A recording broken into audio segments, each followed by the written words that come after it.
প্রেসারে মন্দির গানাবো 5.2 acre highway রাখার জন্য উজ্জ্বল তেলের Akhaura checkpost, Tepania eco park, Sepahijala অভয়ারণ্য, খুমলুং ইকো পার্ক, দোহা বিল ব্যাটারি চালিত গাড়ি চালু করা হয়েছে। 2020 সালের জানুয়ারি মাসে দেশি বিদেশি পর্যটকদের সুবিধার্থে উজ্জ্বল প্রসাদ ও নির্মহলে অডিও গাইড পরিষেবা চালু করা হয়েছে। বেসরকারি উদ্যোগকে উৎসাহিত করার জন্য রাজ্যের বেকার যুবক যুবতীদের কর্মসংস্থানের লক্ষ্যে 2019 সালের জুলাই মাসে পর্যটন দপ্তর পর্যটন সহায়ক প্রকল্প নামে একটি প্রকল্প চালু করেছে। এই প্রকল্পের মাধ্যমে ব্যাংক থেকে পর্যটন সম্পর্কিত যে কোনো প্রকল্পের জন্য 5 লক্ষ টাকা ঋণ পাওয়ার সংস্থান হয়েছে এবং 8% পর্যন্ত ঋণের সুদ রাজ্য সরকার বহন করে। এখন পর্যন্ত 255 জন যুবক যুবতীদের রাজ্যের বিভিন্ন ব্যাংকে ঋণ দেওয়ার জন্য সুপারিশ করা হয়েছে। এ পর্যন্ত বিভিন্ন ব্যাংক থেকে 22 জনকে ঋণ দেওয়া হয়েছে। হোমস্টে করতে ইচ্ছুক যুবকের একটি টিমকে প্রত্যক্ষ অভিজ্ঞতা অর্জন করার জন্য ইতিমধ্যে সিকিম হোমস্টে কেন্দ্রগুলিতে পাঠানো হয়েছে। ইতিমধ্যে জম্পইহিলে হোমস্টে চালু হয়েছে। পর্যটক পরিষেবা বাড়ানোর লক্ষ্যে এবং দূর দূরান্তে অবস্থিত পর্যটন কেন্দ্রগুলিকে আরও আকর্ষণীয় করে তুলতে ডম্বুর হ্রদের নারকেলকুঞ্জে হেলিপ্যাড নির্মাণ করা হয়েছে, যাতে দেশ বিদেশের পর্যটকেরা ডম্বুর জলাশয়ের নৈসর্গিক ভ্রমণ দ্রুত সম্পূর্ণ করতে পারে। ত্রিপুরা পর্যটন দপ্তর এর উদ্যোগে প্রথমবার 2021 সালে 9 থেকে 13 জানুয়ারি পর্যন্ত স্বামী বিবেকানন্দ ময়দানে অ্যাডভেঞ্চার ট্যুরিজম ফেস্টিভ্যাল আয়োজন করা হয়েছিল। পর্যটন দপ্তর ছবিমুড়া ও জম্পুল পাহাড়ে অ্যাডভেঞ্চার ট্যুরিজম বিকাশের লক্ষ্যে একাধিক কর্মসূচি হাতে নিয়েছে। এই লক্ষ্য পূরণের জন্য 3 জন যুবককে প্যারাগ্লাইডিং প্রশিক্ষণের জন্য হিমাচল প্রদেশের বীর অঞ্চলে এবং 2 জন যুবককে হরিয়ানার মানেশ্বর অঞ্চলে প্যারামোটরি প্রশিক্ষণের জন্য পাঠানো হয়েছে। সফলতার সঙ্গে শিক্ষার্থীরা প্রশিক্ষণ শেষ করে রাজ্যে ফিরে এসেছে। ইতিমধ্যে জম্পুই পাহাড়ে প্যারাগ্লাইডিং বাণিজ্যিকভাবে শুরু হয়েছে পর্যটকদের সুবিধার্থে। পাশাপাশি ডম্বুর জলাশয়ে ওয়াটার স্কুটার, ওয়াটার জর্বিং, ক্যারাকিয়ান, ব্যানানা বোট চালু হয়েছে। প্রাকৃতিক পরিবেশ বান্ধব গন্তব্যস্থলে পর্যটকদের আকৃষ্ট করার লক্ষ্যে 51টি লগ হাট নির্মাণের কাজ হাতে নেওয়া হয়েছিল। ইতিমধ্যে আমবাসায় 3টি, বরমুড়া ইকো পার্কে 5টি, সিপাহীজলা 5টি, তেপানিয়া ইকো পার্কে 3টি, নারকেলকুঞ্জে 23টি, হাতিপাড়ায় 1টি এবং খুমলুঙে 1টি, মোট 41টি লগ হাট চালু হয়েছে। এছাড়াও রাজ্যের ছবিমুড়া কেন্দ্রে আরও 10টি লগ হাট নির্মাণের কাজ শেষ পর্যায়ে। গত 17 অক্টোবর 2022 তারিখে ত্রিপুরার মাননীয় মুখ্যমন্ত্রী নারকেলকুঞ্জে 15টি লগ হাট এর শুভ উদ্বোধন করেছিলেন। রাজ্যের অ্যাডভেঞ্চার ট্যুরিজমকে উৎসাহ প্রদানের লক্ষ্যে ইতিমধ্যে নারকেলকুঞ্জে, গন্ডাচড়া, লক্ষ্মীনারায়ণ দিঘি এবং উদয়পুরের মহাদেব দিঘিতে মোট 6টি দ্রুতগামী ওয়াটার স্কুটার জেট স্কি চালু করা হয়েছে। গন্ডাচড়া, নারকেলকুঞ্জ, মন্দিরঘাট, ছবিমুড়া এবং মহারানী ঘাটে মোট 14টি আধুনিক মোটর চালিত বোট চালু করা হয়েছে। স্বদেশ দর্শন এক প্রকল্পের মাধ্যমে আগরতলার সিপাহীজলা, মেলাগড়, উদয়পুর, অমরপুর, মন্দিরঘাট, তীর্থমুখ, নারকেলকুঞ্জ, ডম্বুর, আমবাসা, বরমুড়া ইত্যাদি পর্যটন কেন্দ্রের পরিকাঠামো উন্নয়নের কাজ হয়েছে। এই প্রকল্পে এখন পর্যন্ত সর্বমোট 91 কোটি 67 লক্ষ টাকা খরচ হয়েছে। ভারত সরকারের পর্যটন মন্ত্রক কর্তৃক প্রসাদ প্রকল্পের মাধ্যমে মাতা ত্রিপুরা সুন্দরীর মন্দির চত্বরে পরিকাঠামো উন্নয়নের কাজ চলছে। এই প্রকল্পে ইতিমধ্যে 25 কোটি 63 লক্ষ টাকা পাওয়া গেছে। রাজ্যের পর্যটন পরিকাঠামো বিকাশের লক্ষ্যে এশিয়ান ডেভেলপমেন্ট ব্যাংক প্রায় 179 কোটি টাকা ঋণ দিতে সম্মত হয়েছে। এই প্রকল্পে ইতিমধ্যে ছবিমুড়া, কৈলাসসহ চতুর্দশ দেবতা এবং কসবাকালী মন্দির চত্বরে পর্যটন পরিকাঠামো উন্নয়নের জন্য দরপত্র আহ্বান করা হয়েছে। রাজ্য সরকার ত্রিপুরার পুষ্পবন প্যালেস এবং দরবার হলকে Maharaja Birendra Kishore Manikya digital museum and cultural সেন্টারে রূপান্তরিত করার সিদ্ধান্ত নিয়েছে। 2022 সালে 12 অক্টোবর ভারতের মাননীয় রাষ্ট্রপতি এই ডিজিটাল মিউজিয়াম অ্যান্ড কালচারাল সেন্টারের ভিত্তিপ্রস্তর স্থাপন করেছে। পর্যটকদের আরও উন্নত পরিষেবা নিশ্চিত করার লক্ষ্যে 8টি টুরিস্ট লজ এবং 12টি ক্যাফেটেরিয়াকে অভিজ্ঞ ব্যক্তি মালিকানাধীন স্টেক হোল্ডারদের কাছে লিজ দেওয়া হয়েছে। 50টি পর্যটন কেন্দ্রকে বিশ্বের দরবারে পরিচিত করার লক্ষ্যে ভারত সরকার পর্যটন মন্ত্রকের প্রস্তাব অনুযায়ী ইউনেস্কো ইতিমধ্যে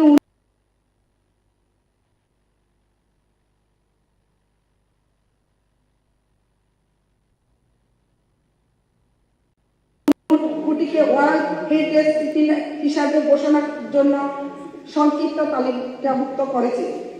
ডোমুর জলাশয়ের জন্য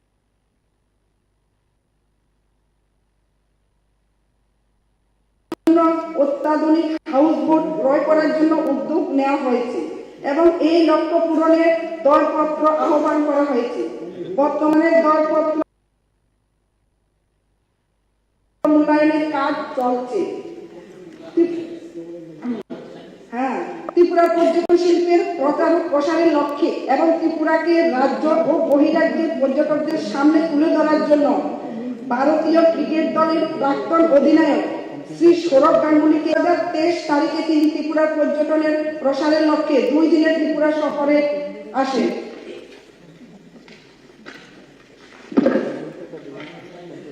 উজ্জ্বল প্যালেসে পর্যটকদের বিনোদনের জন্য আগরতলা স্মার্ট সিটির মাধ্যমে 6,30,35,000 টাকা ব্যয় করে লাইট অ্যান্ড সাউন্ড পরিষেবা নির্মাণের কাজ শেষ করা হয়। 2023 সালে এর শুভ উদ্বোধন করেন। প্রতিদিন সন্ধ্যা 6:30 থেকে 7টা এবং 7:30 থেকে 8টা পর্যন্ত 2টি করে লাইট সাউন্ড শো প্রদর্শিত হয়। প্রতি রবিবার বিকাল 4টা থেকে রাত 8টা পর্যন্ত উজ্জ্বল প্যালেসের প্রধান গেটের সামনে টুরিস্ট হাব হিসেবে চালু করা হয়েছে। পর্যটকদের আরো আকর্ষণীয় করার লক্ষ্যে উজ্জ্বল প্যালেসে মিউজিয়াম বছরের 365 দিন উন্মুক্ত রাখার সিদ্ধান্ত গ্রহণ করা হয়েছে এবং আমাদের রাজনগরে যে একটা তৃষ্ণা অভয়ারণ্য এবং প্রজাপতি পার্ক, মৈত্রী পার্ক, কিছুদিন আগে আমাদের মাননীয় মুখ্যমন্ত্রী সেখানে গিয়েছিলেন এবং আমাদের প্রজাপতি পার্কের প্রশংসা করেছিলেন। স্যার বলেছিলেন মানুষ কেন বহিরাজ্যে যায় আমি জানি না, এই প্রজাপতি পার্কটা যে খুবই সুন্দর। তো আমি আপনাদের সকলকে বলবো আপনারা আমাদের রাজনগরে বিধানসভাতে যে প্রজাপতি পার্ক এবং যে তৃষ্ণা অভয়ারণ্য সেখানে যে বাইসন এবং মৈত্রী পার্ক আছে সেগুলো যাবেন এবং আনন্দ উপভোগ করবেন এবং আপনাদের এলাকাতে যারা আছেন তারা যদি কোথাও ভ্রমণের জন্য যেতে হয় সেখানকার কথা আপনারা বলে দেবেন। তো আমাদের 2018 এবং 2019 সালে আমাদের যে পর্যটক এসেছিলেন সেটা ছিল 5,29,815 এবং 2019-20 সালে 5,86,135 এবং 2020-21-এ 74,345 এবং 2021-22 1,96,856 এবং 2022-23-এ 2,84,836 এবং 23-24 নভেম্বর পর্যন্ত 2,54,515। আমাদের করোনা মহাকালে আমাদের পর্যটকের সংখ্যা কিছু হ্রাস পেয়েছিল। ইতিমধ্যে আমাদের ত্রিপুরাজ্যে আমাদের বহিরাজ্য এবং দেশ থেকেও পর্যটকের সংখ্যা দিন দিন বাড়তে চলেছে। তো আমি সকলকে বলবো আমাদের ট্রেজারি বেঞ্চ এবং অপোজিশন বেঞ্চ যারা আছেন সকলকে বলবো আমার এই প্রস্তাবকে আপনারা যেন সকলে সমর্থন করে আমাদের ত্রিপুরা রাজ্যের অগ্রগতির জন্য এবং আমাদের বহিরাষ্ট্রের পর্যটকদের যাতে আরো আকর্ষণ করে তোলা যায় সেজন্য আপনারা সমর্থন করবেন। এবং আমি আমাদের এই ত্রিপুরা রাজ্যের মাননীয় মুখ্যমন্ত্রী এবং দপ্তরের মন্ত্রীকে অনেক অনেক ধন্যবাদ জানাই আমাদের পর্যটন কেন্দ্রগুলিকে ডেভেলপ করার জন্য। এবং আরো কিছু কিছু কাজ হয়তো বাকি আছে, আগামী দিনে যাতে আমাদের রাজ্যের সুবিধার্থে এবং বহিরাজ্য এবং বাইরের রাষ্ট্র থেকে যেসব পর্যটক আসেন তাদের আকর্ষণ করে তোলার জন্য আমাদের যেগুলো করা দরকার ওনারা হয়তো চেষ্টাটুকু করবেন এবং আশা রাখি সেগুলো হয়ে যাবে। এই বলে আমি আমার প্রাইভেট মেম্বারের ভিডিও কাজ শেষ করছি। নমস্কার। মাননীয় সদস্য স্বপ্না দেববর্মা, পাঠানলাল জমাতিয়া, রঞ্জিত দেববর্মা।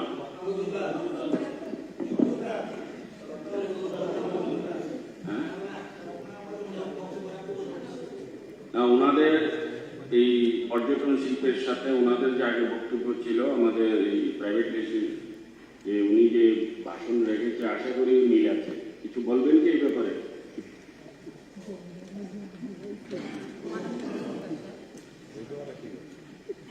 माननीय स्पीकर सर,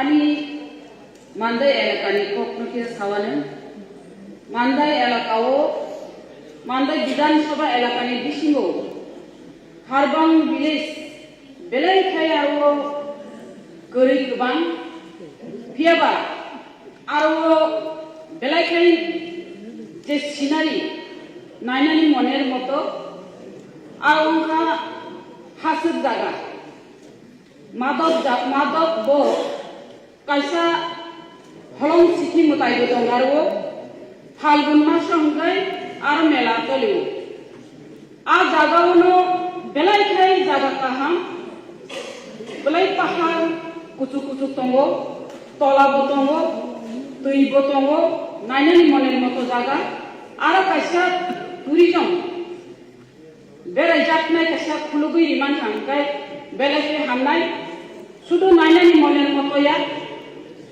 যদি খুলুগৈরি থাকায় ও এলাকানি বড় লোক আরো দোকান দিমানাই আরো যারা অটো চালক নাই গাড়ি চালক নাই রব বড় আরো বনির ব্যবস্থার গাড়ি রকম ব্যবস্থার ভার চলি নাই তাই আর দোকানপাট দিমানাই আর নিপুরি অংশনি বড় তামকাই দোকান কাহামকাই লিমে এখনো যারা গরিব অংশনি বড় আওয়ান উঠাই जों आबनो बांगै आवन बांगै वाक बाहान मस्जिद रक खालैनाय आरो जदि टुरिजम खुलुगैरि मानथांखाय आरोनि गरीब अंशनि बरग किसान निजा आरो व्यवसाय बाणिज्य खालायमानै तामगांगाय मानदाय एलाकाओ माहाय टुरिजम रक काइसाखौ खुलुगजा गरै बा गरैखौ अमाहाय काइसा जदि सुजुग रिखांगाय मानदाय एलाकाओ बेलायखाय खुचिंनाय मानदाय एलाकानि बरग तांनि माने अ टुरिजम काइसा नायनानि मनेर मतो खाय खांगाय आरो बरग नायनानि बागै थांनाय जों अमाहाय गिना माननोगौ यांगो खुमुलुं पार्कआव बुसुब नायनानि थांलाय बुसुब पिकनिक जानानै थांलाय अमाहाय केनो खुमुलुंनि हाय खालायनो आपनो किसिसा अमाहाय के टुरिजम खुलुगैरि खांगाय जे आरोनि सिनारि न नायनानि बागै नाय हातारनि बरफ पर्यन्त अ मानदाय एलाकाओ जदि खुलुगैखाय आ टुरिजम थांनाय एबं नायनानि थांनाय पिकनिक जानायबो थांनाय अमाहाय केनो जदि खुलुगैरि खांगाय गाड़ी घोड़ा लामा रगो दुकान पाट आरो जारा एलाकानि बरर आवन बांगै वाक महान मस्जिद रक खालायनाय बरक किसा इनकाम खालायमानाय आमनि बागै आं अबश्य साननानै नायो माननीय स्पीकारनि थ्रुते जारा माननीय डेपुटी स्पीकारनि थ्रुते जारा टुरिजमनि दप्तर नायथांनाय अब खुलुगैरिनायनि उंथन अकक साविनानि कक उंथाका। Thank you. ধন্যবাদ। মাননীয় সদস্য রঞ্জিত দাস মহাশয়। মাননীয় উপাধ্যক্ষ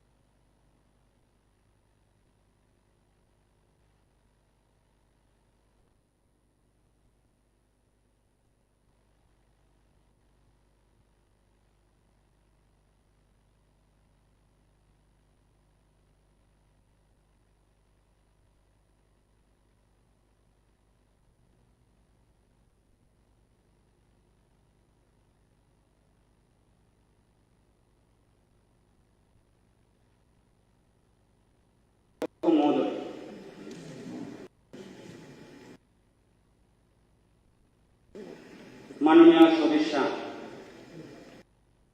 শ্রীমতী স্বপ্না মজুমদার মহোদয় বাস্তবমুখী দূরদৃষ্টি সম্পূর্ণ একটা রেজুলেশন এই সভায় পেশ করেছেন এবং আজকের এই সভায় আরও মোট 3টি রেজুলেশন এখানে এসেছে। তো আমি প্রথমে এই সভা এনেছেন মাননীয় সদস্যার যে রেজুলেশনটা সেটার কতটা যুক্তিকতা বা কতটা বাস্তব তার কিছু দিক আমি সেখানে তুলে দিচ্ছি। আমাদের 2018 সালের আগে নীলমহল, ঊনকোটি পর্যন্ত প্রসাদ, নারকেল কুঞ্জ, ছবিউড়া সেগুলো ছিল। 2018 সালে যখন সরকার ক্ষমতা আসে, তৎকালীন মুখ্যমন্ত্রী বিপ্লব কুমার দেব এবং তৎকালীন পর্যটন মন্ত্রী প্রণজিৎ সিংহ রায় এবং বর্তমানে আমাদের মাননীয় মানিক শাহ মহাশয় এবং যুবা পর্যটন মন্ত্রী সুশান্ত চৌধুরী, এদের এই অল্প 5-6 বছরের মধ্যে কিসের উপর গুরুত্ব দিলে পরে বেকারের কর্মসংস্থানের ব্যবস্থা হবে এবং ওই অত্র এলাকার উন্নতি হবে এবং বাইরের পর্যটককে কিভাবে আকর্ষিত করা যায় তার একটা উজ্জ্বল নিদর্শন এই সরকার রেখেছে। বিশেষভাবে গত বৎসরের আমি একটা উদাহরণ দিচ্ছি যে গত বৎসরে ত্রিপুরার বিভিন্ন আমাদের যে পর্যটন কেন্দ্রগুলো সেগুলোতে 2,84,849 জন পর্যটক বিভিন্ন পর্যটন কেন্দ্রে তারা গিয়েছিলেন এবং বাইরে থেকে প্রায় 35,000 পর্যটক ত্রিপুরাতে এসছে। তাহলে ওই পর্যটকরা যখন ত্রিপুরাতে এসলো, বিভিন্নখানে গেল, এতে বিশেষভাবে লোকাল যে অটো চালক, গাড়ি চালক, টমটম চালক এদের আয় বৃদ্ধি হচ্ছে। কারণ এতগুলো লোক যখন যাওয়া আসা করে তখন সম্ভবত সেখানে অর্থনৈতিকভাবে বিকাশ ঘটে এবং পর্যটন শিল্পকে একটা শিল্প হিসেবে মাননীয় সদস্যা সেটাকে তুলেছে, যেটা একটা শিল্প। এখান থেকে আমাদের মানুষের রোজগারের ব্যবস্থা একটা সুযোগ রয়েছে। তার সঙ্গে এটাকে আরো বেশিটা কিভাবে জনপ্রিয় করে তোলা যায়, কতটা আরো ভ্রমণ পিপাসু যারা রয়েছেন তা থেকে আরো বেশি করে আকর্ষিত করা যায় সেই বিষয়টা এখানে উল্লেখ করেছেন। তার জন্য বিশেষভাবে যে সমস্ত পর্যটনগুলো আমরা আগেও একবার এখানে প্রশ্ন এনেছিলাম যে আমাদের যেমন ছবিমুড়া, সেখানে স্থায়ী পুলিশ ফাঁড়ির ব্যবস্থা করা, যারা পর্যটকরা যখন যায় রাত্রে যখন থাকবে যে লকহাটগুলো তৈরি হচ্ছে সেখানে একটা নিরাপত্তা ব্যবস্থা করা। আমি আপনার মাধ্যমে মাননীয় মুখ্যমন্ত্রীকে দৃষ্টি আকর্ষণ করছি এবং সঙ্গে সঙ্গে বিশেষভাবে আমাদের এই যে বড়গোড়া ইকো পার্ক, আমি দেখেছি আমাদের সিপি মহোদয় তিনি ফরেস্ট ডিপার্টমেন্টের যারা আধিকারিককে নিয়ে নিজে বোর্ডে পা দিয়ে সেগুলো চালাচ্ছেন, উৎসাহিত করছেন এবং সুন্দর একটা পরিবেশ সেখানে বিরাজ করছে।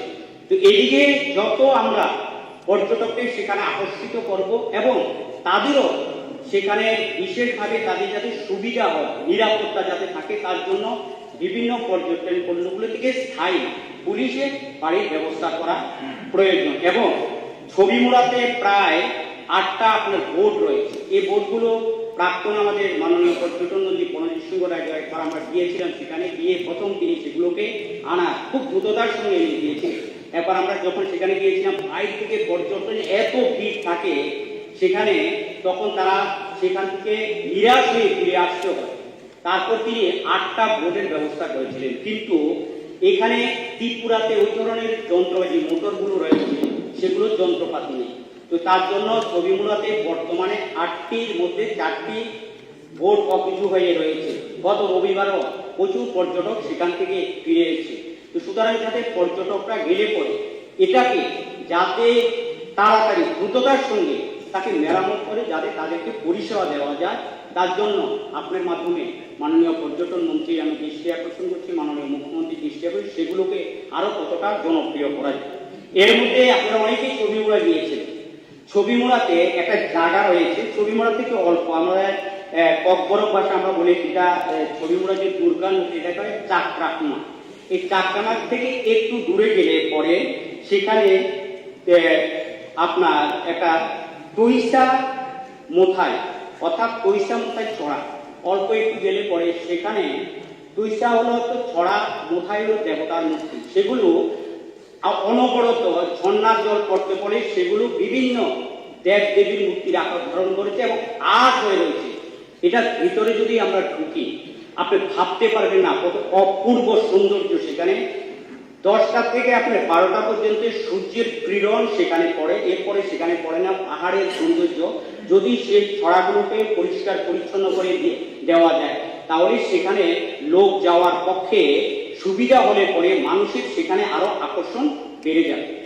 গত কিছুদিন আগে আমাদের এখানে মাননীয় মন্ত্রী রয়েছেন শুক্লাচরণ নোয়াতিয়া মহোদয়, আমাদের মাননীয় সদস্য প্রমোদ রিয়াং মহোদয় এবং আমাদের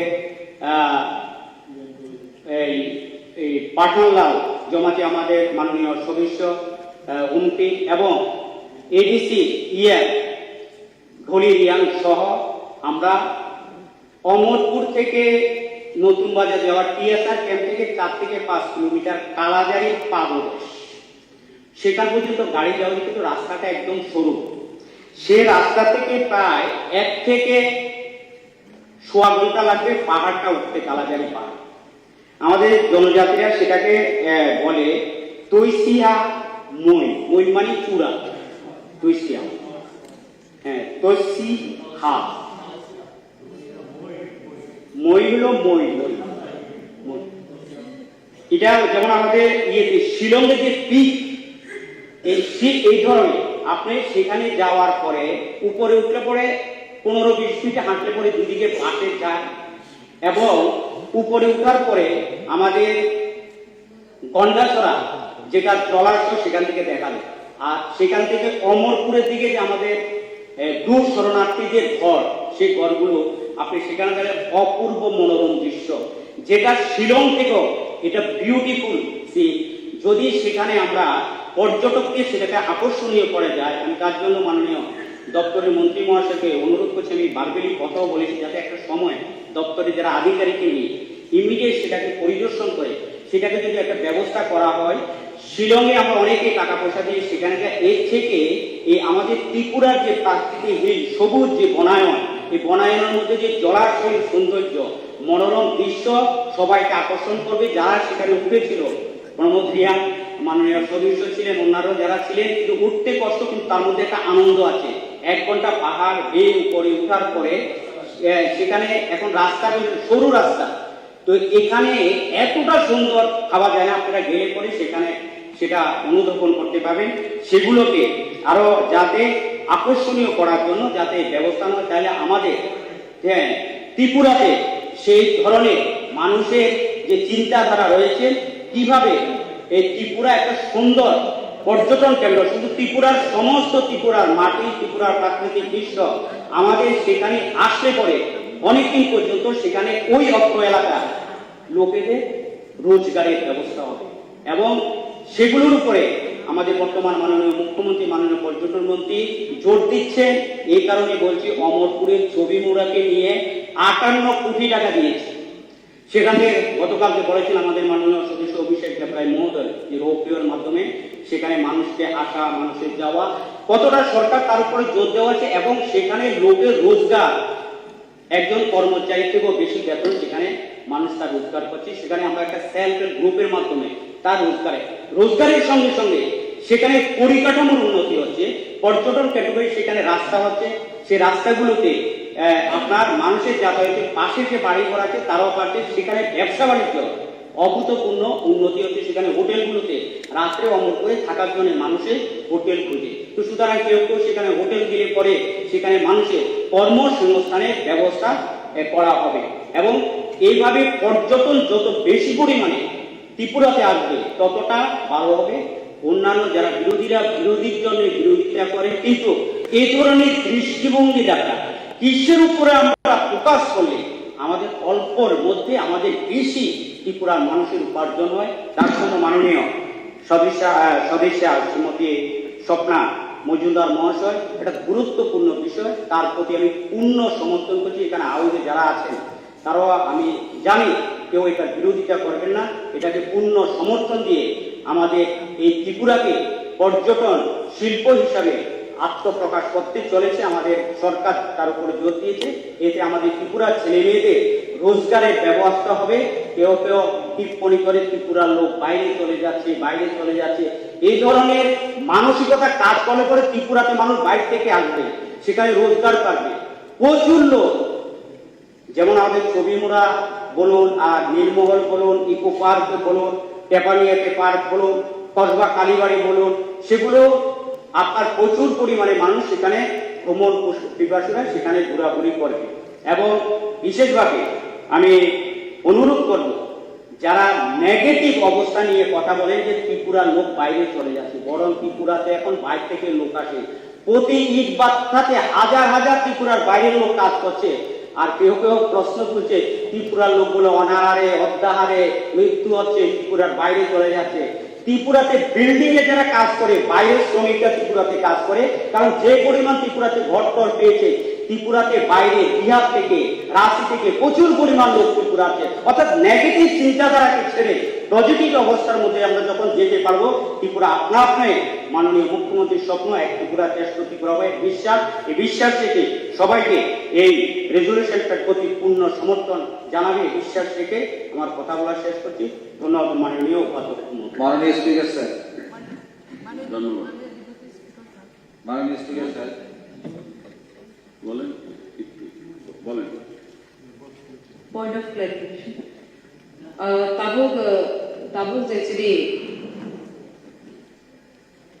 Borong benang MLA Ronjit যে সামানে খুব কাহিম কক প্রস্তাব কিন্তু হাইপনো Angola kaisa kok sarang sugo थांनाय आरो जे आरो हाफुंनि आरो गाना कालाजारि हाथायनि गानाव थांनाय आबुं थांखे आं काisa कालाजारि पाहाड़ गानाव थांनाय आंनि जे आं जे जागाव दंगो ता आबुं कालाजारि नि मुंगो थाङो ताव जेबो सामानि तावसि हामय हयतो प्रनाउन्सिएसन किसा मुका तावसि हामय आबो ताबुंनि सिनि सिनि जामानि जालाया किन्तु अरा आं काisa कक क्लियर खालामनो संगो थांनाय 28 तारिख डिसेम्बर 28 तारिख दिन 29 तारिख डिसेम्बर तावसि हामय बर थांगि प्रोग्राम खायगा आं बसे आरो जागाव आंगो इनभाइटेसन तंमानि किन्तु आं कुना कुनु सामु तंमानि बागे आं थांमालिया যখন 28 তারিখ ডিসেম্বর আর সিভিল সোসাইটি মঙ্গই বড় কালাজারি মেলা হিনি কাইসা আর প্রোগ্রাম খাইকা ঠিক বড় জায়গা কাহামা নুগুই খাইখানো জায়গা কাহাম নুগুই খাইকা কিন্তু আবনি পরেও থাংনাই 5 তারিখ জানুয়ারি 5 তারিখ জাস্ট অ্যাসেম্বলি সেশন স্টার্ট মানসকাম আর 28 তারিখ যখন প্রোগ্রাম মানি পড়ে আরো এলাকাবাসী রব আরো জাগানি বাকি বড় অবজেকশন কাইসা সাব ডিভিশন লেভেল গন্ডা টিসা সাব ডিভিশন লেভেল বড় লেটার রিখা এঙ্কা আবু লেটার কপি গো আনবসি রহমানি হানি বাকি তিনা আজে কপি সাকা জনগণনি বাকি বুসুক যা কাহাম যে আরো আবু খাইখানখাই আরো পাবলিক নে অপিনিয়ন নাই ওই কোনদিন ও সামনো तां खांखाय जायागोन होननानै आं सानो मुसलमानि तां खांखाय ओ जे पहाड़ आबो कायसा वाइल्ड सेंचुरी होननाय रेकर्ड खुंजा वाइल्ड सेंचुरी होननाय रेकर्ड ओंखानो सेंट्रल गभर्नमेंट যখন 2006 সনো आफुतो बांटन सरकार तंमानि आफु केंद्रीय सरकार बाय चीनी जनजाति बरफ लोक যারা পাহাড় অঞ্চল তংনাই বরক আরো বসবাস যেমানি দীর্ঘদিন যদি প্রমাণ দিমা কানকাই বরনি পাত্তা তং মানাই নে দাবি জামানি বিসিংতৈ 2008 সন ও যে পাহাড় 25 তারিখে পাত্তা আরো পাহাড়নি বরক মান পাইজা কিন্তু जों आरो जाहार पाहाड़ तंनाय राव किन्तु गभर्नमेंट कुनु कुनु चेंज का एक्ट कुनु मंगै चीनी ओ जे कालाजारि पाहाड़ खानखायनो कायसा बॉर्डर हाइवे दंगो खाकसाइनखे पूर्व कालाजारिनिफ्राय अमरपुर साब डिविजन क्लायो पश्चिम कालाजारिनिफ्राय अमरपुर साब डिविजन क्लायो पूर्व कालाजारि खानखाय गंडासरा साब डिविजन क्लायो आरो जे गंडासरा साब डिविजन आरो मुजाइखाय जे ताबुक जे पूर्व कालाजारि मुजाइ खानखाय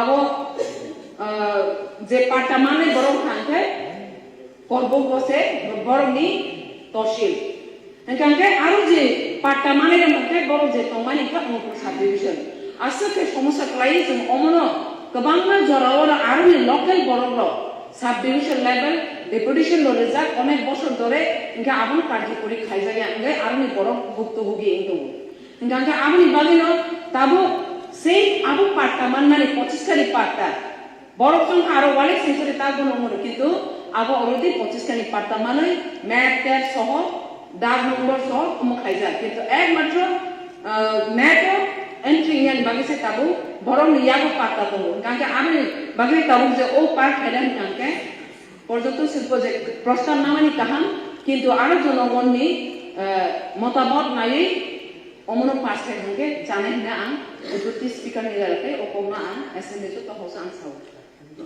হামবাই এখানে পর্যটন সম্পর্কে যে বিষয়টা এখানে উত্থাপিত হয়েছে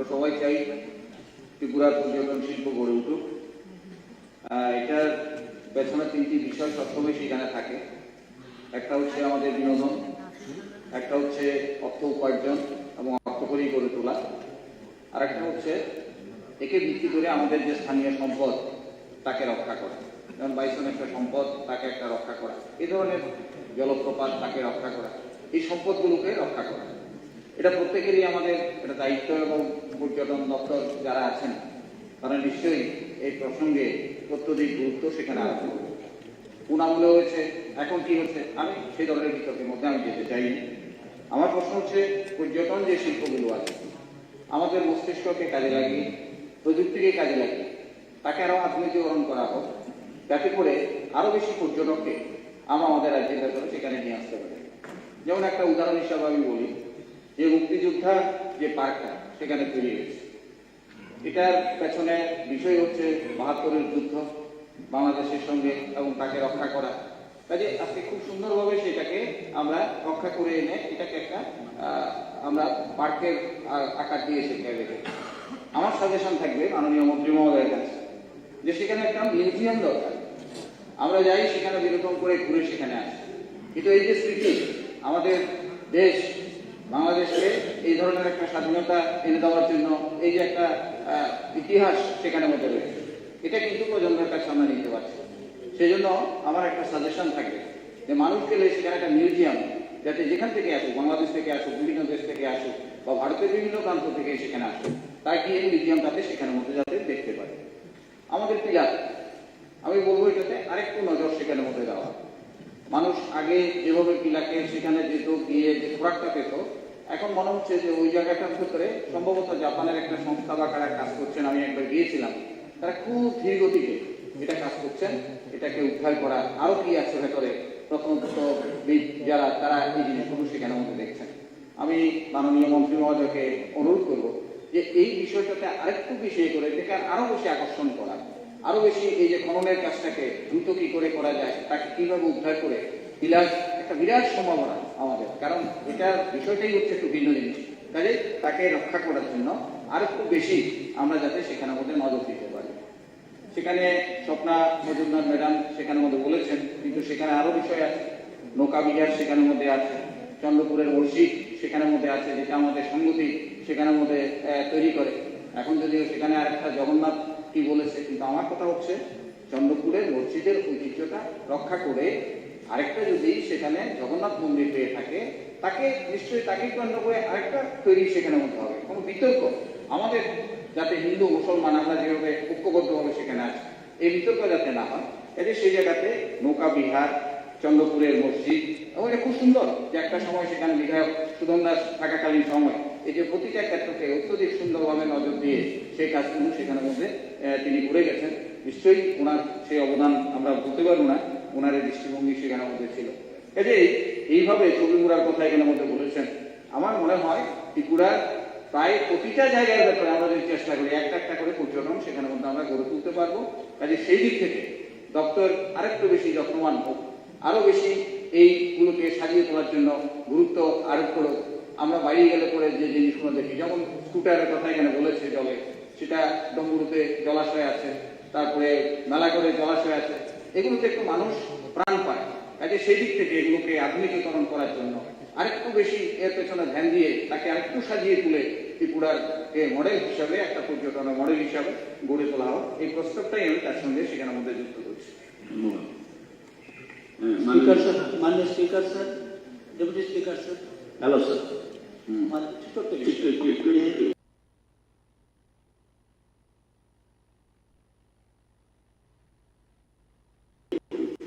মাননীয় সদস্য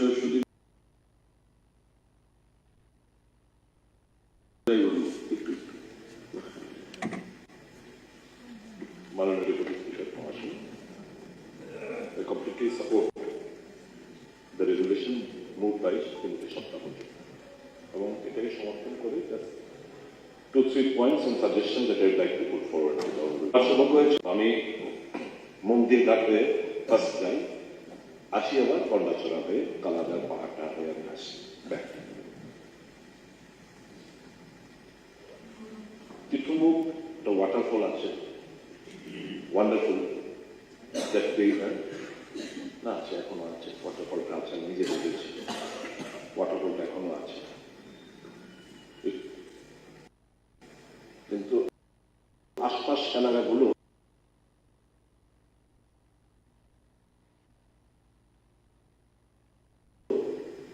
ডেভেলপ আমাদের করতে হবে।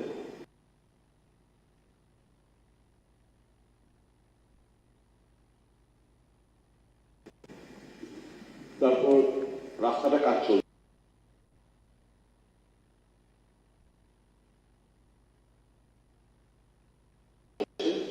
রাস্তা মোটামুটি ভালো, কিছু জায়গা কিছু প্যাচেস ছাড়া রাস্তাই ভালো।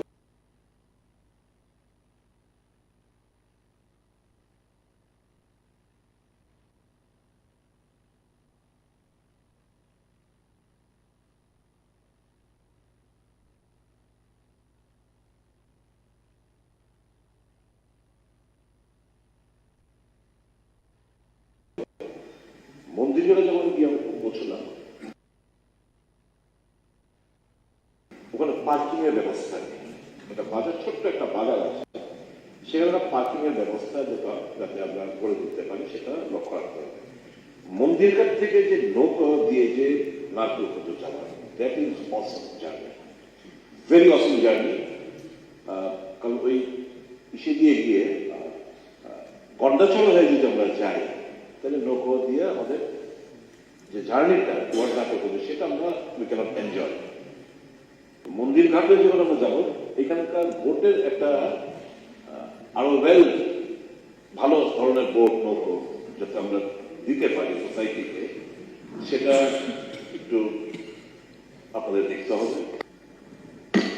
রাত্রিবেলা এই আইল্যান্ডগুলো নিজেও অন্ধকার হয়ে থাকে, সোলার লাইটের ব্যবস্থার মাধ্যমে এখানে কিছু লাইটিং করালে আমার বেটার হবে।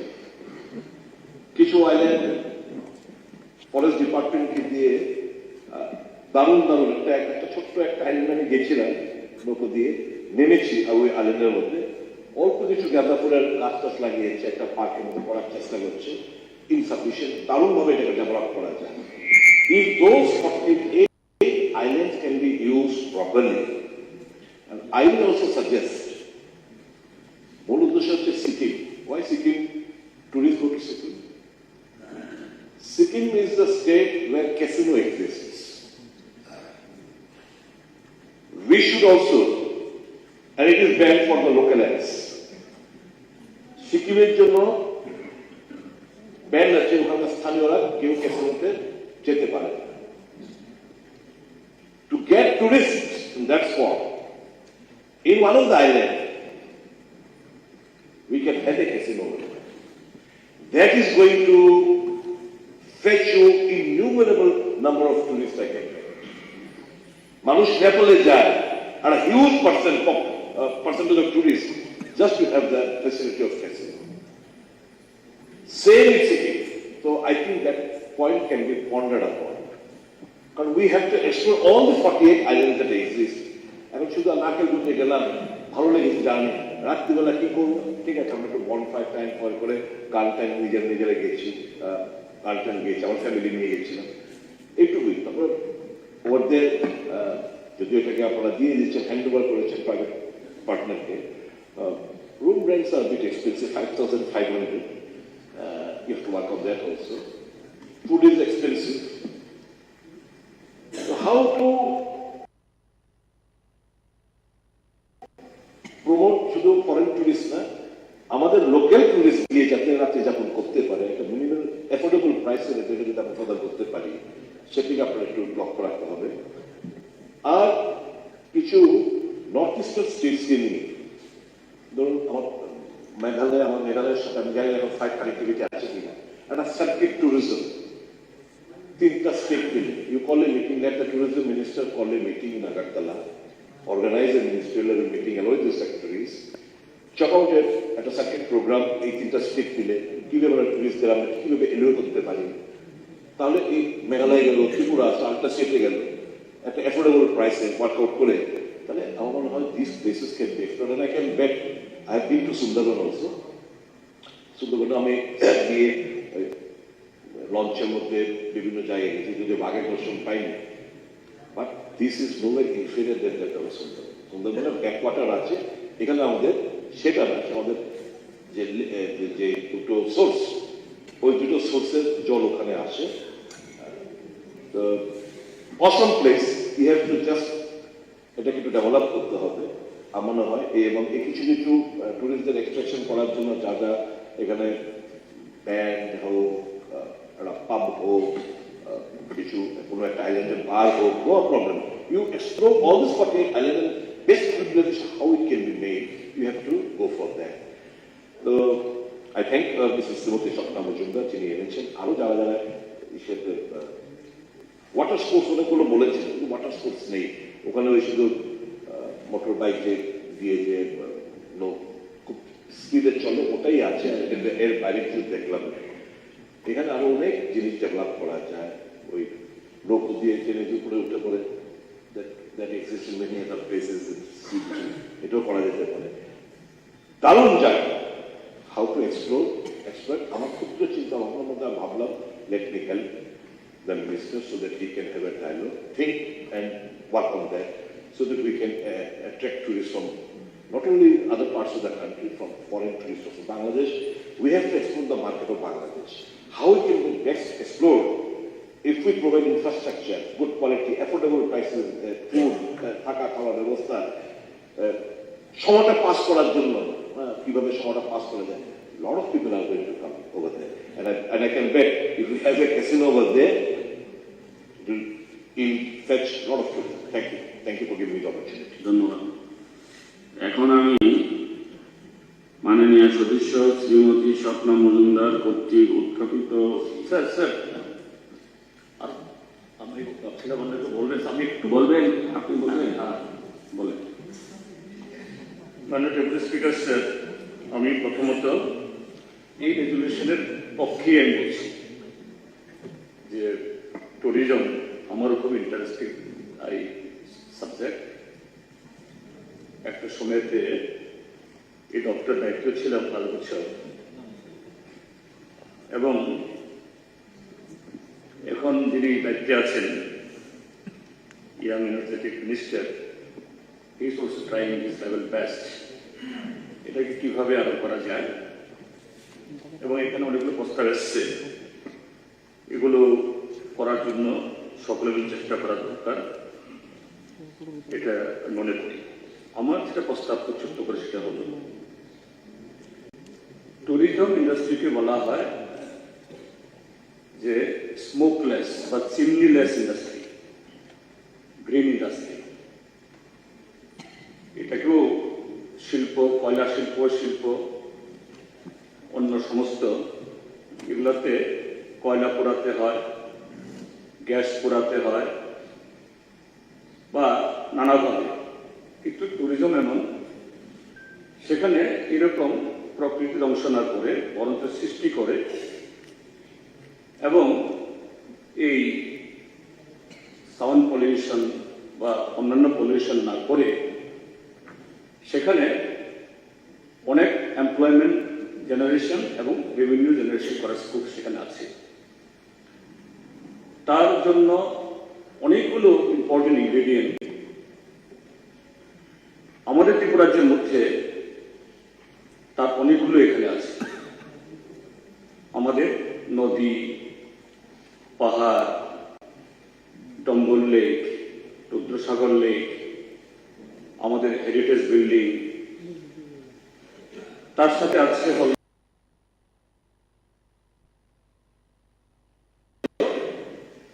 ত্রিপুরার যে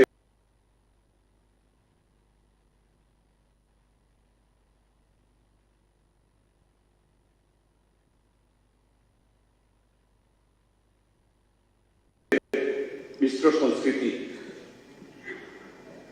তারপর আমাদের লোক সংস্কৃতি, অর্থাৎ পর্যটকদের সারা পৃথিবীর মানুষকে আকর্ষিত করার জন্য সমস্ত ধরনের মশলা আমাদের আছে। তো সেই উদ্যোগের কথাই বলা হয়েছে। আমি সেই জায়গায় ত্রিপুরা রাজ্যে কিছু বলবো যে এই ট্যুরিজমে তার যে স্টেক হোল্ডার অসংখ্য, 5 স্টার হোটেল মালিকও স্টেক হোল্ডার, হোটেল বা সাধারণ যারা রেস্টুরেন্ট করেন এরাও কোনো কোনো এলাকার সেরকমই যে ফুড আইটেমগুলো খাওয়ার জন্য, এনজয় করার জন্য এখানে আসেন। তার সাথে হলো যে কুটির শিল্প, এ রাজ্য হ্যান্ডলুম, হ্যান্ডিক্রাফটসে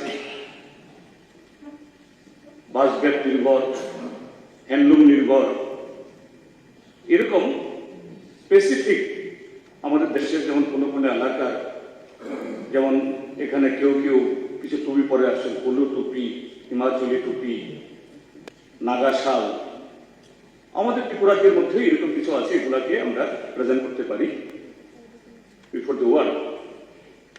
তো এগুলি করার জন্য আমি বলবো ট্যুরিজম ডিপার্টমেন্টকে আরো, তারা মেলা টেলা করছেন ঠিক আছে, কিন্তু এই সমস্ত যারা এতে পার্টিসিপেট করতে পারবে তাদেরকে যুক্ত করার জন্য কতগুলি কন্ডিশন এটাকে সেভাবে ক্রিয়েট করা দরকার। যেমন আমাদের পত্র পত্রিকাতে আমরা প্রায় সময় দেখি বাইরে থেকে টুরিস্ট এসে কোথাও ট্রান্সপোর্টারদের হাতে বেশি ভাড়া নিয়ে নিচ্ছে, এই জন্য তাদেরকে সেন্সিটাইজ করা। কোথাও কোথাও ছিনতাই ইত্যাদি হচ্ছে, হ্যাঁ আমাদের পুলিশ ধরে যাচ্ছে, কোথাও কোথাও পুলিশকে ব্যবহার করা হচ্ছে। কিন্তু আমি বলবো মাননীয় মুখ্যমন্ত্রীকে, এখানে আছেন স্বরাষ্ট্রমন্ত্রীর দায়িত্বে, এটা ট্যুরিজম পুলিশ ছোট করে হলেও, কেননা অনেক সময় কি হয়, ল অ্যান্ড অর্ডার সিচুয়েশন তৈরি হলে পরে পুলিশ চেষ্টা করলেও তখন গিয়ে বুঝতে পারেন না। কাজে tourism police they will be oriented how to guide the tourist, how to help and cooperate the tourist, সেভাবেই তারা থাকবে এবং এইভাবেই তাদের দক্ষতা তৈরি করা হবে। এটা বিবেচনা করা, এটা আরেক দিক থেকে এমপ্লয়মেন্ট অপরচুনিটি তৈরি হবে। তার সাথে আমাদের রাজ্যে যে হ্যান্ডিক্রাফটস এবং হ্যান্ডলুমসের কিছু কিছু দোকান ইত্যাদি বেসরকারিভাবে সরকারিভাবে হচ্ছে, কিন্তু এটা আরো যে জায়গাতে টুরিস্ট স্পট সেখানেই যাতে এই জাতীয় দোকান তারা অ্যাভেলেবেল হয় এবং এদের দাম যাতে নিয়ন্ত্রণ করে, যাতে বাইরের থেকে যারা আসেন তারা চিটেড না হয়, এটা দেখা দরকার। তার সাথে হলো আমাদের রাজ্যের যারা সাংস্কৃতিক লোকশিল্পীরা, বিশেষ করে লোকশিল্পীরা, আমি যারা একদম বিভিন্ন ইনস্টিটিউট থেকে পাশ করে শিল্পীদের কথা বলছি না, গড়িয়া, মামিতা, হাজাগিরি বা অন্যান্য বিভিন্ন ধরনের আছে, এগুলোকেও এরকম প্যানেল করে, এরকম মেলাগুলোর সাথে যুক্ত করে, সেখানে সরকারের বিভিন্ন রকম মেলা হয়, থাকবেই, শুধু সেখানেই পরিবেশন করা না, যে টুরিস্টরা যে সিজনে আসে সেই সিজনেই সেই টুরিস্ট স্পটের কাছে কি তারা কোথাও যাতে এরকম যে অনুষ্ঠান হয় এবং টাইমিং করে টুরিস্টরা বা টুরিস্ট যারা অপারেট করে তারা ওসব নিয়ে যান, এতে ওই শিল্পীদেরও সেখানে তার রোজগার সেখানে হবে। আরেকটা কথা বলতে চাইছি, যে এখানে মাননীয় যিনি প্রস্তাবক তিনি বলেছেন যে কতগুলো এই পার্কের কথা, কৃষ্ণা এই সেখানকার যে সাংচুয়ারি, এদিকে একদম দক্ষিণ ত্রিপুরা থেকে কালাপানিয়া নেচার পার্ক, তারপরে এই ইয়ার পাশে বিশ্রামন্দির পাশে রুমতাং পার্ক, উদয়পুরের এখানে মিলেনিয়াম পার্ক, তারপর বড়মোড়া পার্ক, এগুলির সাথে আমি যুক্ত ছিলাম, এই জন্য বলছি। কিন্তু স্যার, যে এই পার্কগুলো আমি জানি না ফান্ডগুলো নাই কিনা, এগুলো নষ্ট হয়ে যাচ্ছে। এমনকি খুমলুং পার্ক, আগে যেরকম দেখতাম সেই খুমলুং পার্কের সেই সৌন্দর্য এখন নেই। কেন? তার জন্য মেরামতির জন্য টাকা দিতে হবে। আমি কথাটা বললাম এই কারণে, নট ফ্রম দ্য নেগেটিভ দিক। কারণ ট্যুরিজমকে শুধু ট্যুরিজম ডিপার্টমেন্ট একা পারবেন না, তার পক্ষে কি করে পার্ক ডেভেলপমেন্ট করার জন্য ফান্ড দেন। তাহলে তাদের এগিয়ে আসতে হবে ফরেস্ট ডিপার্টমেন্টকে, এগিয়ে আসতে হবে হর্টিকালচার ডিপার্টমেন্টকে, এগ্রিকালচার ডিপার্টমেন্টকে, আরডি ডিপার্টমেন্টকে। কাজে স্টেট লেভেলে এবং ডিস্ট্রিক্ট লেভেলে এরকম কিছু যে কমিটি করা দরকার, বিভিন্ন ডিপার্টমেন্টের সমন্বয়ে কিছু এরকম সংস্থা করা দরকার। তাহলে যে একদিক থেকে শুধু বাইরের পর্যটক না, আমাদের রাজ্যের মানুষেরও, ঠিকই তো বলছেন, আমাদের রাজ্যের মানুষের চলে যান গুলমার্গ, হ্যাঁ, তারপরেও যাবেন, সিকিম যাবেন, যাবেনই কিছু লোক যাদের পয়সা করে আছে।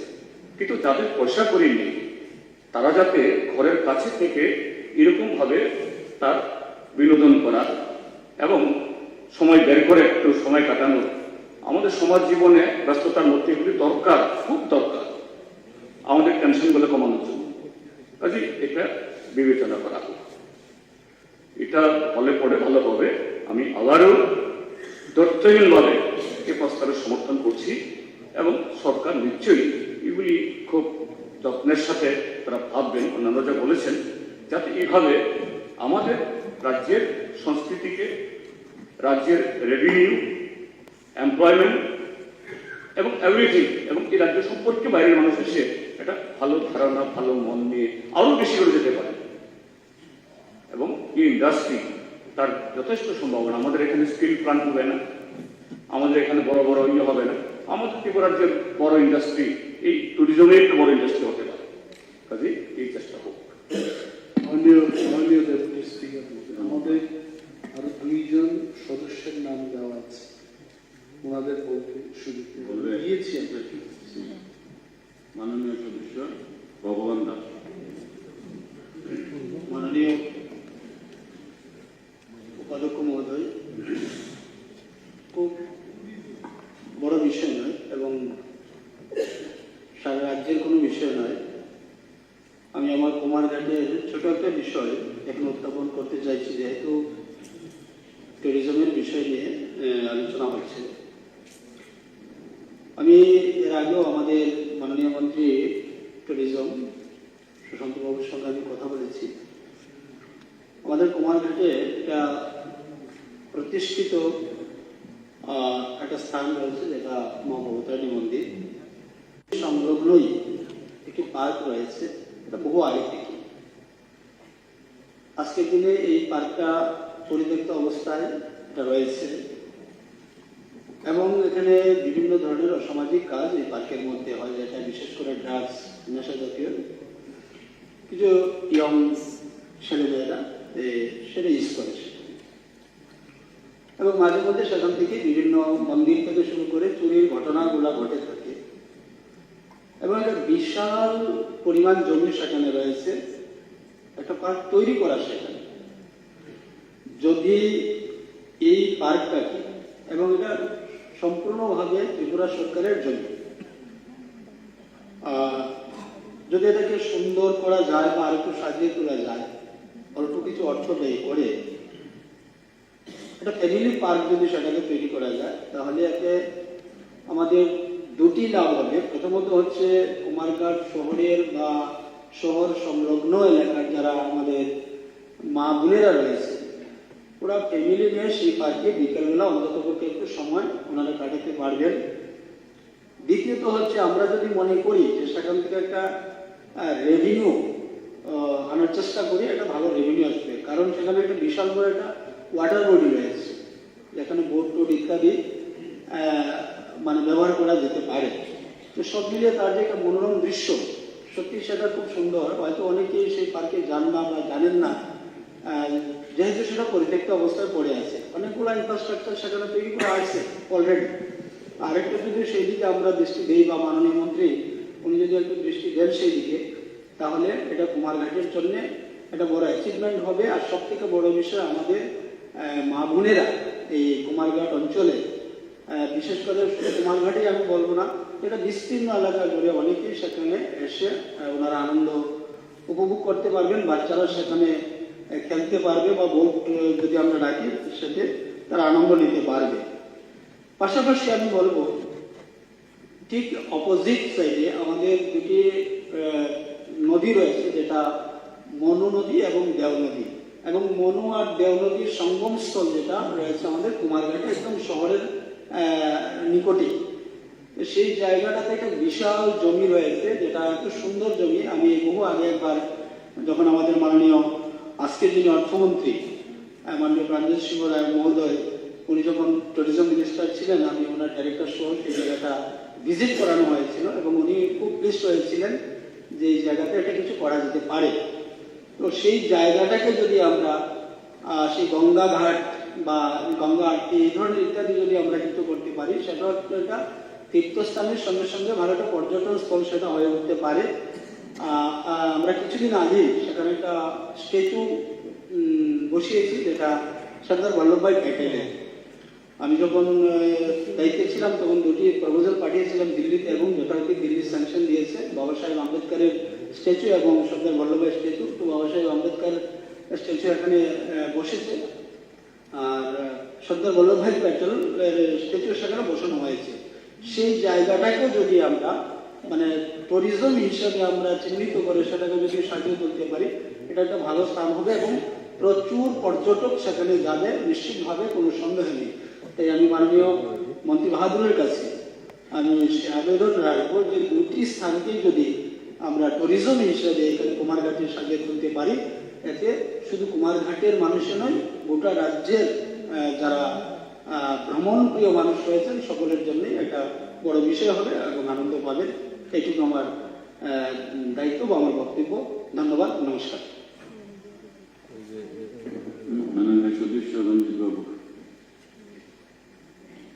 মাননীয় ডেপুটি স্পিকার স্যার, যে আমাদের বিধায়িকা স্বপ্না মজুমদার যে পর্যটন শিল্পের বিষয়ে যে স্থাপন করেছেন এখানে, খুব সুন্দর হয়েছে এবং আমার খুব ভালো লেগেছে। এবং উনি সময় উপযোগী এই উত্থাপন করাটা আমাদের রাজ্যে পর্যটন শিল্পটা আগামী দিন আরও এগিয়ে যাবে বলে আমি মনে করি। আমি ছোট্ট দু একটা বিষয় আমাদের মাননীয় মন্ত্রী মহোদয়ের দৃষ্টি আকর্ষণ করতে চাই। এর আগেও আমি এই বিধানসভায় আমি প্রশ্ন দিয়েছিলাম, তখন উত্তরে বলা হয়েছে চিন্তা ভাবনা না। পর্যটন শিল্প যদি উন্নয়ন করতে চায়, যদি এগিয়ে নিতে চায়, তাহলে সম্ভাবনা নাই, চিন্তা ভাবনা নাই, এই সমস্ত উত্তর যদি থাকে তাহলে ত্রিপুরায় পর্যটন শিল্প এগিয়ে যাবে বলে আমার মনে হয়। বরিপান সাথী একটা পাথরের মন্দির, বড়মরা পাহাড়ের উপর, কাতাই পাথরের উপর, খুব সুন্দর জায়গা। এটা মনটান, বর্তমানে যে মনটান আছে সে মনটান থেকে কম না। ওইখানে গেলে মনোমুগ্ধ মনোরম দৃশ্য এবং ক্ষয়শরটাকে আমরা স্পষ্ট দেখতে পাই। প্রতি বছর দুইটা সময়, একটা কার্তিক মাসে এবং চৈত্র মাসে বাংলায় সেখানে মেলা হয়, প্রচুর লোক সেখানে সমাগম হয়। অনেক যারা মানসা করে পুণ্যার্থীরা সেখানে যায়। সেই জায়গাটাকে যদি আমরা পর্যটন শিল্পের মাধ্যমে যদি সেখানে কিছু একটা করা যায়, তাহলে সেখানে প্রচুর দর্শনার্থী এবং যারা পর্যটক ওরা যাওয়ার সম্ভাবনা খুব আছে। এবং আমাদের খোয়াই জেলার সভাপতি জয়দেব দেববর্মা মহোদয় তিনি আমাকে বলেছেন বিষয়টা তিনি ঊর্ধ্বতন কর্তৃপক্ষকে নাকি উনি কাগজ দিয়েছেন, চিঠি লিখেছেন। সুতরাং বিষয়টি যদি মাননীয় মন্ত্রী মহোদয় খুব এত আমার 10 কোটি 15 কোটি লাগবে না, সেখানে অন্তত কিছু টাকা দিয়ে যদি সেটাকে যদি করা যায় তাহলে ওই পর্যটন শিল্পটা গড়ে উঠবে সেখানে। আরেকটা হচ্ছে খোয়াই ন্যাশনাল হাইওয়ের উপর বেলফাঙ্কের যে কোনারটা আছে টার্নিং মুখটা, একটা বড়মোড়া পাহাড়, সেখানে একটা লেক আছে প্রায় 1 কিলোমিটার, এবং সেখানে যদি ভিউ পয়েন্ট যদি করা যায় খুব ভালো হবে, কারণ হাইওয়ের উপর এবং খুব ওইখান থেকে আমি পাহাড়ে কিছুদিন আগে ফরেস্ট ডিপার্টমেন্ট একজন রেঞ্জারকে নিয়ে আমি গিয়েছিলাম, আমি ঘুরেছিলাম পাহাড়ের উপর, ঠিক চূড়ায় উঠেছিলাম, সেখান থেকেও খোয়াই শহরটা একদম সুন্দর দেখা যায়। এবং সেখানে পিকনিক স্পট যদি করা যায়, পিকনিক স্পট সহ সেখানে ফিশ অ্যাকোরিয়াম করার জন্য একটা বড় পুষ্কিনের দোকানের মতন আছে এবং পাকা দেওয়া আছে সেখানে যদি আমরা থাই কইটা যদি নিয়ে আসি বা জাপানি কই যদি নিয়ে আসি, সেখানে কালার কোড যে মাছটা সেখানে রাখি, ওইরকম কিছু যদি করতে পারি তো জায়গাটা খুব সুন্দর হবে বলে আমি মনে করি। বিষয়টা মাননীয় মন্ত্রী মহোদয়কে দৃষ্টি দেওয়ার জন্য আমি অনুরোধ রাখছি। আরেকটা হইল কমন করে ছানাইয়া রিয়াং পাড়া, সেখানে জলপ্রপাত আছে, ওইটাও যদি আমরা পর্যটনের ভিতরে নিয়ে আসতে পারি, সেই ছানারাই রিয়াং পাড়াটাও অনেক সুন্দর পর্যটন হবে, কেন্দ্র হবে এবং দেখার মতন সেখানে অনেক কিছু আছে। এবং রাস্তাঘাট ইতিমধ্যে কিছুটা হয়েছে, সেটা রাস্তাঘাট যদি করে দেয় অন্যান্য জায়গা থেকেও সেটা মানে মনোমুগ্ধ দৃশ্য কম নয়। আপনারা একবার মাননীয় মন্ত্রী মহোদয় একবার ভিজিট করে দেখতে পারেন। তাই আমি অনুরোধ করবো এই কয়েকটি এলাকায় যেটা আমার প্রস্তাব, ওইখানে যদি পর্যটন শিল্প গড়ে ওঠার জন্য যত যা কিছু করার সেটা মাননীয় মন্ত্রী মহোদয় যদি করেন তাহলে আমরা খুশি হব। ধন্যবাদ। Sir please sir, deputy speaker sir, যেহেতু আমার নাম বলা হয়েছে সেটাই thank you so much for giving me such an opportunity to deliver my speech. আমাদের অনারেবল মেম্বার শ্রীমতী স্বপ্না মজুমদার ওনার কর্তৃক প্রাইভেট মেম্বার্স রেজুলেশনে পর্যটনের উপর সবাই একে একে আলোচনা রেখেছেন, তার উপরে আমি কিছু বলতে চাই। আমার ঠিক tourism is my interesting subject. আমি বেকার থাকতে এবং 9 বছর চাকরি থাকতে আমি প্রত্যেক বছরই কিন্তু রাজ্যের বাইরে যেতাম শুধুমাত্র ঘুরবার জন্য। তো সেই হিসেবে ট্যুরিজমের উপরে শুধু আমরা পার্ক খুলি,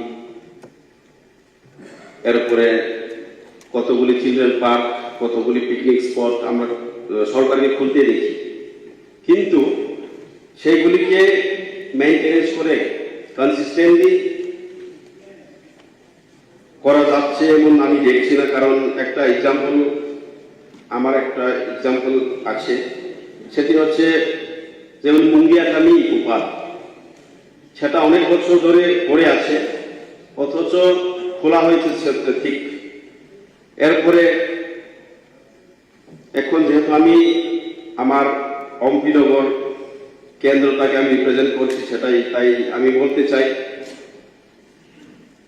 অম্পি নগর কেন্দ্র বা কেন্দ্র ভিত্তিক বা ব্লক ভিত্তিক যদি কোনো একটা চিলড্রেন পার্কের মতো ছোট করে একটা পার্ক যদি খোলা হয় প্রত্যেক ব্লকে অথবা প্রত্যেক বিধানসভায় যদি খোলা হয় তাহলে খুবই ভালো হবে। কারণ আমরা আগরতলায় আগে পড়াশোনা করতে সন্ধ্যাবেলায় চিলড্রেন পার্কে আমরা যেতাম, মনটাকে একটু রিফ্রেশ করতে যাই।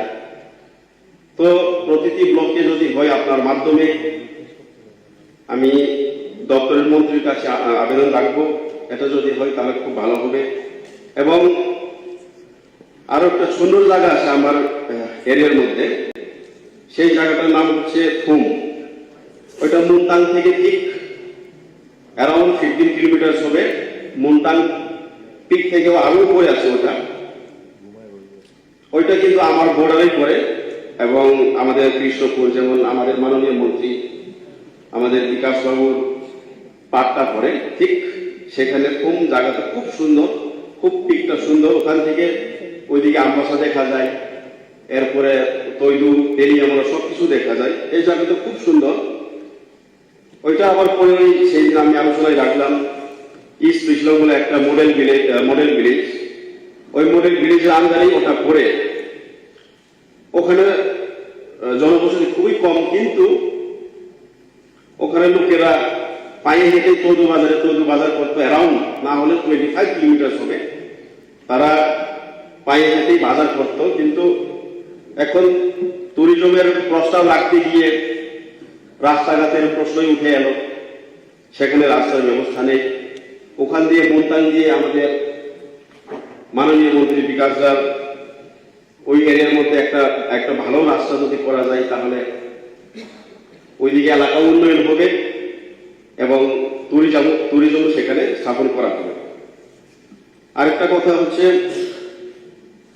আরেকটা বড়মুড়া দিয়া বা ফাতাই পুতর দিয়ে ঢুকতে একটা তাংপাইয়া একটা পাড়া আছে, খুব সুন্দর পাড়া। ওখানে ওয়াটারফল আছে, সেখানেও কিন্তু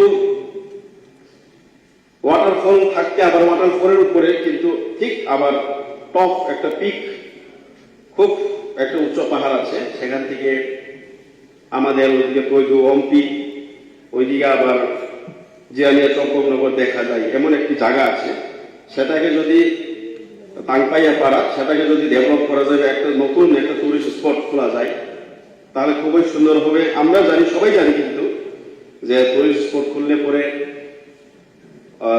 ওই বাসিন্দার লোকেরা কিছু তা না হলেও ইনকাম জেনারেশনের একটা ব্যবস্থা হবে। তাদের কোনো ইনকামের সোর্সই নেই, তো ট্যুরিজমের মাধ্যমে কিছু যদি ইনকাম জেনারেশনের একটা ব্যবস্থা করা যায়, তাহলে খুব ভালো হবে। সেটাই মাননীয় মন্ত্রীর কাছে আপনার মাধ্যমে একটা প্রস্তাব রাখতে চাই। Thank you so much. এখন আমি মাননীয় সদস্য শ্রীমতী স্বপ্না মজুমদার কর্তৃক উত্থাপিত রেজুলেশনটি ভোটে দিচ্ছি।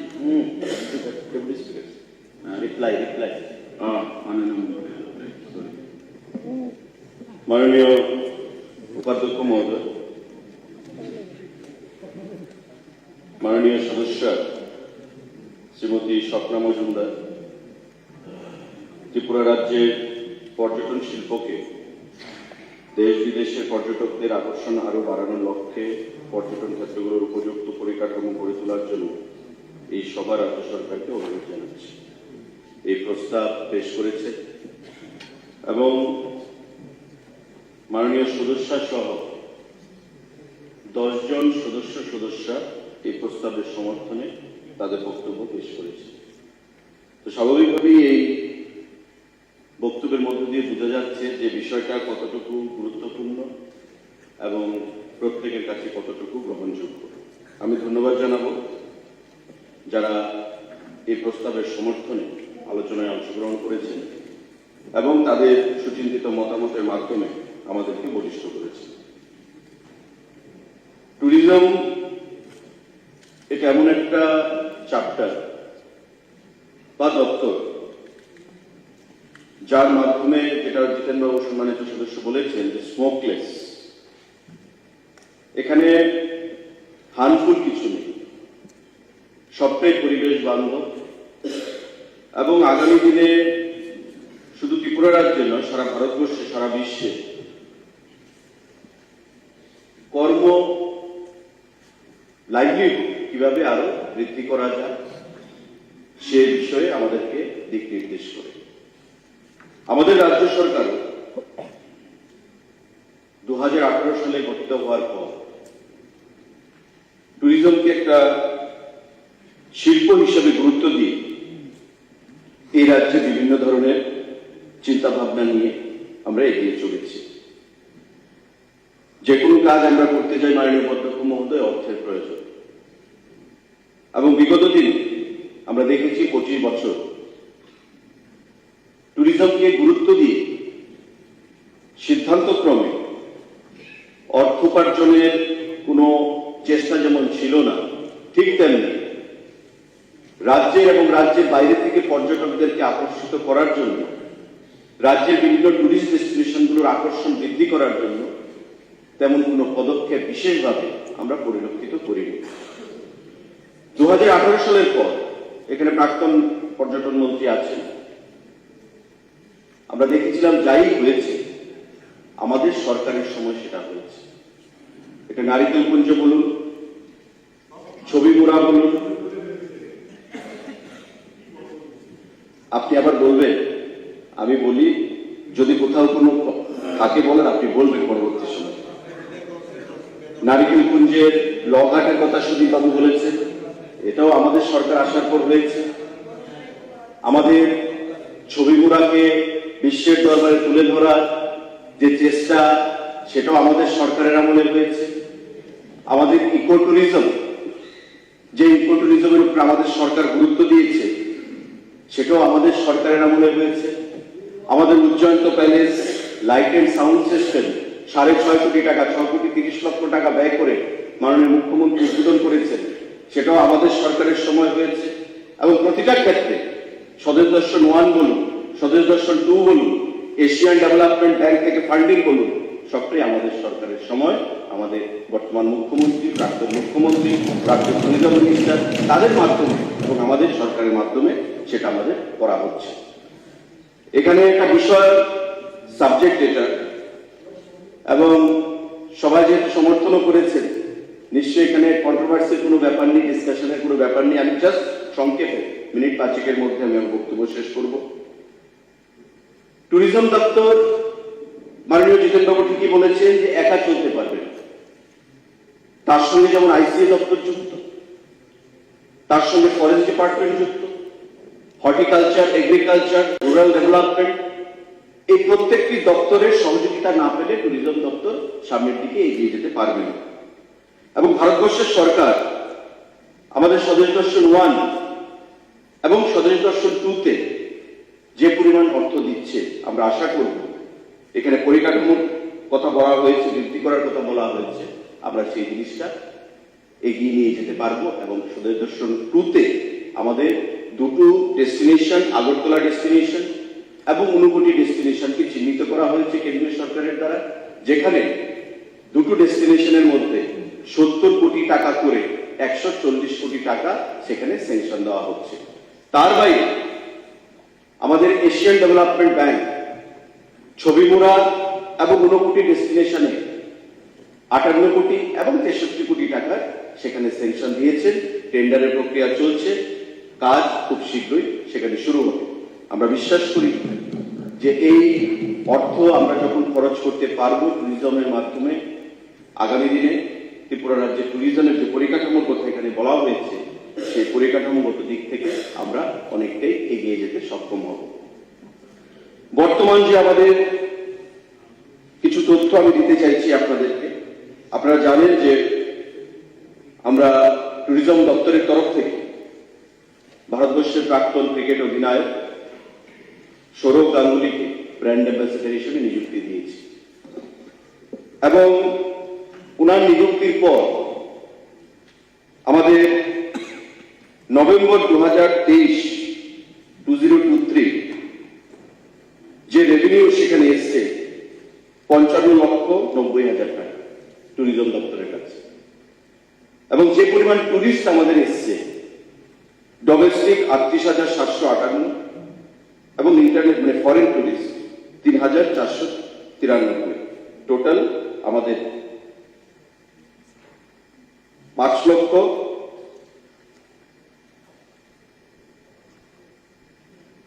সংখ্যাটা একটু ভুল আছে, তাই ক্লারিক্যাল মিস্টেক আছে। টোটাল দুটোর যোগফল যেটা, সেটা আমি 1 মাসের তথ্য আপনাদেরকে দিলাম।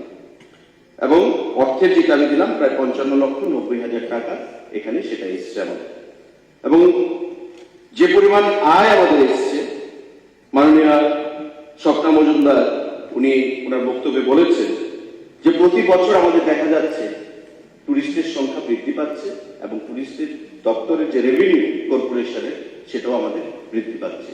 তো এটা আমাদের কাছে খুব আশাব্যঞ্জক এবং আগামী দিনে আমরা নীরমহল বলুন, ছবি মোড়া বলুন, আমাদের নারিকেলকুঞ্জ বলুন, অনুকুটি বলুন, আমাদের উজ্জয়ন্ত প্যালেস বলুন, তা তো রয়েছে, তার বাইরে আরো নতুন টুরিস্ট ডেস্টিনেশন কিভাবে তৈরি করা যায়, যেটা বিভিন্ন সদস্যরা এখানে প্রস্তাব আকারে দিয়েছেন আমাদেরকে, আমরা সেই জিনিসটা নিশ্চয়ই এক্সপ্লোর করব।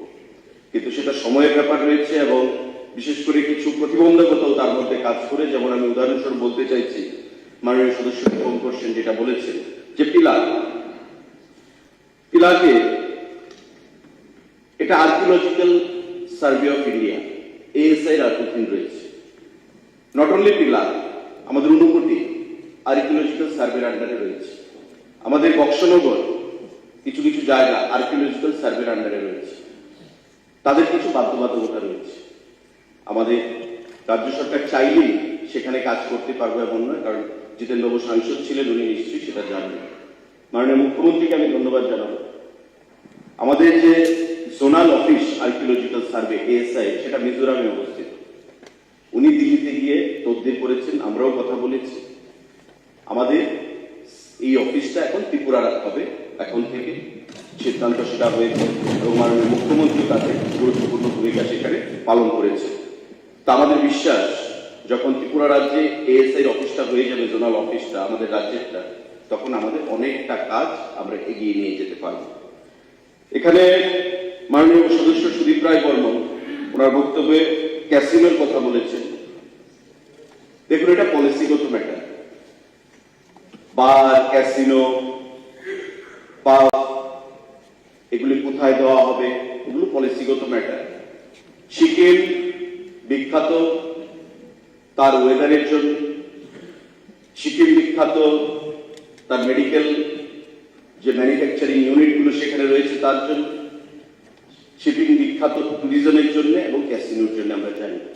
এবং আমি যতটুকু জানি যে সিকিমে বাইরের যারা টুরিস্টরা রয়েছে তারা অ্যালাউড ক্যাসিনো, লোকাল যারা রয়েছে তারা অ্যালাউড না, তাদেরকে সেখানে এন্ট্রি নেই। তা আমাদের ত্রিপুরা রাজ্যে টুরিস্টদের আকর্ষণ বৃদ্ধি করতে গেলে এমন কোন সিদ্ধান্ত নেওয়া যায় কিনা, এটা আমাদের রাজ্য সরকারকে পলিসি নিতে হবে। এটা মাননীয় মুখ্যমন্ত্রী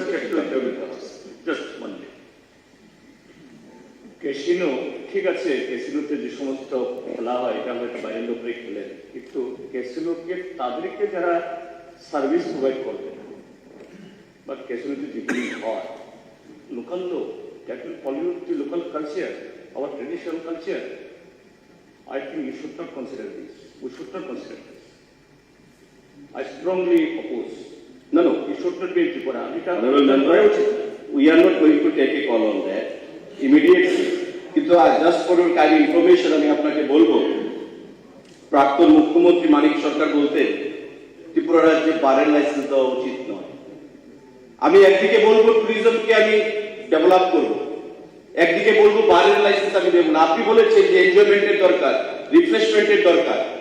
তো ত্রিপুরা রাজ্যে এমনও সময় গেছে যে যারা মদের দোকানের বাইরে একটা অবস্থিত বার ছিল সন্ধ্যা 7টার পর, আমাদের সরকার এসে সেই বারের লাইসেন্স প্রদান করেছে। প্রোগ্রেসিভ মেন্টালিটি নিয়ে যদি আমরা না এগোই তবে কিন্তু আমরা এগোতে পারবো না। আমি এটা বলছি না যে আমরা ক্যাসিনো দিয়ে দেবো, কিন্তু আপনি ট্যুরিজমে যে সমস্ত রাজ্যগুলো দেশগুলো প্রসপারিটি এনেছে আপনাকে দেখতে হবে সেখানে এমন কি এভিনিউজ আছে যা আমাদের রাজ্যে নেই, সেগুলোকে বিচার করে আমাদের সিদ্ধান্ত গ্রহণ করতে হবে। যেহেতু উনি বলেছেন, প্রস্তাব আকারে দিয়েছেন, আমি তাই রাজস্থান জিওগ্রাফিক্যালি রাজস্থান কি অবস্থায় আছে সেটা আপনি জানেন, ডেজার্ট। যাই হোক, আমাদের রাজ্যের জিওগ্রাফিক্যাল লোকেশন যথেষ্ট ভালো এবং প্রস্তাবে এসছে যে বোট আরো বৃদ্ধি করা যায় কিনা। গতকাল রাত্রিবেলা সেক্রেটারি ট্যুরিজমের সঙ্গে আমার কথা হয়েছে যে আমাদের আরো কিছু বোট বৃদ্ধি করা যায় নারিকেল কুঞ্জে, কারণ এটা একটা ভাস্ট একটা ওয়াটার বডি। এখানে 5টা-10টা বোট দিয়ে সেখানে খাবার হচ্ছে না। আমাদের এই নারিকেল কুঞ্জ যে ওয়াটার বডি সেটা আমাদের কাশ্মীরের যে লেক হ্রদ, সেখানে লেক থেকেও অনেক বড়, অনেক বড়। তো কেন আমার টুরিস্ট সেখানে আসবে? আমাদের যা বোট রয়েছে সেটা আমরা সংখ্যা কিছুদিনের মধ্যেই আরো বৃদ্ধি করব। তার বাইরে আমাদের হাউস বোটের কাজ চলছে, টেন্ডার হয়ে গেছে। এই লেকের মধ্যে কি করে হাউস বোটকে জনপ্রিয় করে তোলা যায় সে বিষয়ে আমরা কাজ করছি। আমাদের নেসিড থেকে 30 কোটি টাকার সেখানে স্যাংশন দেওয়া হচ্ছে, যাতে করে আমরা সেখানে এই যে আইল্যান্ডগুলোর কথা বলা হয়েছে, সেই আইল্যান্ডগুলোকে আরো কি করে টুরিস্টদের জন্য সেখানে পপুলার করা যায়, অ্যাট্রাক্টিভ করা যায়। যে আইল্যান্ডগুলো আমাদের রয়েছে সেগুলো এখন আনএক্সপ্লোর, সেগুলোকে আরো কি করে টুরিস্ট অ্যাট্রাকশন বৃদ্ধি করার জন্য ব্যবহার করা যায়। নেসিড থেকে আরো 30 কোটি টাকা সেখানে সন্ধান আমরা করতে পেরেছি। তো আর্থিক দিক থেকে যতক্ষণ না পর্যন্ত আমরা স্বাবলম্বী হতে পারবো, স্বয়ং হতে পারবো, ততক্ষণ আমাদের এই যে চিন্তা ভাবনাগুলো সেগুলো কিন্তু কনফাইন থেকে যাবে। তাই আমাদের সকলের কাছে আহ্বান থাকে, আপনারা সেখানে আহ্বানের বিশেষ নেই, কারণ আপনারা প্রত্যেকে এটাকে সমর্থন করেছেন। এবং মাননীয় ভগবান দাস মা ভবতারিণী মন্দিরের কথা বলেছেন, অলরেডি এটা আমাদের কনসিডারেশনে রয়েছে। কারণ 50 কোটি যে ডেস্টিনেশনে আমরা অর্থ পাচ্ছি, তাতে মাননীয় মন্ত্রী সুধাংশু দাস, মাননীয় মন্ত্রী টিঙ্কু রায়, মাননীয় প্রাক্তন মন্ত্রী বর্তমান বিধায়ক ভগবান দাসের কনস্টিটুয়েন্সিতে সেখানেই খরচ করা হবে। কারণ 50 কোটি জেলাতে সেটাকে খরচ করতে হবে, তো সেই বিধানসভাগুলোতে সেটা খরচ করতে হবে। এখানে আমাদের প্রাক্তন স্পিকার রতন চক্রবর্তী মহোদয় রয়েছেন। খয়েরপুর বিধানসভা কেন্দ্রে 6.5 কোটি টাকা এশিয়ান ডেভেলপমেন্ট ব্যাংক থেকে প্রদান করা হচ্ছে। টেন্ডারও হয়তো এর মধ্যে হয়ে গেছে বা হয়ে যাবে। আমাদের কমলা সাগর এখানে বিধায়িকা রয়েছেন, 17.5 কোটি টাকা এশিয়ান ডেভেলপমেন্ট ব্যাংক থেকে দেওয়া হয়েছে কমলা সাগর টেম্পলের এবং তার যে সারাউন্ডিংস তার ডেভেলপমেন্টের জন্য। রাস্তাঘাট প্রতিটা ক্ষেত্রে ট্যুরিজমের সঙ্গে যুক্ত রয়েছে। মাননীয় মুখ্যমন্ত্রী সেটা গুরুত্ব দিয়ে দেখছে। মন্দির ঘাটের রাস্তার কথা এখানে বলা হয়েছে, যত সুন্দর রাস্তা করা হয়েছে। এবং আগামী দিনে ট্যুরিজমকে আরো অ্যাট্রাক্টিভ করতে গিয়ে পিডব্লিউডি থেকে আমরা সহযোগিতা আশা করব এবং মাননীয় মন্ত্রী মুখ্যমন্ত্রী সেদিক থেকে যথেষ্ট যত্নবান এবং সহযোগিতার হাত বাড়িয়ে দিচ্ছেন। তো আমি সবাইকে ধন্যবাদ জানাচ্ছি। এটা এমন একটা সাবজেক্ট যেটা কারোর বিরোধিতা কেউ করেনি এবং এই প্রস্তাবকে সেখানে সমর্থন করার জন্য। তার বাইরে ফর ইউর ইনফরমেশন, আমাদের হোমস্টে খুব শীঘ্রই আগামী 5-7 দিনের মধ্যে আমরা ছবিমুড়া এবং নারিকেল কুঞ্জতে 10টা হোমস্টে সেখানে আমরা উদ্বোধন করতে চাইব। লকহাটের কথা আমরা বলেছি, আমাদের হাউস বোটের কথা বলেছি, আমাদের হেলিপ্যাড সেখানে স্থাপন করা হচ্ছে যাতে হেলিকপ্টার সার্ভিস নিয়েও টুরিস্টরা সেখানে যেতে পারে। অ্যাডভেঞ্চার ট্যুরিজম আমাদের কাঞ্চনপুর অর্থাৎ জম্পুইতে অ্যাডভেঞ্চার ট্যুরিজম সেখানে রয়েছে, সেটাও যথেষ্ট জনপ্রিয়তা অর্জন করেছে। এবং ধীরে ধীরে আমি যেটা দিয়ে শুরু করেছি, যে কাজগুলো হয়েছে সেটা আমাদের সরকারের সময় হয়েছে এবং আগামী দিনে সেই কাজগুলোকে আমরা ত্বরান্বিত করব, সামনের দিকে এগিয়ে নিয়ে যেতে পারবো। এবং আগামী দিনে টুরিস্ট পুলিশ প্রশ্ন এখানে এসছে, টুরিস্ট গাইড কি করে আমরা নিয়োগ করতে পারি সেদিকেও দপ্তর চিন্তা ভাবনা করছে। সেই কাজগুলোকে আমরা ত্বরান্বিত করব এবং ট্যুরিজমকে একটা লাইভলিহুড আর্নিং একটা ব্যবস্থা কিভাবে করা যায় ট্যুরিজমের মাধ্যমে, চাকরির বাইরে গিয়ে সেই জিনিসটা আমরা লক্ষ্য রেখে আগামী দিনে কাজ করব। সবাইকে আমরা নমস্কার জানাই এই আলোচনায় অংশগ্রহণ করার জন্য এবং তাকে সমর্থন করার জন্য। ধন্যবাদ। ধন্যবাদ। এখন আমি মাননীয় সদস্য শ্রীমতী স্বপ্ন মজুমদারের আনিত রেজলিউশনকে ভোটে দিচ্ছি। রেজলিউশনটি হল ত্রিপুরা রাজ্যে পর্যটন শিল্পকে দেশ বিদেশের পর্যটকদের আকর্ষণ আরো বাড়ানোর লক্ষ্যে পর্যটন ক্ষেত্রগুলি উপযুক্ত পরিকাঠামো গড়ে তোলার জন্য এই সভা রাজ্য সরকারকে অনুরোধ জানাচ্ছি। তো আমি যারা এই প্রস্তাবের পক্ষে আছেন তারা হা বলবেন, যারা এই প্রস্তাবের বিপক্ষে আছেন তারা না বলবেন। যেহেতু না বলার কেউ নেই, এই প্রস্তাবটি সর্বসম্মতি গৃহীত হল।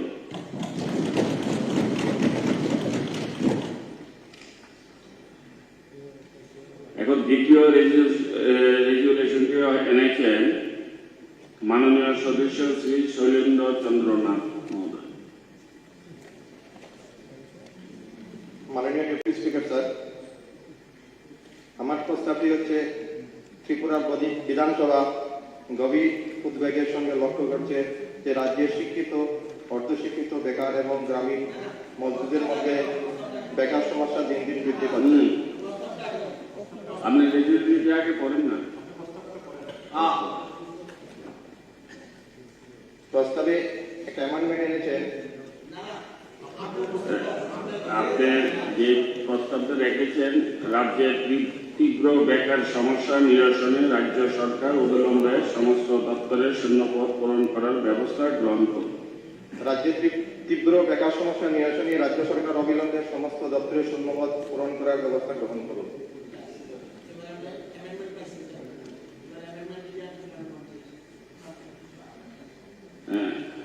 মাননীয় সদস্যগণের অবগতির জন্য জানাচ্ছি যে মাননীয় সদস্য শ্রী শৈলেন্দ্র চন্দ্র নাথ কর্তৃক উত্থাপিত রেজুলেশনের উপর মাননীয় সদস্য শ্রী কিশোর বর্মন একটি সংশোধনী প্রস্তাবের নোটিশ দিয়েছে। আমি এই সংশোধনী প্রস্তাবটি উত্থাপনের অনুমতি দিয়েছি। এখন আমি মাননীয় সদস্য শ্রী কিশোর বর্মনকে অনুরোধ করছি ওনার সংশোধনী প্রস্তাবটি সবাই উত্থাপন করে আলোচনা শুরু করার জন্য।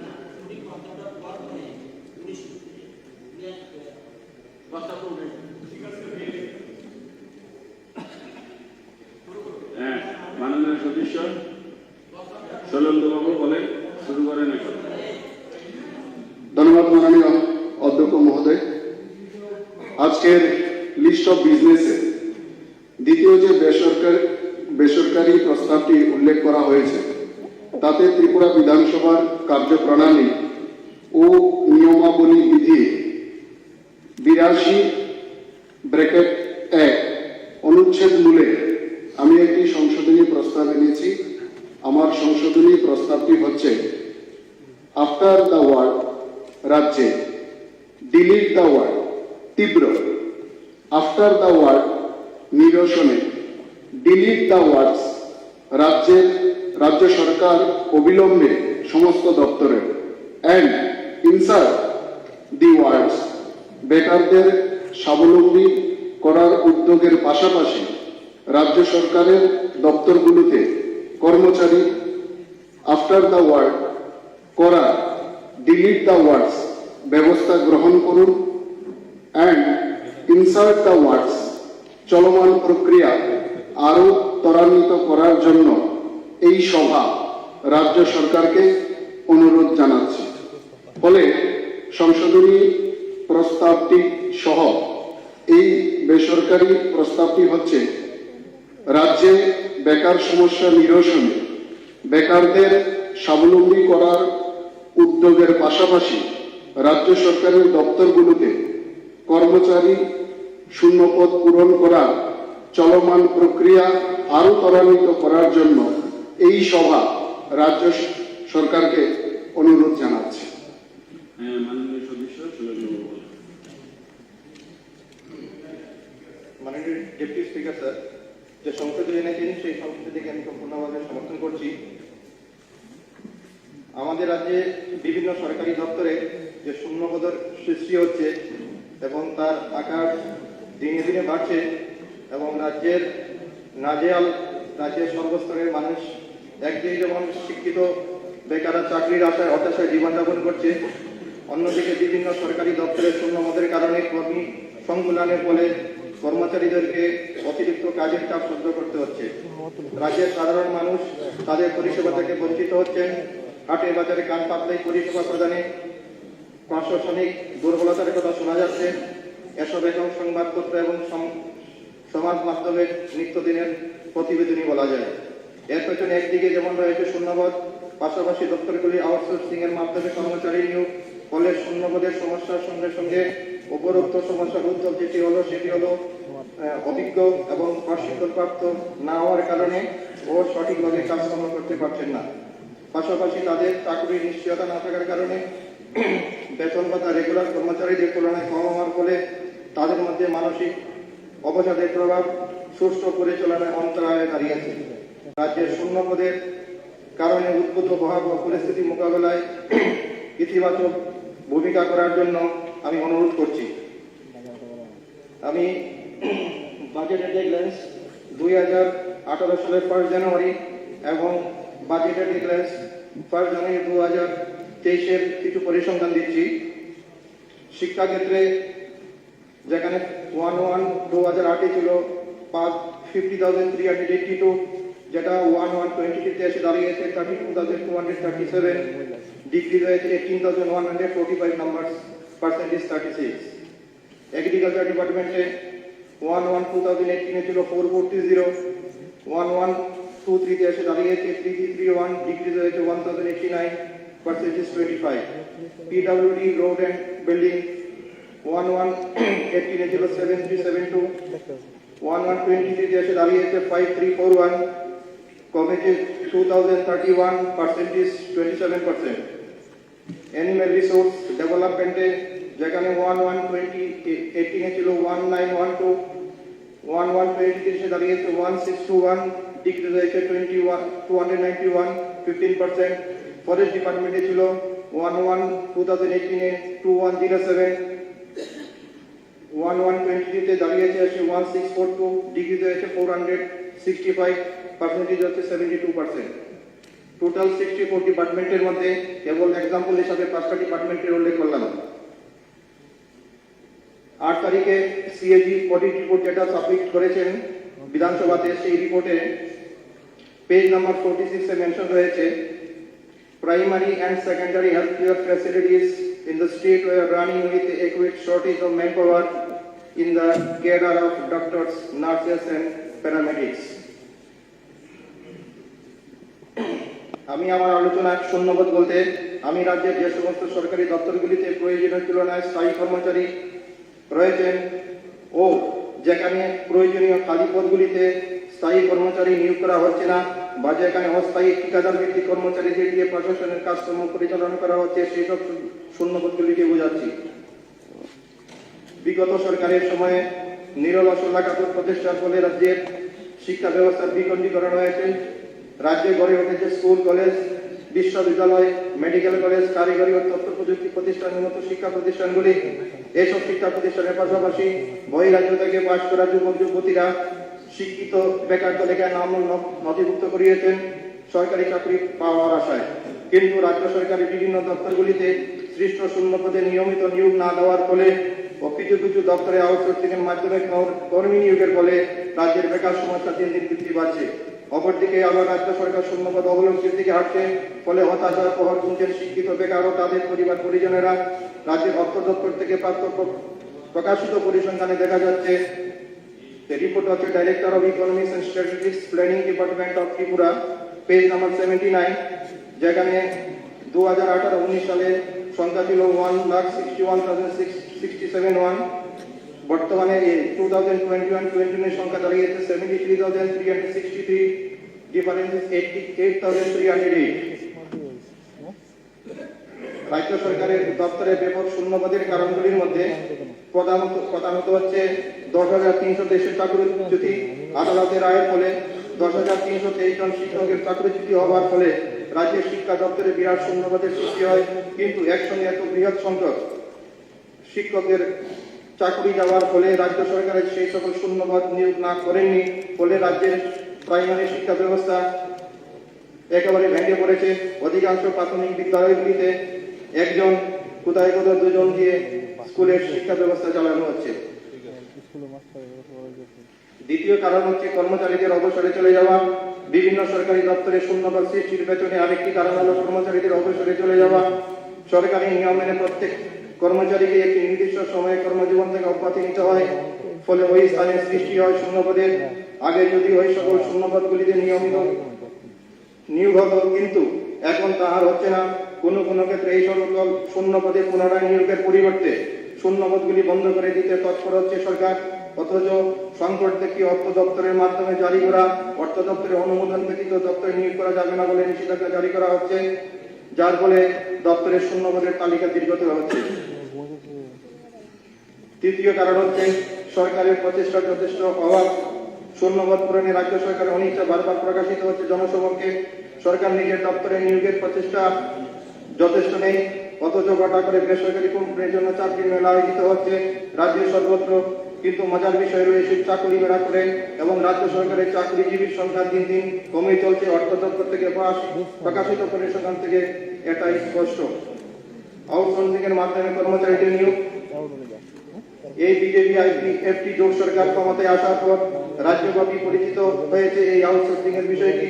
যোগ্যতা আছে, পরিশ্রম বেশি, অতিরিক্ত খাটুনি, অথচ পারিশ্রমিক অল্প, নেই কাজের নিশ্চয়তা। এজন্য হায়ার এন্ড ফায়ারিং নীতি চলছে সরকারি দপ্তরে। রাজ্যের কর্মসংস্কৃতিতে এজন্য এক নতুন অধ্যায়ের সূচনা।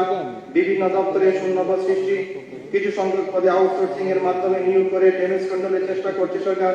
কিন্তু এতে সমস্যা আরো প্রকট হচ্ছে, কেননা আউটসোর্সিং এর মাধ্যমে যে সকল কর্মচারী নিয়োগ করা হয় প্রথমত দেখা যাচ্ছে তাদের যোগ্যতার তুলনায় অধিকাংশ ক্ষেত্রেই কম এবং যথাযথ প্রশিক্ষণ না থাকার ফলে সঠিকভাবে দায়িত্ব পালন করতে পারছেন না। দ্বিতীয়ত তাদের বেতন ভাতা স্থায়ী কর্মচারীদের তুলনায় কম হওয়ার কারণে, কাজের চাপ অপেক্ষাকৃত বেশি হওয়ার কারণে ও চাকরির নিশ্চয়তা না থাকার কারণে কাজে মনোযোগ দিতে পারছেন না এবং আউটসোর্সিং এর মাধ্যমে যে নিয়োগের স্থান নিয়োগ পূরণ করা হচ্ছে না। কয়েকটা এক্সাম্পল আপনাদেরকে দিচ্ছি। মাননীয় মন্ত্রী সুশান্ত চৌধুরী প্রেস কনফারেন্সের মাধ্যমে 20 সেপ্টেম্বর 2023 তে post graduate teacher physical education, sociology, psychology, geography, economics, staff nurse, academic councillor, special educator এবং লাইব্রেরিয়ান পদের বিভিন্ন পদের ঘোষণা করেছিলেন। কিন্তু আজ অবধিও সেই সমস্ত পদে নিয়োগের জন্য আবেদনপত্র আহ্বান করা হয়নি।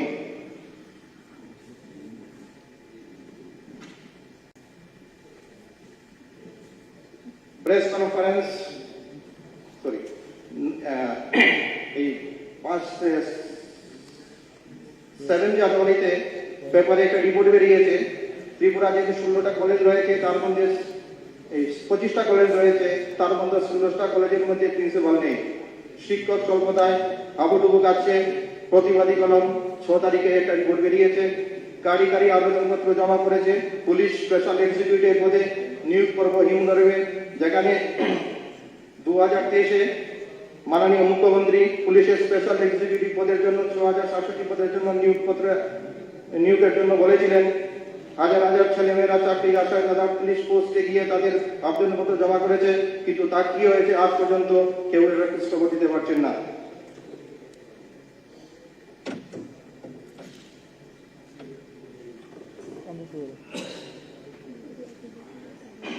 5 জানুয়ারিতে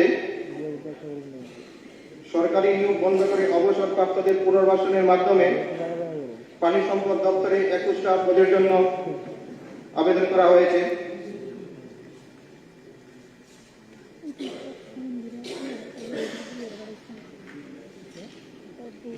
একদিকে সরকার বলছে রাজ্যে যে অর্থ সংকট রয়েছে, অর্থ দপ্তরের অনুমতি ব্যতীত দপ্তরে নিয়োগের বিজ্ঞপ্তি জারি করা যাবে না। অপরদিকে বিজ্ঞাপন খাতে সরকারি ব্যয় দিন দিন বৃদ্ধি পাচ্ছে। রাজ্যের সর্বত্র সরকারি অর্থে মুখ্যমন্ত্রী থেকে বিভিন্ন মন্ত্রীদের সদস্যের যে কোনো প্রকল্পের বিজ্ঞাপন চুকে পড়ে মনে হচ্ছে এটা যেন প্রাইভেট কোম্পানির আকর্ষণীয় অফার। অথচ এই কোটি কোটি টাকা পরিকল্পিতভাবে ব্যয় করলে শূন্যপদের অনেকগুলি পূরণ করা যেত, যার ফলে রাজ্যের জনগণ তাদের মৌলিক সুবিধা থেকে বঞ্চিত হচ্ছেন। রাজ্যের সরকারি অফিসগুলিতে প্রয়োজনীয় কর্মচারী না থাকার ফলে জনগণ তাদের পরিষেবা থেকে অনেকাংশে বঞ্চিত হচ্ছেন। দিনের পর দিন অফিসে অনুপস্থিত হয়েও দেখা যাচ্ছে না। অফিসারদের অফিস থেকে বলা হচ্ছে অফিসার ও সুশাসন মেলায় নিয়ে ব্যস্ত, ফলে সাধারণ মানুষকে হয়রানির শিকার হতে হচ্ছে। শুধু প্রশাসনিক ক্ষেত্রে নেই, শিক্ষা ক্ষেত্রে অনেক বিদ্যালয়ে শিক্ষক অপচলতার কারণে ক্লাস হচ্ছে না। কোথায় কোথায় বিষয় শিক্ষক নেই, ওইসব বিষয়ে ছাত্রছাত্রীদের পড়াশোনায় করানো হচ্ছে না। অতিরিক্ত কাজের চাপ সহ্য করতে অনেক কর্মীরাই অপারগ। যথাযথ কর্মী না থাকায় সরকারি দপ্তরে কর্মীদের অনেকেই অতিরিক্ত কাজের চাপের বোঝা বইতে হচ্ছে। ফলে অনেক কর্মী মানসিক অবসাদে ভুগছেন, যা রাজ্য প্রশাসনে খারাপ প্রভাব বিস্তার করছে। উদাহরণস্বরূপ বলা যায়, ধর্মনগর মহকুমা অফিসের কর্মচারীদের আর 8টা থেকে 9টা পর্যন্ত কাজ করতে হচ্ছে। তৃতীয়ত, শূন্যপদে নিয়মিত নিয়োগ না করার ফলে রাজ্যের শিক্ষিত বেকাররা কাজের আশায় হতাশ হয়ে দিন কাটাচ্ছেন। গরিব বাবা মা তাদের সর্বোচ্চ প্রচেষ্টার মাধ্যমে তাদের ছেলে মেয়েদের শিক্ষিত করে তুলেন একটি স্থায়ী সরকারি চাকরির আশায়, কিন্তু নিয়োগ না হওয়ার কারণে শূন্যপদ বন্ধ হয়, তারা হতাশাগ্রস্ত। এছাড়া শূন্যপদের প্রভাব পড়ছে রাজ্যের আর্থ সামাজিক উন্নয়নের ক্ষেত্রে। সেই জন্য আমি যে এই প্রাইভেট রেজুলেশনের মাধ্যমে চলমান বেকার প্রক্রিয়া আরো ত্বরান্বিত করা, এই সভা এটাকে ত্বরান্বিত করার জন্য আরো জোরদার কোনো পরিকল্পনা গ্রহণ করার জন্য আমি সরকারকে আবেদন করছি। নমস্কার।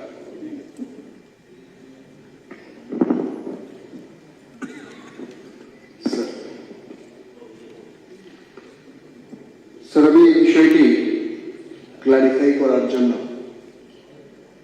একটু বক্তব্য রাখবো। কালকেও আমার কেন আমি সংশোধনীটা এনেছি, কালকেও আমি ভাষণের জন্য আমার নাম ছিল, কিন্তু জনস্বার্থে সমর্পণ করে দিয়েছি। আজকেও রেফারেন্স পিরিয়ডে আমার বক্তব্য ছিল, সেটাও জনস্বার্থে সমর্পণ করে দিয়েছি। আমি এটার মধ্যে একটু বলব। স্যার, বেকারদের যে কর্মসংস্থান, এটা শুধুমাত্র যে আমাদের সরকারের সমস্যা তা নয়, বা এই রাজ্যেরই সমস্যা তা নয়। আমরা সবাই জানি যে এই সমস্যা দেশের প্রতিটা রাজ্যের, দেশের এবং বিশ্বের সমগ্র যে উন্নয়নশীল দেশ তাদেরও আছে, এবং অনুন্নত যে দেশগুলো আছে তাদেরও আছে। বর্তমান আমাদের সরকারও আছে, এবং অস্বীকার করতে পারবেন না তার আগে যে আমাদের বামপন্থী বন্ধুদের যে সরকার ছিল, সেই সরকারের সময়ও সেই বিষয়টা ছিল। তারা হয়তো চেষ্টা করেছেন বর্তমান যে শিল্প, শিক্ষক স্বল্পতা ইত্যাদি নিয়ে 2023 ইত্যাদি নিয়ে বক্তব্য রাখছেন, তারা হয়তো চেষ্টা করেছিলেন কিছু নিয়োগ নীতি দেওয়ার জন্য, কিন্তু তাতেও তারা সফল হননি। কারণ তাদের স্বজন পোষণ, তাদের দলবাজি এবং নিয়ম নীতিতে স্বচ্ছতার অভাবে অনেক বেকার যুবকের জীবন নষ্ট হয়েছে। তাদের দলবাজির ফসল এখানে আমিও একজন আছি। আমিও 2004 সালে ত্রিপুরা বিশ্ববিদ্যালয় থেকে বাংলা অনার্স নিয়ে পাশ করেছি, চাকরি পাইনি। এমন নয় আমি ইন্টারভিউ দিইনি, ইন্টারভিউ দিয়েছি, চাকরি পাইনি। কেন? সিপিএম করিনি। এমন নয় আমার রেজাল্ট খারাপ ছিল, আমার থেকে যারা আরো খারাপ রেজাল্ট করেছেন তারা পর্যন্ত চাকরি পেয়েছে। যদি তারা সেই দিন সেই রাস্তা অবলম্বন না করতেন, তাহলে হয়তো বর্তমান যে শিক্ষক স্বল্পতা তারা উদাহরণ তুলে ধরছেন, সেটা অন্তত কিছুটা হলো সেখানে ঘাটতির অভাব কম। তো এই বিষয় নিয়ে গত 3 দিন ধরে আমাদের এই হাউসের চর্চায় মহামান্য রাজ্যপালের ভাষণ, তার উপর ধন্যবাদ সূচক বক্তব্য, তার সমর্থনের বক্তব্য থেকে শুরু করে বিভিন্ন question hour, calling attention, reference period, এই সমস্ত কিছুতে আলোচনায় এসছে, এবং সবাই আমরা সেটা নিয়ে চিন্তিত যে কিভাবে সমস্ত বেকারদের কর্মসংস্থান দেওয়া যায়, কিভাবে শূন্য পদগুলো পূরণ করা যায়, কিভাবে নতুন পদের সৃষ্টি করে আরো বেকারদের সেখানে রোজগারের ব্যবস্থা করা যায়, আমাদের সরকারের কি ভূমিকা, এই বিষয়ে আমাদের মহামান্য রাজ্যপালের ভাষণের ধন্যবাদ জানাতে গিয়ে আমাদের পরিষদীয় মন্ত্রী শ্রী রতন লাল নাথ, উনি বিস্তর আলোচনা করেছেন এবং তথ্য দিয়ে আলোচনা করেছেন। আমরা তো মাননীয় রতন দাকে জানি, উনি আমাদের এই টিমের সচিন তেন্ডুলকর। কিন্তু ওই দিন আমার মনে হয়েছে সচিন তেন্ডুলকর ধন্যবাদ সূচক বক্তব্য এবং এই বেকার সমস্যা ইত্যাদি নিয়ে জবাব দিতে গিয়ে রোহিত শর্মার মতো 264 রানের ইনিংস খেলেছেন। অনিমেষ দা বল করছেন, আমাদের রতন বাবু ব্যাট করছেন, বৃষগত বাবু কিপার ছিলেন, আর আমার যারা তীব্রামতার বন্ধুরা ছিলেন তারা ফিল্ডিং করছিলেন। আর ওই ব্যাটিং এর মধ্যে এত ভয়ঙ্কর সেই ব্যাটিং ছিল, যাও শর্ট মারছিলেন সব বাউন্ডারির বাইরে, আর আমার সিপিএম এর বন্ধুরা বাউন্ডারির ভেতরে নয়, বাউন্ডারির বাইরে কিছু প্লেয়ার থেকে বল কুড়িয়ে মাঠের ভেতরে দেওয়ার জন্য তারা দিচ্ছিলেন।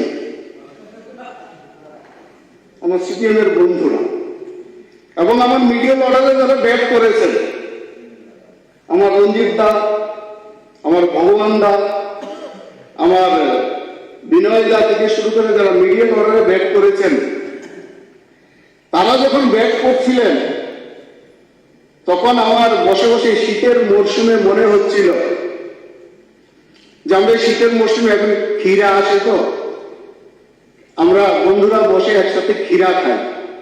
তারা যখন বক্তব্য রাখছিলেন এবং আমার অপোজিশন বন্ধুদের জবাব দিচ্ছিলেন, তখন মনে হচ্ছিল কেউ ক্ষীরা খুলছেন, কেউ কাটছেন, কেউ লবণ লাগাচ্ছেন, আর কেউ মরিচ লাগাচ্ছেন। এবং শেষে আমার ট্যালেন্টার ব্যাটসম্যান বক্সনগরের তপাস জল ভাই রিঙ্কু সিং এর মতো ব্যাট করে গেলেন, একবারে সুইল লাগাইটা লবণ লাগাই দিচ্ছে ওই বিষয়ের উপর। বাকি গোপালদা ছিলেন এখানে, তবদ্দল ভাইটা আমার যিনি এখানে ছিলেন, শুধু না বক্তব্যের সময় মিডিয়ার সামনে এখানে আসেন, মিডিয়ার বক্তব্য রেখে বেরিয়ে যান। ওনারই গুরু সুদীপ তাকে পর্যন্ত ছাড়েননি। উনি কিন্তু মাঠে ছিলেন না, কোথায় ছিলেন? স্টেডিয়ামে কমেন্ট্রি বক্সের ভেতরে বসেছিলেন। কিন্তু রিঙ্কু সিং এর ব্যাটে রিঙ্কু সিং তাকেও ছাড়েননি, কমেন্ট্রি বক্সের গ্লাস পর্যন্ত ভেঙে গেছে। গোপালদা দর্শক আসনে বসে ম্যাচটাকে ডিস্টার্ব করার জন্য বোতল ছুটছিলেন, বারবার বোতল ছুটছিলেন, ম্যাচটাকে ডিস্টার্ব করছিলেন। তো এই ছিল তার পরিস্থিতি। কিন্তু বিষয় হলো বেকারদের কর্মসংস্থান আমাদের বামপন্থী বন্ধুদের দৃষ্টিতে শুধুমাত্র সরকারি চাকরি দিলেই বেকারদের কর্মসংস্থান থাকবে, এটাই তাদের একমাত্র দৃষ্টিভঙ্গি। তারা ভুলে যান আমার বাড়ি প্রাক্তন মন্ত্রী সুকুমার বর্মন ছিলেন, ওনার সাথে স্বর্গীয় অনিল সরকারের খুব ঘনিষ্ঠ সম্পর্ক ছিল, প্রায়ই যেতেন এবং বিভিন্ন সভা সমিতিতে ভাষণ রাখতেন। উনি কবি মানুষ ছিলেন, উনিও ভাষণে বলতেন কবির ভাষায় যে সবাইকে চাকরি দিতে পারবো না, আর সবাইকে স্বর্গের সিঁড়ি বানিয়ে দিতে পারবো না। উনিও বলতেন তাদের সরকারের আমলে উনি এডুকেশন মিনিস্টার ছিলেন। অথচ আজকে যখন সরকারের নাই, দুমুখী সিদ্ধান্তের কথা তারা জানাচ্ছে। তাদের সরকারের আমলে কিন্তু তারা পারেননি, 35 বছর চালিয়েছেন, তারা কিন্তু পারেননি। তারপর পশ্চিমবঙ্গে 34 বছর, 34 বছর সেখানে কি তারা কর্মসংস্থান সবাইকে দিতে পেরেছে? 34 বছরের শাসনে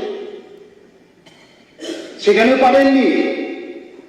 তারা পশ্চিমবঙ্গে ক্ষমতায় আসার আগে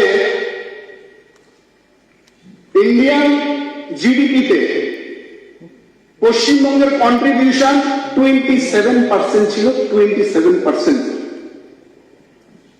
আর আজকে ওই রাজ্যকে কাঙ্গাল বানিয়ে দিয়েছে। আজকে ওই রাজ্য তারা যখন ক্ষমতা ছেড়ে যান 1.5 লক্ষ কোটি টাকা ঋণ করে গেছে। জুট মিল বন্ধ, 63,000 বিভিন্ন কলকারখানা, ছোট বড় কলকারখানা তারা বন্ধ করে গেছেন। সেই কারণে আমি এখনো সামল্লা উত্তর করছেন ওখান থেকে, আসলে তাদের স্বভাবটা কিরকম, দুর্যোধনের মতো। দুর্যোধন জানতে পাপ কোনটা, পুণ্য কোনটা, ন্যায় কোনটা, অন্যায় কোনটা, ভালো কোনটা, মন্দ কোনটা।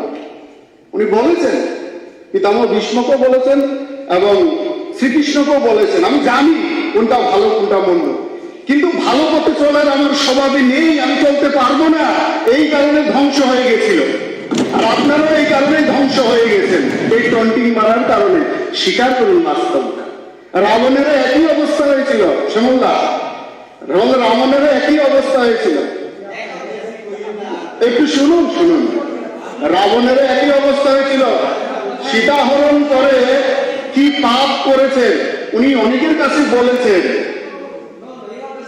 অধ্যক্ষ মহোদয়, রাবণেরও সীতাহরণ করার পর যে পাপ করেছেন উনি অনেকের কাছে বলেছেন, সেটা পাপ হয়েছে, কিন্তু কি করবো, আমি যখনই সীতার সামনে যাই আমি সমস্ত পাপ ভুলে যাই, এই কারণে রাবণ ধ্বংস হয়েছে। তা আপনাদের অবস্থাও এই দুর্যোধনা রাবণের মতোই হয়েছে। স্বভাব তো যাবে না, স্বভাব আপনারা পরিবর্তন করতে পারবেন না। রামু ভাইয়ের সুযোগ আছে আর সুদীপ ভাইয়ের সুযোগ আছে। হ্যাঁ, তো সেই কারণে আমি তাদের বিষয়ে বেশি আমি বলতে চাই না, আমি বিষয়ের মধ্যে আসতে চাই, কারণ ওরা লুপ্ত প্রায় প্রাণী। আগামী দিনে ডাইনোসরের সাথে ওনাদের ছবি টানানো থাকবে। ছেলেদের বলা হবে ডাইনোসর দেখতে এরকম ছিল আর সিপিএম দেখতে এরকম ছিল, একসময় ছিল। সুতরাং তাদের কথা বলে আমি আর আমার সময় ব্যয় করতে চাই না। সত্যি যদি আমরা এই বেকারদের রোজগারের বিষয় যদি 100% বেকারদের রোজগার যদি আমরা সুনিশ্চিত করতে চাই, তাহলে আমাদেরকে এই সমস্যার মূলে যেতে হবে। যেই মূলে গিয়ে আমাদের নরেন্দ্র মোদীজি এবং আমাদের ডক্টর মানিক শাহ নেতৃত্বে আমাদের ত্রিপুরা সরকার আমাদের করছে, দুভাবে এর প্রতিকার হতে হবে এবং এর প্রতিকার আমাদেরকে করতেই হবে। সারা বিশ্বের সমস্যা বলে আমাদের ভারতবর্ষের সমস্যা থাকবে এটাতে আমি বিলিভ করি না। সারা বিশ্ব কি হচ্ছে যা, আমার ভারতবর্ষের সমস্যা আমাকে মেটাতেই হবে। আর তার জন্য আমার এই দুটো সরকার, কেন্দ্র সরকার এবং রাজ্য সরকার কাজ করে যাচ্ছেন দুভাবে। এক, বর্তমানে যারা বেকার আছেন তাদের 100% কর্মসংস্থান। নাম্বার 2, ভবিষ্যতে যাতে এই দেশের মধ্যে বেকার জন্মই না হয় তার জন্য প্রিকশন। এই দুইভাবে আমাদের সরকার এখানে কাজ করছে। কিভাবে? 1 নম্বর হচ্ছে বর্তমান বেকার যারা আছেন তাদের 100% কর্মসংস্থান সুনিশ্চিত করার জন্য আমাদের সরকার কাজ করছেন। কারণ আমাদের মাননীয় নরেন্দ্র মোদীজি এক ভারত শ্রেষ্ঠ ভারত গঠন করার জন্য আমাদের সামনে 2047-এর লক্ষ্যমাত্রা রেখেছেন। আর এক ভারত শ্রেষ্ঠ ভারত তখনই হবে যখন আমাদের দেশ স্বাবলম্বী হবে। আমাদের দেশ স্বাবলম্বী তখনই হবে যখন দেশের প্রত্যেকটা ব্যক্তি নিজের পায়ে দাঁড়াবেন, অর্থাৎ স্বনির্ভর হবেন। আর প্রত্যেকটা ব্যক্তিকে স্বনির্ভর কখনো সরকারি চাকরি দিয়ে সম্ভব নয়। তাদেরকে সরকারি চাকরির সাথে সাথে বিভিন্ন ধরনের কাজের সুযোগ তৈরি করে দিতে হবে। আর তার জন্য সেই কাজ আমাদের সরকার সব দিক দিয়ে করছে। শূন্যপদ পূরণ এটা একটা স্বাভাবিক প্রক্রিয়া, বিভিন্ন প্রক্রিয়ার মধ্য দিয়ে সেটা শূন্য হয় আবার পূরণ হয়, সেটাও চলছে, কন্টিনিউয়াস প্রসেস। নতুন পদ সৃষ্টি করা, মহিলাদের টিএসআর এর ব্যাটালিয়ন গড়া, এটা তো আমরা নতুনই সৃষ্টি করেছি না, ওনারা তো করেননি। তো সেই ধরনের নতুন নতুন পদও আমরা ক্রিয়েট করছি। এছাড়া পদোন্নতি সহ বিভিন্ন বিষয়গুলো আমাদের সরকারে চলছে। যদিও আপনারা কেস করেছিলেন, সেটা কেসে এসসি এসটি ওবিসি সহ অনেক পদোন্নতি আটকে গেছিল। সেটা থেকে বেরিয়ে কিভাবে আবার তাদেরকে সেই সুযোগ দেওয়া যায়, সেই ট্যালেন্টগুলো যাতে নষ্ট হয় আমাদের সরকার আমরা করছি। এছাড়া বাকি যারা আছে, অন্যান্য যারা বেকার যুবক যুবতীরা আছেন, তারা যাতে আরো বিভিন্ন সুযোগের মাধ্যমে তারা নিজের পায়ে দাঁড়াতে পারে, তার জন্য আমাদের সরকার কি করছে? Stand up India, start up India, make in India, skill India, মুদ্রা লোন এবং লোকাল ফর ভোকাল। এছাড়া যারা মাঝ পথে যারা পড়াশোনা ছেড়ে দেয়, বিভিন্ন কাজের সাথে যুক্ত হয়, তারাও যাতে অর্থের অভাবে সেই কাজ থেকে পিছিয়ে না যায়, তাদের জন্য একটা নতুন যোজনা আমাদের সরকার নিয়ে এসেছেন। সেটা হচ্ছে প্রধানমন্ত্রী বিশ্বকর্মা যোজনা। তাতে এমন কোন সেক্টর নেই যে তারা কাজের সুযোগ পাবে না। তারা যদি কাজের সুযোগ সবাই পায়, নরেন্দ্র মোদীর সহযোগিতা পায়, 2024-এ কেউ আপনাদের ভোট দেবে না। 2024-এ কেউ আপনাদের ভোট দেবে না। সমাজের এমন কোন বর্গ নেই তার মধ্যে আসে না। প্রত্যেকের কাজের সুযোগ এখানের মধ্যে আছে। সুতরাং এগুলোর মাধ্যমে 100% কর্মসংস্থান সুনিশ্চিত করার জন্য আমাদের কেন্দ্রীয় সরকার তার উদ্যোগ গ্রহণ করেছেন। 1 নাম্বার 2 নাম্বার 2 হচ্ছে আগামী দিনে যাতে বেকার তৈরি না, তার জন্য আমাদের সরকার উদ্যোগ গ্রহণ করেছেন। কিভাবে? সেটা হচ্ছে শিক্ষা ব্যবস্থার আমূল পরিবর্তনের মাধ্যমে। শিক্ষা গ্রহণ করে যদি বেকার তৈরি হয়, তাহলে সেই শিক্ষার অর্থ কি? শিক্ষা গ্রহণ করে, কালকে স্যার বলছিলেন, মেডিকেল পাশ করে কেউ বেকার হয় না, তাহলে অন্যান্য সাবজেক্ট পাশ করে বেকার হবে কেন? তাহলে নিশ্চয়ই শিক্ষার মধ্যে কোনো গলদ আছে। ওই শিক্ষায় শিক্ষিত হয়ে আমাদের দেশের মধ্যে শুধু বেকার তৈরি হচ্ছে। পরিচয় দিচ্ছে আমি বিএ পাস করেছি, আমি বেকার, আমি এমএ পাস করেছি, আমি বেকার। যদি এমএ পাস করেছি, আমি বিএ পাস করে থাকলে আমি বেকার কেন? এই শিক্ষা, যে শিক্ষা আমাকে বেকার তৈরি করে, সেই শিক্ষার কি প্রয়োজন এই দেশের মধ্যে? সুতরাং সেটার রিদম আমাদের প্রধানমন্ত্রী চেঞ্জ করেছেন, যাতে শিক্ষা গ্রহণ করে যাতে এই দেশে কেউ বেকারই না তৈরি হয়, তার রাস্তা আমাদের ন্যাশনাল এডুকেশন পলিসির মধ্য দিয়ে মাননীয় প্রধানমন্ত্রী একটা রাস্তা তৈরি করেছেন। আমাদেরকে ওই জায়গার মধ্যে পৌঁছতে হবে। আমরা কোন শিক্ষায় এতদিন শিক্ষিত হতাম, যে শিক্ষায় আমাদেরকে বেকার তৈরি করত? কি ছিল সেই শিক্ষা ব্যবস্থা? মেকেলে প্রবর্তিত শিক্ষা ব্যবস্থা। আমরা সবাই এখানে যারা আছি মেকেলে প্রবর্তিত শিক্ষা ব্যবস্থায় শিক্ষিত। আমার এডুকেশন সাবজেক্ট ছিল, খুব প্রিয় সাবজেক্ট ছিল আমার। এক কথায় শর্ট কোশ্চেন আসতো পরীক্ষায়, মেকেলে প্রবর্তিত শিক্ষা ব্যবস্থার কি, এক কথায় আসতো। আমরা লিখতাম মেকেলে প্রবর্তিত শিক্ষা ব্যবস্থার মূল কথা হচ্ছে কেরানি তৈরির শিক্ষা। 2 নম্বর পেতাম। অর্থাৎ মেকালি প্রবর্তিত শিক্ষা ব্যবস্থার মূল কথা ছিল, খেয়াল করবেন রতনদা, কিছু সংখ্যক ভারতীয়কে এমন ভাবে শিক্ষিত করো যারা এই শিক্ষায় শিক্ষিত হয়ে ইংরেজদের স্বার্থ রক্ষার মধ্য দিয়ে যেন তাদের সার্থকতা চরিতার্থ হয় এমন খুঁজে পাই। সেটা হচ্ছে মেকেলে প্রবর্তিত শিক্ষা ব্যবস্থা।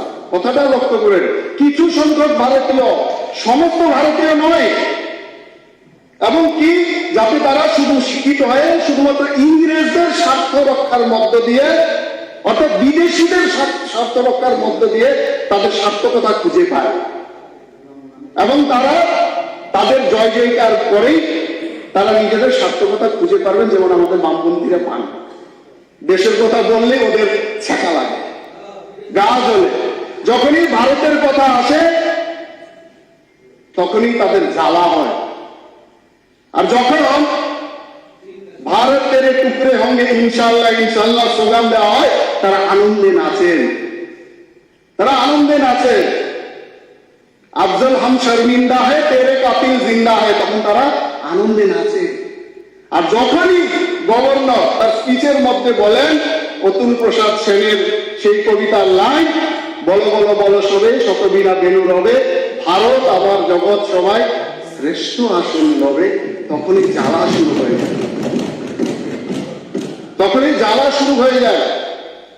সুতরাং আমাদেরকে বেকার যাতে না তৈরি হয়, অর্থাৎ যেখান থেকে ক্যান্সারটার সৃষ্টি হয়েছে, দীপঙ্কর বাবুর ক্যান্সার আছে বলেছেন, দীপঙ্কর বাবু ক্যান্সার হলে মলম লাগালে ক্যান্সার যাবে না, ভিতরে ঢোকে তার ট্রিটমেন্ট করতে হবে। তো সেই কারণে আমাদের এই যে শিক্ষা ব্যবস্থা, সেটার আমূল পরিবর্তনের কথাও কিন্তু আমাদের সেখানে নরেন্দ্র মোদীজি তার জন্য যাতে বেকারই না তৈরি হয় নিউ এডুকেশন পলিসি উনি এনেছেন। এই নিউ এডুকেশন পলিসির মূল কথা কি আমি পুরোটাতে যাব না। একটা হচ্ছে প্রাথমিক শিক্ষা হবে জনমুখী, অর্থাৎ 3 থেকে 18 বছর বয়স পর্যন্ত প্রত্যেকে শিক্ষার আওতায় আনতে হবে। আর মধ্য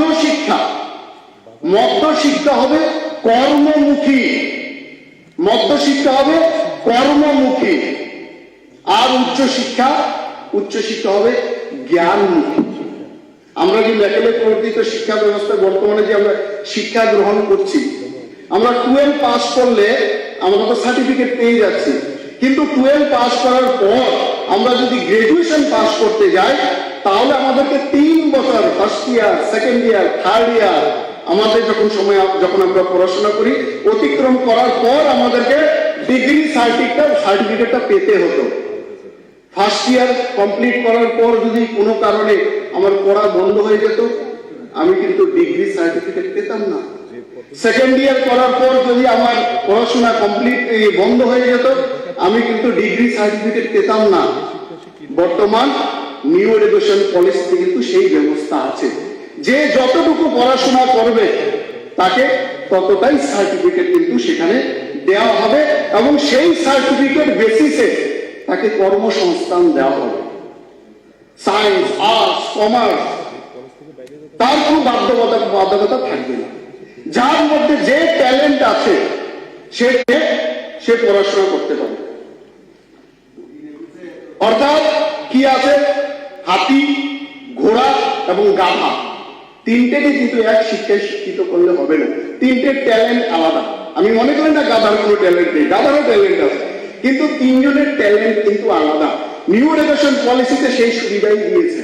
আমি গান গাই, এমনিতেই ন্যাচারালি গাই, কিন্তু আমার এডুকেশন সিস্টেম আমি কিন্তু গান শেখার সুযোগ পাইনি। আমার কলকাতাতে যখন আমি কাজ করতাম, আমার যিনি কম্পিউটার অপারেটর ছিলেন সে শুধুমাত্র 12 পাস, কিন্তু সে এতটাই কম্পিউটারে এক্সপার্ট, কোনো ধরনের প্রশিক্ষণ না নিয়ে, যে বড় বড় কম্পিউটার ইঞ্জিনিয়ার পর্যন্ত তার কাছে ফেল হয়ে যেত। এমন কোনো কম্পিউটার ফাংশন ছিল না সে জানে। তো সে কি ট্যালেন্ট নয়? সেই ট্যালেন্ট নিয়ে কি সে সরকারি চাকরি না পেলে সেই শুধু বেকার থাকবে? না, তাকেও তার কাজের সুযোগ করে দিয়ে তাকে সে যাতে স্বরোজগারী হয় তার ব্যবস্থা কিন্তু আমাদের এই নিউ এডুকেশন পলিসিতে রাখা হয়েছে। ট্যালেন্টের উপর গুরুত্ব দেওয়া হয়েছে, হাতে কলমে কাজ শেখানোর উপর গুরুত্ব দেওয়া হয়েছে, এই নতুন নতুন ইনোভেশনের উপর সেখানে কিন্তু গুরুত্ব দেওয়া হয়েছে। যেই শিক্ষায় শিক্ষিত হলে তারা শিক্ষার পর কেউ বলবে না আমি বেকার, তারা কাজ পাবে, স্বরোজগারী হবে, স্বনির্ভর হবে, দেশ আত্মনির্ভর হবে এবং তারা বলবে নরেন্দ্র মোদী কি জয়, ভারত মাতা কি জয়।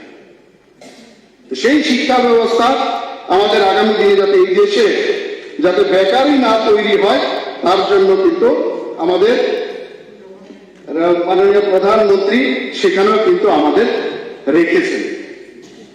এবং আমরা মাননীয় মহামান্য রাজ্যপাল যে লাইনটি বলেছেন, ভারত আবার জগৎ সভায় শ্রেষ্ঠ আসন হবে, এর মানে একবার ভারত ছিল কোন সময় শ্রেষ্ঠ আসনে ছিল, সে সময় কি বেকার ছিল?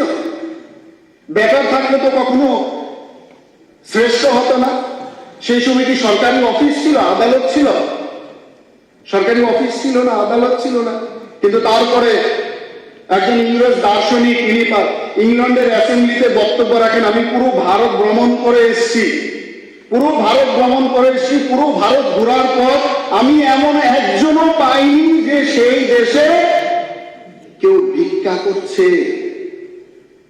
এই জন্য সেই সময় উনি ভারতকে সোনে কা চিড়িয়া এই জন্য ভারতকে বলা হতো, সেখানে কোনো বেকার ছিল না।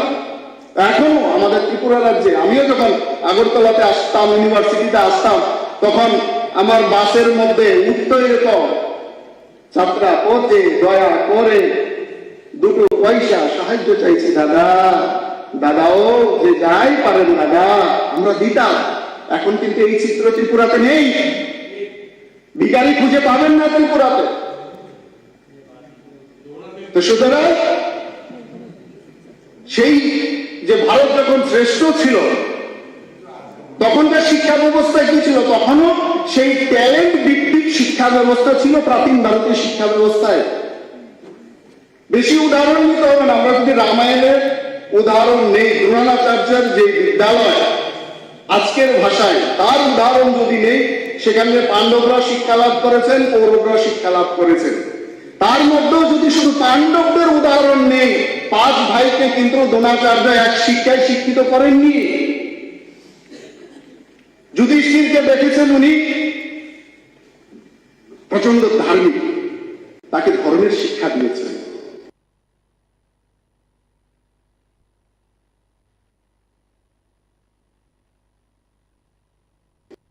ভীমকে দেখেছেন প্রচন্ড বলবান, তাকে গদায় তার বল প্রয়োগ করে গদা যুদ্ধে তাকে শ্রেষ্ঠ বানাতে পারি, তাকে গদা যুদ্ধের শিক্ষা দিয়েছেন। অর্জুনকে দেখেছেন তার নজর খুব তীক্ষ্ণ,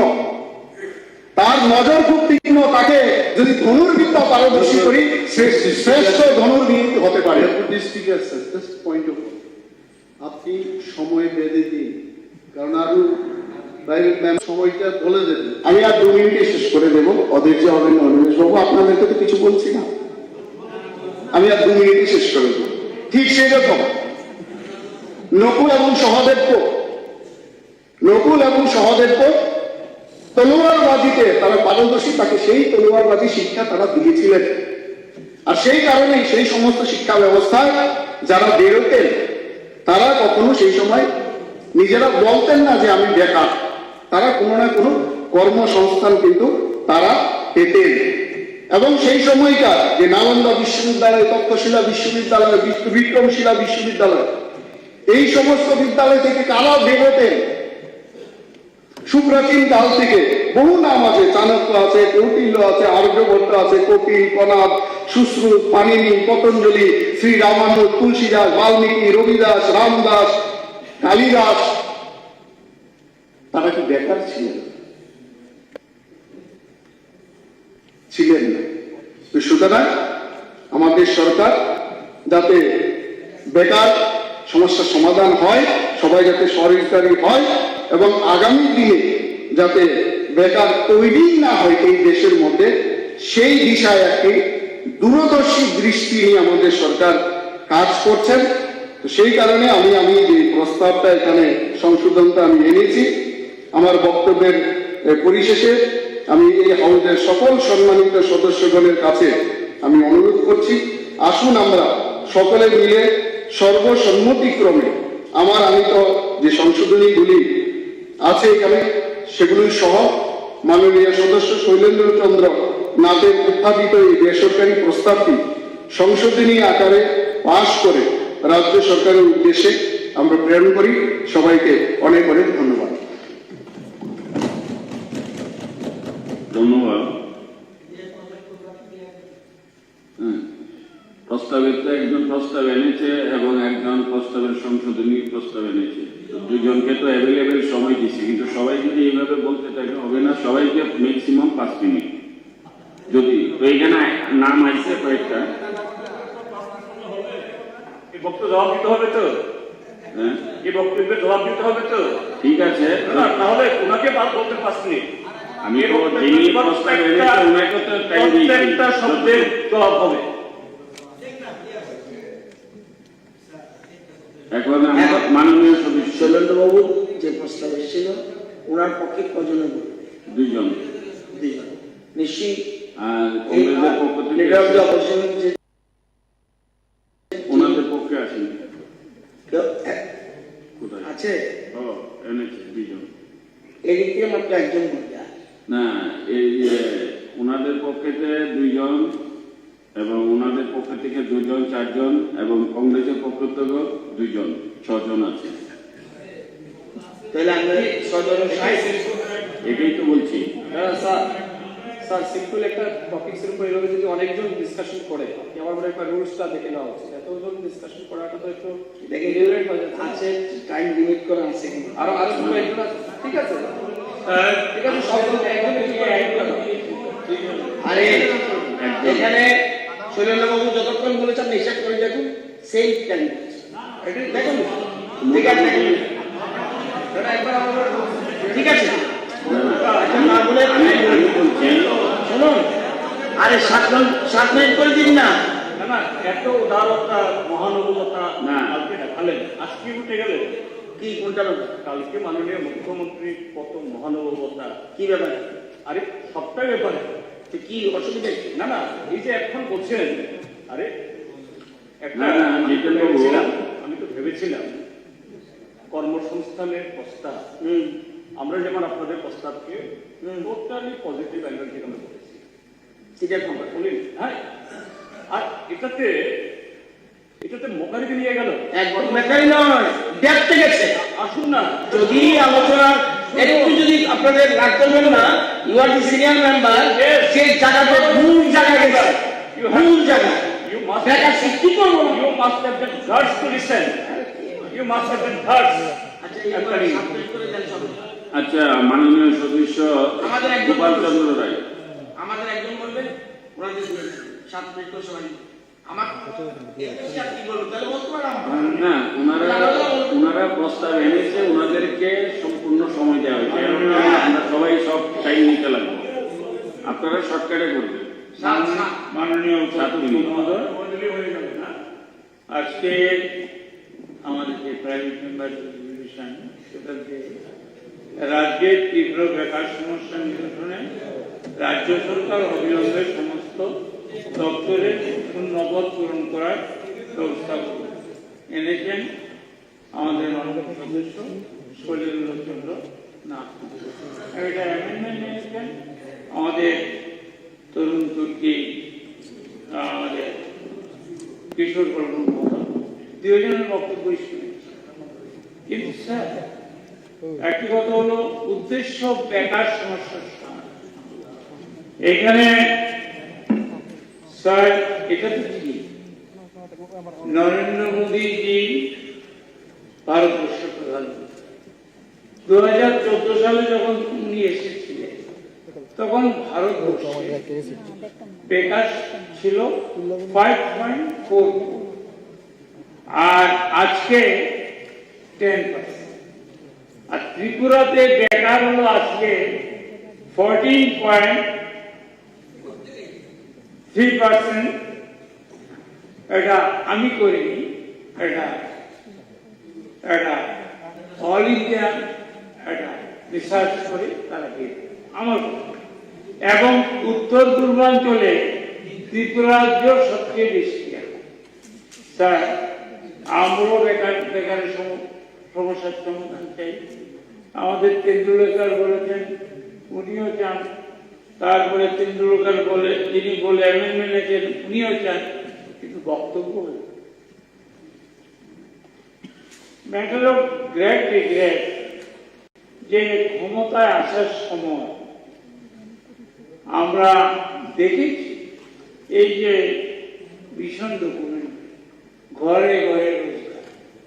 আমি গভর্নমেন্ট অ্যাপয়েন্টমেন্ট বলছি, আজ কি ছিল 50,000 ভ্যাকেন্ট পোস্ট পূরণ করা। 50,000 ছিল কিনা আমি জানি না, কোথা থেকে পেল, যদি থাকে গত 5 বছরে করেছেন, এটা একটা। সেকেন্ড, ওনারা 299টা প্রতিশ্রুতি দিয়েছিলেন। এবারও গতবার 18 সালে 2018-তে ইংরেজি, এবার বাংলাতে স্বনির্ভর। স্বনির্ভর হতে গেলে প্রত্যেকটা পরিবার স্বনির্ভর। তাই সরকার যেমন সবকা বিকাশ করতে গেলে শুধু রতনবাবুর বিকাশ হলে চলবে না, আমার বর্মন ভাইয়ের বিকাশ হলে চলবে না, গোপাল ভাইয়ের বিকাশ হলে চলবে, আপনার বিকাশ হলে চলবে। তাই এখানে আমাদের যে নবাগত যে তরুণ দুর্গী, আমার ছোট ভাই বর্মন সাহেব যেটা বলেছে, বলতে গিয়ে যে তুলনায় চতুষ্পদে নামে, কারণ একজনকে যদি চতুষ্পদের কথা বলার পরে সাসপেন্ড করা হয়, তাহলে আপনিও কিন্তু নামে উনিও কাউকে বলেন। আমার বক্তব্য, আমাদের রাজ্যপাল বলেছেন সবাই মিলে আমরা ত্রিপুরাকে ডেভেলপমেন্ট করি। সুতরাং দেখুন, রং লাগালে যুবক হয়। আমি যেটা বলছি, আমার বক্তব্য হল এই যে দেখার সমস্যা, এটা সব জায়গায়, কিন্তু সমাধানের যে প্রচেষ্টা ওনারা যে করছেন না তা, কিন্তু বিলম্বিত। এখানে মোর দেন 1000 পোস্টের ইন্টারভিউ হয়েছে, আজকে 2 বছর নো অ্যাপয়েন্টমেন্ট ইস্যু। আমি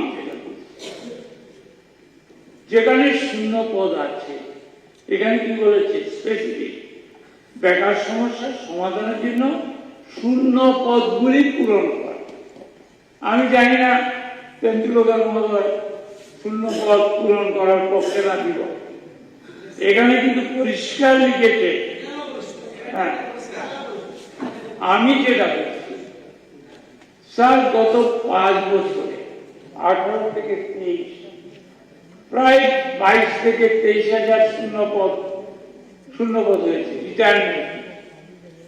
সেগুলি আমার তো যা আমার কাছে যা তথ্য, তাতে কিন্তু পূর্ণ হয়। কারণ একটা ক্যাবিনেট ডিসিশন আছে যে যে ভ্যাকেন্ট পোস্ট যদি 1 বছরের মধ্যে ফিল আপ না করা, অটোমেটিকলি ভ্যানিশ হয়ে। সুতরাং আমি আমাদের বাক্য সম্রাট আমাদের তেন্ডুলকারকে বলবো যে 23-24,000 যে শূন্য পদ নষ্ট হয়ে গেল, বাঘ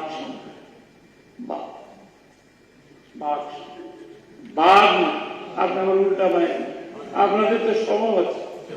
আমি যেটা বলছি, আমি যে কথা বলছি, অনেক সময় আমরা স্লিপ অফ টাং অনেক কিছু অনেকে বলি, কিন্তু রতনবাবু যে মেকানিজম জানে কথা বলতে, অপোজিশন লিডার হিসাবেও জানতেন, এখনো জানেন, অনস্বীকার।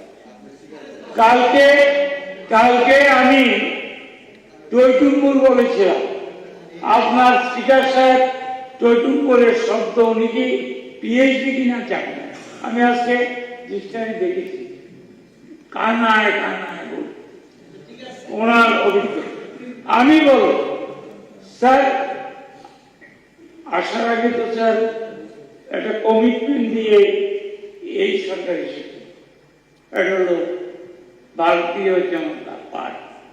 দিল্লি থেকে সেই নামটা মুছে গেছে, এখন মোদী সরকার বলা, ঠিক আছে।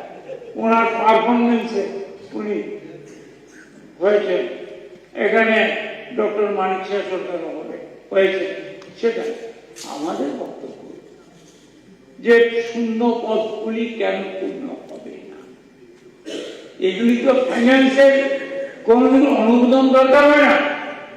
আমি এখানে আমাদের বর্মন মহোদয়, বর্মন সাহেব মহোদয় বলেছেন যে কি 2047 সালে ঠিক হবে 17 আর 7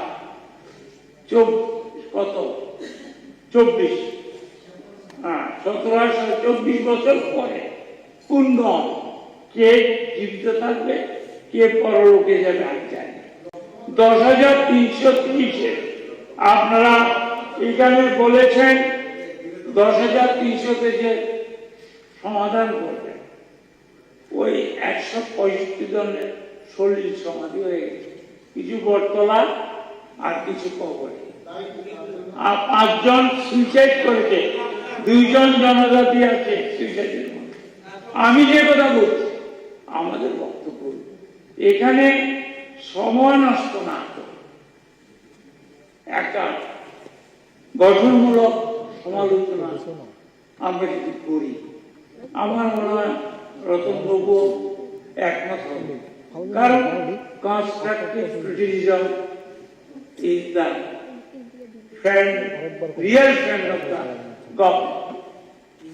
যে কনস্ট্রাকটিভ ক্রিটিসিজম করে সে রিয়েল ফ্রেন্ড, কারণ নাহলে আপনার তো সরকার আছে। আপনারা একটা কথা বলুন তো, এই যে আমাদের শচীন দেববর্মন, ওনার নামে যে মিউজিক কলেজ, এটা ধ্বংসের। গোপাল বাবু, আপনার টাইম শেষ। না, আমার টাইম শেষ না, আপনার টাইম শেষ। আমি চাই আমি 5 মিনিট তাড়াতাড়ি শেষ করতে। আপনি কোনোদিন আপনি লিখে পাঠাইছেন তীব্র বেকার সমস্যা, আপনার সব সমস্যা।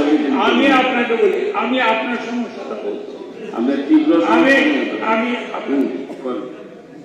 স্যার, আমি আপনাকে যেটা বলছি, এখানে কেউ তো নিজেদের চাকরির জন্য বলছে, ওনারাও বলছেন আমরা চাইছি শূন্য পদগুলি পূরণ করা।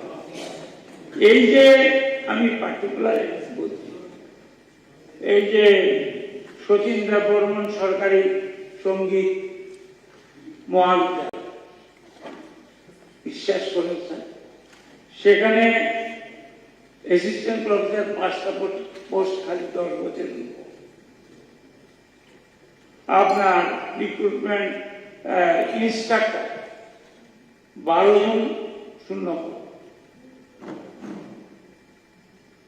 অ্যাকম্পানিমেন্ট 1 জন, আর সেখানে নেট দিয়েছে 50 জন দিয়ে বসে। আজকে 10 বছর কোনো অ্যাপয়েন্টমেন্ট হচ্ছে, তাইলে ওনাদের কিছু করে, কারণ ওরা 6 আর 4। আমি কিন্তু যেটা সত্যি শিখে আমি কি কথা বলছি, বেকার সমস্যার সমাধান করতে গেলে ট্রেজারি ব্যাংক, অপোজিশন ব্যাংক, আমরা 3টা গ্রুপ, আমাদের সবাই গঠনমূলকভাবে কথা বলতে হবে।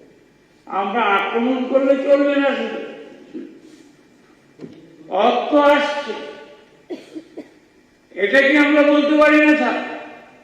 গ্যাস আছে, বামফ্রন্ট জানি ব্যর্থ হয়েছেন গ্যাসের উপর কোন ইন্ডাস্ট্রি করতে, আপনারা সর্বশেষ কি করছেন?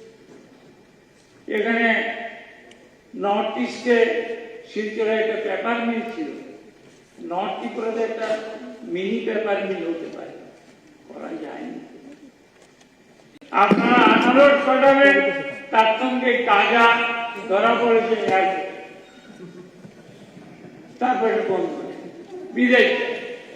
এখন আমার suggestion to the honour this August assembly যে আমরা চলুন রতন বাবু ডাবল সেঞ্চুরির দরকার নাই, সিঙ্গেল সেঞ্চুরি করে বেকারদের পেটে যাতে দুবেলা ভাতের ব্যবস্থা, ঠিক আছে, সেটার ব্যবস্থা করুন। আর আমি আপনার ঠিক আছে, আপনার ব্যাটিক নাই স্যার। আমার অত্যন্ত প্রিয় তরুণ ব্যক্তি বর্মন সাহেব যেটা এনেছেন, শিখে এনেছেন, সরকার পক্ষ থাকলে এটি আনতে হবে। রতনবাবু লিখে দিয়েছেন, সই করেছেন, আমি জানি রতনবাবুকে আমি চিনি, উনি ম্যাথমেটিক্যাম ভালো জানেন। এখন উনি যেটা এনেছেন আমাদের ওটা কিন্তু ওয়ার্ডে এদিক সেদিক হলো, এটা কিন্তু দরকার, এটা হওয়া দরকার। আপনার আমার অর্থনৈতিক অসুবিধা না হতে পারে, কিন্তু বেকারদের জ্বালা অনেকে হয়তো যন্ত্রণা ভুক্তভোগী নন, আমরা বুঝি, আমাদের কাছে রতন বাবু তো নিজের এলাকা ঠিক করছে, আমার কাছে খবর আছে যা হচ্ছে। উনি বাপ সম্রাট, উনি জ্ঞান রাখেন, সবকিছু আছে। আমি যেটা বলছি, আমি অপ্রাসঙ্গিক হবে, ঠাকুর করে কেড়ে কলা খায়, কারণ অপ্রাসঙ্গিক যখন আপনার এই হয়, আপনার উপর ছুরি চলে, তখন মজা লাগে, যখন আমার উপর চলে। গোপালবাবু প্লিজ শেষ করুন দাদা, দাদা প্লিজ শেষ করুন। I do support this private member. অ্যামেন্ডমেন্টও তিনি বলেছেন চাকরি হোক, তীব্র কেটেছে, তীব্র কেটে লাভও কেটে অতি তীব্র চলছে, তীব্রটা শেষের পথে। 6 বছরে কি করেছে? ওকে দাদা শেষ করুন। What do you think? Thank you. Thank you, ধন্যবাদ। আপনার সময় না দিল অত্যন্ত সমীয়ভাবে আমাকে বসিয়ে দিচ্ছে। ধন্যবাদ, ধন্যবাদ। Thank you deputy speaker.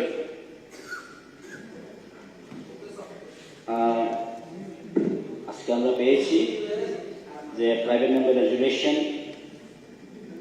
Mister Shailendra Chandranath কর্তৃক আনিত রাজ্যের তীব্র বেকার সমস্যার নিরসনে রাজ্য সরকার অবিলম্বে সমস্ত দপ্তরের শূন্য পদ পূরণ করার ব্যবস্থা গ্রহণ করুন। অ্যাকচুয়ালি সবাই তো বলেছেন, কেউ বলেছেন ওরা করেনি, তা বলে আমরাও করবো না, সেই আনসারে দিয়েছে, এটা জানি না, কিন্তু অ্যাকচুয়ালি ট্রু। বেকার সমস্যা তো আগেও আছে, এখনো আছে, কিন্তু যেহেতু কম, আমি বেশি বলবো না, বেশি দীর্ঘায়িত করবো না। যে ত্রিপুরা রাজ্যের বর্তমান যে প্রধান সমস্যার মধ্যে বেকার সমস্যা হচ্ছে অন্যতম, এবং শূন্য পদ বা যে কর্মচারী স্বল্পতার কারণে শুধু বেকারাই সমস্যা নয়, যারা নাগরিক তারও কিন্তু সমস্যা হয়। কিভাবে বুঝেন? আমরা নর্মালি আমরা গরমের সময় যদি বিদ্যুৎ চলে যায়, তখন আমরা বিদ্যুৎ অফিসের ইলেকট্রিক অফিস যখন বিদ্যুৎ অফিসে ফোন করি, দাদা আমাদের কাছে তো মেন পাওয়ার নেই, তখন আমরা কি করব? মেন পাওয়ার যদি থাকে না, কর্মচারীর স্বল্পটা তো সেখানেই দেখা যায়। তখন তো শুধু ওই বেকার সমস্যা পড়ে না, সমস্যা আমরাও পড়ে। যখন আমরা গ্রামে গঞ্জে গেলে দেখা যায় যে স্পেশালি বলতে গেলে ডিসি এরিয়াতে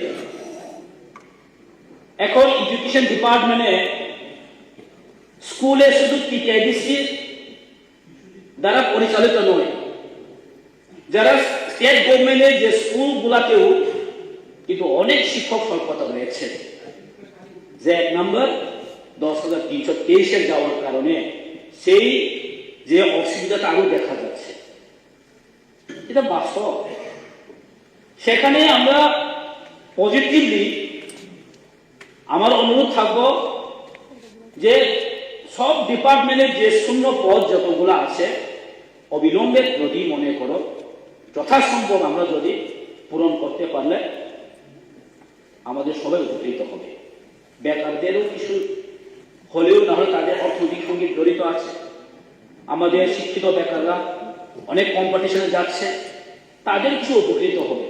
আমি বলছি না শূন্য পদ পূরণ করলেই যে রাজ্যের বেকার সমাজের সমাধান হয়ে যাবে, এটা আমি বলছি। কারণ আমি কিছুটাকে একটা কথা বলতে চাই, আপনি ওনাদেরকে ধন্যবাদ জানানো দরকার। ওরা ওদের টাইমে যদি আপনি সরকারি চাকরি পেয়ে গেলেন, আপনি আজকে এখানে হতো না হইলে, তার জন্য আপনি মনে করো তাদেরকে একটু ঠিক বলেন বাস। তো তার জন্য সহ্য করতে হচ্ছে, শেখাও লাগছে। আমিও একজন আপনার মতো নই, আমিও সেই জায়গাতেই আছে। আমিও তখনই গ্রাজুয়েশন করেছি, মাস্টার ডিগ্রি করেছে, পিজি যখন অ্যাপ্লাই করেছিলাম, বাকি সবাই আমার জুনিয়ররা চাকরি পেয়ে গেছে। কিন্তু আমি একজন আমার এরিয়াতে যে একটু সিরিয়ালে আছে, গ্রাজুয়েশন করার পরে মাস্টার ডিগ্রিও করা আছে, কিন্তু আমার চাকরি হলো না। তো আমি ধন্যবাদ জানাই ওই সময় যদি আমি সরকারি চাকরি হয়ে গেলেন, আমি আজকে এখানে হতাম নয়। তো থ্যাংক ইউ, আমি তাদেরকে খারাপ বলছি না। তবু আমি যাতে একটা কথা বলতে চাই, সেখানের মধ্যে এখন বহু বছর ধরে যে এখন ব্যাকলগ পোস্ট অনেক আছে, যে এসটি এসসি এসটি, আমি আমার কাছে তথ্য আছে প্রায় প্রত্যেকটা না হলেও ম্যাক্সিমাম ডিপার্টমেন্ট থেকে আমাদের কাছে আছে এসসি এবং এসটি প্রায় নিয়ার অ্যাবাউট 10,000 ব্যাকলগ পোস্ট।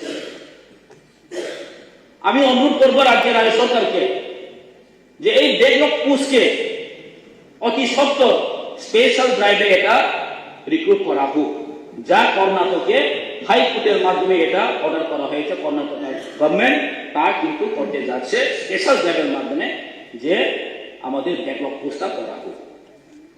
সেখানে আমি একটা কথা, আমি আজকে কলিং অ্যাটেন্ডেন্সের একটা সুযোগ পেয়েছিলাম, আমার খুব ইচ্ছা ছিলাম, কিন্তু আমি এটা পেলাম না। আচ্ছা, তবু আমি একটু এটার মধ্যে আছে, যেটা গতকালকে আমরা অ্যামেন্ডমেন্ট আনিয়েছিল, যে মাতা ত্রিপুরেশ্বরী যে ইউনিভার্সিটি এবং আর কি যেন আসলো কয়েকদিনের মধ্যে আমরা পেয়েছি, যেটা ইউনিভার্সিটি খোলার কথা। এখানে কিন্তু আমরা পাইনি যে এসসি এসটি রিজার্ভেশন থাকবো কিনা, কিন্তু ওইখানের মধ্যে যদি আমাদের প্রাইভেট সেক্টর হোক বা গভর্নমেন্ট সেক্টর হোক বা গভর্নমেন্ট চালিত কোন সোসাইটি হোক, সেখানে কিন্তু এসপি এসসি রিজার্ভেশন যে পলিসির মধ্যে এটা কিন্তু থাকা দরকার। রাজ্যে আমরা কিছু যদি এসপি এস যদি মেনটেন করতে হলে, আমি জাস্ট গত 2 বছর ধরে রাজ্যের ত্রিপুরা মেডিকেল কলেজের জন্য আমি কোয়েশ্চেন সাবমিট করেছিলাম, কিন্তু আজকে পেলাম না। আমি কোয়েশ্চেনটা আনসার এখনো পাইনি। গত 2 বছর ধরে রাজ্যের ত্রিপুরা রাজ্যে 2টা মেডিকেল কলেজ আছে, এই 2টা মেডিকেল কলেজের মধ্যে কিন্তু আগে রিজার্ভেশন পলিসিটা থাকতো, কিন্তু লাস্ট 2 ইয়ার্স কিন্তু রিজার্ভেশন পলিসিটা কিন্তু ওইখানে কিন্তু এখন নেই। আমি জানি না সরকারের কি আনসার এসেছে। আমি জানি সরকার এটাই বলবো যে এটা তো সম্পূর্ণ প্রাইভেট সোসাইটি।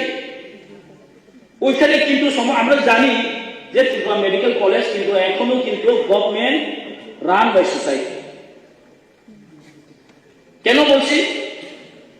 ত্রিপুরা মেডিকেল কলেজে যে জায়গা আছে এখনো কিন্তু ত্রিপুরা সরকারের এটা স্বাস্থ্য দপ্তরের কাছে এখনো কিন্তু ল্যান্ড আছে। সরকারের রিপ্রেজেন্টেটিভ গভর্নমেন্ট যে অফিস আছে কিন্তু ত্রিপুরা মেডিকেল কলেজের বডিতে, যে গভর্নিং বডিতে কিন্তু আছে। তার সত্ত্বেও এখানে কেন 90% যে অ্যাসেট সরকারের, ত্রিপুরা মেডিকেল কলেজের 90% যে অ্যাসেট কিন্তু সরকারের, তো সেখানে কেন এসটি রিজার্ভেশন থাকবে না? সেখানে কেন এসটি রিজার্ভেশন থাকবে না? রিক্রুটমেন্টের ক্ষেত্রে, এটা নিয়োগ প্রক্রিয়ার ক্ষেত্রে বলছি আমি। তাহলে রাজ্যের উপজাতিরা কেন নার্সিং করার পরও গভর্নমেন্ট চালিত এই সোসাইটি কেন আমরা এসটি রিজার্ভেশন পাবে না? টিএমসিতে সম্পূর্ণ অনিয়ম চলছে এখন, রিক্রুটমেন্ট পুরো সম্পূর্ণ অনিয়ম, কোনো অ্যাডভার্টাইজমেন্ট ছাড়া চাকরি নেওয়া যাচ্ছে, অ্যাডভার্টাইজমেন্ট ছাড়া চাকরি নেওয়া হচ্ছে। তো ওইখানে কিভাবে আমরা এক্সপেক্ট করতে পারি যে এসটি রিজার্ভেশন থাকবে? আমার কাছে তথ্য আছে, লাস্ট গত 1-1.5 মাস ধরে অনেক রিক্রুটমেন্ট হয়ে গেছে, যেটা কমিউনিটি মেডিসিন আছে, তোমার ইয়ে আছে, 3টা ডিপার্টমেন্ট আছে, কিন্তু কোনো এখানে অ্যাডভার্টাইজমেন্ট ছাড়াই কিন্তু চাকরি নেওয়া হচ্ছে। তো তার সত্ত্বেও আমরা কিন্তু কিভাবে আসতে করতে পারে আগামী দিনে যে নতুন ইউনিভার্সিটি আসার পর যে রাজ্য সরকার ওইখানে যে হস্তক্ষেপ, ওইখানে গতকালকে আমাদের মাননীয় মুখ্যমন্ত্রী বলেছেন যদি এরকম পরিস্থিতি আসে তাহলে আমরা কিন্তু স্টেট গভর্নমেন্ট ইন্টারভেন্স করতে পারে। কিন্তু আমি আজকে দেখলাম যে টিএমসির মতো ত্রিপুরা মেডিকেল কলেজ যে গভর্নমেন্ট পরিচালিত এই সোসাইটির মধ্যে, সোসাইটির কাছেও কিন্তু আমাদের রাজ্য সরকার ইন্টারভেন্স যদি না থাকে, তাহলে আগামী দিনে এরকম ইউনিভার্সিটি আসার করুক, কলেজ আসার করুক, রাজ্যের শিক্ষিত বেকাররা ঠিকভাবে সুবিধা পাবে, কিভাবে আশা করতে পারেন বলুন আপনি। তো তার জন্য আমি আর কিছু বেশি বলবো না, বলার তো অনেক কিছু আছে, লিখেও এনেছিলাম, কিন্তু টাইম তো আরো বেশি থাকবেও না। পেয়েছিলাম যে আর্যভট্ট ইন্দু টেকনো ইউনিভার্সিটি এসেছে। তো তারপরেও কিন্তু আমি আমার অনুরোধ থাকবো রাজ্য সরকারের কাছে, এটা ব্যাকলগ পোস্টার অবিলম্বে যে স্পেশাল ড্রাইভে এটা রিক্রুটমেন্ট করা হোক, আর শূন্য পদগুলো অতি সত্ত্বর যদি হয়, সম্ভব হয়, তাহলে রিক্রুট করলে আমাদের সবার জন্য ভালো হবে, এই রাজ্যের বেকারের জন্য মঙ্গল হবে। এই ইন দ্য মিনস এটা না যে রাজ্যের সব বেকারের সমস্যার সমাধান হয়ে যাবে। সো থ্যাংক ইউ অধ্যক্ষ। ধন্যবাদ মাননীয় সদস্য বিপিন চৌধুরী মহাশয়। Thank you sir. এই রেজলিউশনের উপরে স্যার আমার বলার ছিল না, কিন্তু এখানে প্রেজারেন্সের পক্ষ থেকে সংশোধনী প্রস্তাব রাখতে গিয়ে যে সমস্ত বক্তব্য রাখা হয়েছে আমাকে বাধ্য করেছে এই বলার জন্য।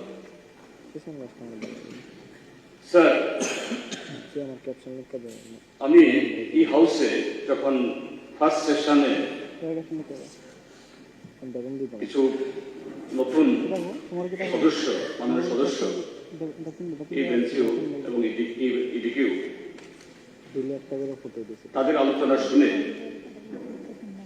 আমি হাউসে বলছিলাম যে আমাদের কি হাউসের সম্পদ তারা হবে, এবং যে পার্টি থেকে নির্বাচিত হয়ে এসছেন তারা ভালো এরকম যারা ফরওয়ার্ড লুকিং কিছু লোককে পাঠিয়েছেন, যা শুধু হাউসের জন্য সারা ত্রিপুরার জন্য ভালো হবে। এবং তার মধ্যে কিশোর বাবু একজন, আমি বলেও ছিলাম, তার এক বক্তব্য শুনে খুব ভালো লেগেছিল। কিন্তু একটা কথা আজকে যে মানুষ বলে যে আদিবস্তের দিকে লেফট সাইড, লেফট থেকে রাইট আস্তে আস্তে সব গোলমাল হয়ে গেল। এটা নিশ্চয়ই অনেকে জানেন লেফটিস্ট কেন বলা হয়। Leftist are not the only communist, leftist are not the only ত্রিপুরাতে সিপিআইএম। এই শব্দটা যুক্ত হয়েছে সেই ব্রিটিশ রাজতন্ত্র থেকে, ঠিক আমার মনে পড়ছে না এই মুহূর্তে, রাজাদের সময়তে একদিকে যারা ধর্মীয় যাজক তাদের প্রতিনিধি থাকত, আবার রাজাদের মনোনীত এরকম লোক থাকত। যেমন এখনো ব্রিটিশ পার্লামেন্টে house of Lord, house of Commons. তো সেই সময়তে যারা লেফটে বসেছেন তাদের তরফ থেকে রাজার প্রস্তাবের বিরুদ্ধে যখন তারা দেখলো এটা ঠিক হচ্ছে না, প্রজাদের মঙ্গল হচ্ছে না, দে অপোজড। যারা বাম দিকে বসেছেন তখন থেকেই শব্দটা অভিধানে বা আমাদের সভ্যতার ইয়েতে যুক্ত হয়েছে লেফটিস্ট। তো লেফটে যতদিন বসছিলেন ঠিক বলছিলেন, রাইট আস্তে আস্তেই সব গোলমাল দেয়। এই হলো আমাদের দেশের রাইটিস্টের অবস্থা। স্যার, এখানে যখন এই প্রস্তাবটা দেখি যেটা অ্যামেন্ডমেন্ট নিয়ে এসছেন, আমি সঙ্গে সঙ্গে পরে আমাদের যিনি রেজলিউশন মোভার তাকে ডেকে এনেছিলাম। No, don't oppose, spirit is almost same. এবং আমি বলেছিলাম বসে আপত্তি নেই, আমি তাকে বলেছিলাম ইউ স্টার্ট উইথ, না আমি অ্যামেন্ডমেন্টকে সমর্থন করি, এটা বলে আপনি বলুন। প্রথম রেজলিউশনে যেরকম ভাবে কনস্ট্রাকটিভলি আমরা বলেছি, আমি আশা করেছিলাম কিশোর বাবু বা ইয়াং ফ্রেন্ড সেই স্পিরিট নিয়ে বোধহয় তিনিও বলেন, কিন্তু যেভাবে শুরু করলেন এটা তো ত্রিপুরাজ্যের যুব সমাজের প্রতি তাচ্ছিল্য করে, সমস্যা সম্পর্কে উদাসীনতা। এবং শুনুন না প্লিজ, এই ধৈর্য হারান কেন, শুনুন যে ত্রিপুরাজ্যের যুব সমাজের প্রতি তাচ্ছিল্য করা, সমস্যাকে উপহাস করা, ভেরি ভেরি আনফর্চুনেট স্যার। আমাদের রাজ্যে আজকে শাসক দলে যারা আছেন তারা যে 2018-তে প্রথম ক্ষমতায় এসেছেন, যে কতগুলো বিষয়ে মানুষকে প্রতিশ্রুতি দিয়ে আকৃষ্ট করার চেষ্টা করেছিলেন, তার মধ্যে কি প্রথম বছরে 50,000 চাকরি দেব, পরের 4 বছরে, আরে বাবা দেখুন, হ্যাঁ ঠিক আছে ঠিক আছে, কর্মসংস্থান, হ্যাঁ বললাম, তারপরে বছরে 7 লক্ষ লোককে দেব, ঠিক আছে, আমি ঠিক আছে আপনাদের কথাই মানব। তারপর তাদের একজন প্রধান তিনি বললেন, आप लोग नोट कीजिए, ये मोबाइल नंबर लिख लीजिए, हम सत्ता में आएंगे, आप सिर्फ इस नंबर में एक कॉल कीजिए, मिस कॉल दीजिए, आपका घर में अपना रोजगार चला है। তারপরে বাবা ভিডিও রেকর্ড দেখাবো, ভিডিও রেকর্ড শোনাবো যদি বলেন 50,000। এরপরে কি বলেছেন মাননীয় আমাদের পরিষদের মন্ত্রী, মাই good friend, also bitter friend, বলছেন সরকার যুবকদের প্রতি হয়রান করছে, 50,000 চাকরির পোস্ট খালি রেখে। আজকে কেন আপনাদের সেই 50,000 চাকরির পোস্ট আসে না? আপনারা তো বলেছিলেন ওই 50,000 কি বলেছিলেন, আমি ঠিক সেই বয়ানে বলবো। প্রথম মন্ত্রিসভায়, প্রথম ক্যাবিনেট মিটিং এ সরকার হওয়ার পর 50,000 বেকারের চাকরি অর্থাৎ ওই পোস্ট পূরণ করার জন্য ক্যাবিনেট ডিসিশন হবে।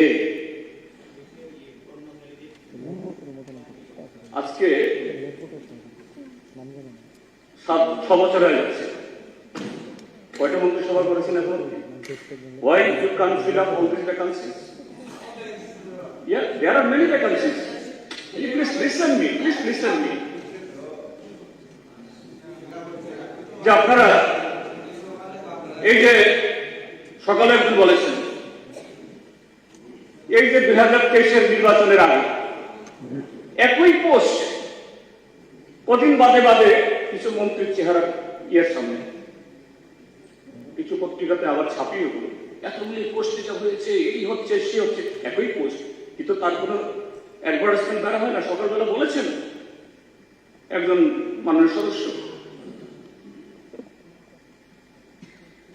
তারপর রেগাতে কিছু নিয়োগ হয়, তার জন্য ইন্টারভিউ কল করেছেন। মোর দেন 1 lakh youths they applied paying money, কারণ এখন আর বিনা পয়সা দরখাস্ত রাখে না সরকার, দরখাস্ত দিলে পয়সা দিতে না। সেই দূরপুরা ধর্মনগর থেকে সাবরুম থেকে এসে শত শত টাকা খরচ করে দরখাস্ত দিয়ে আবার ব্যাংক ডিপোজিট দিয়ে সেই ঠিক আছে আপনারা বলছেন ট্রান্সপারেন্ট, কোথায় তার ইন্টারভিউ, কোথায় তার রেজাল্ট? আজকে প্রায় 4-5 বছর হয়ে গেছে। এরকম each and every department only sporadic কিছু কিছু পোস্ট দিচ্ছেন। আর গতকাল আলোচনা হয়েছে আপনারা হাসি হাসি মুখে অফারগুলি করছেন, করুন, আমাদের আপত্তি নেই, খুব করুন। আমরা বলবো আরো বেশি করে করুন না, এই যে 50,000 করুন না, কেন করছেন না? আমরা এটাই করছি। তো এই যে আপনাদের ইয়েতে এই এখন বলছেন আবার কয়েকজন সদস্য বলছেন আমরা বেকার তৈরি করি না, আমরা বেকার সৃষ্টি করি না। শুনুন প্লিজ প্লিজ প্লিজ প্লিজ, আমরা ইয়ে করি না। আমাদের শিক্ষা, এই নতুন শিক্ষা পলিসি শুধু রোজগার ওরিয়েন্টেড শিক্ষা পলিসি। আমি কত তথ্য দিই, বেশি দিলাম, আমি অনেকগুলো তথ্য, যেহেতু আমি প্রিপেয়ার্ড না, that's why I have not got the data, just মেমোরিতে যেগুলো আছে রিসেন্ট। এই সকালবেলা ভুল না ভাই, এই আজকে ওইখান থেকে একজন মেম্বার বলছেন আমাদের এখানে তো শুধু পর্যটক আসে না, বিহার থেকে, ঝাড়খণ্ড থেকে, আসাম থেকে হাজার হাজার লোক আমাদের ইটভাট্টাতে কাজ করতে আসে। Why? Only to work in the ইটভাট্টা? How much the wages they are getting? What kind of the facilities they are being provided with the bhatta maliks? Can you ask? Because there is no employment. That's why they compare to migrate from the states. Assam, who is ruling Assam? Your BJP government. Jharkhand না হয় BJP নেই, বিহার বিজেপির সেটিও ছিল। শুধু তা নয়, আজকে ত্রিপুরাতে দেখুন আমাদের গ্রামে গ্রামে চলে যাচ্ছে ওই ইউপির লোক, মধ্যপ্রদেশের লোক, আগে দেখতাম না এগুলো, চানাচুর বিক্রি করে, মাছের পোনা বিক্রি করে, তুম করে, কাজ করে, লুঙ্গি বিক্রি করে, গামছা বিক্রি করে।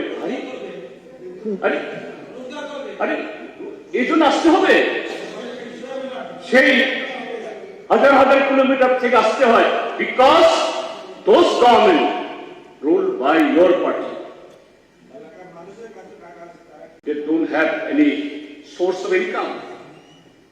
কাজেই এরা সারা দেশে ঘুরে বেড়াতে হয়। শুধু এখানে না, আরো বলছি, আরো কদিন আগে পত্রিকায় দেখেছেন ভারত থেকে একটা চার্টার্ড ফ্লাইট 303 জন প্যাসেঞ্জার নিয়ে একটা ফ্লাইট উড়ে যাচ্ছিল সাউথ আফ্রিকার নিকারাগুয়া। কেন? কোথাকার লোক? বেশিরভাগ নর্থ ইন্ডিয়া। জার্মানি কিভাবে জানি খবর পেল তাদের একটা এয়ারপোর্ট ভারতীতে এই ফ্লাইট করতে দিল না। 303 passengers, all Indians, not a single citizen from any other country.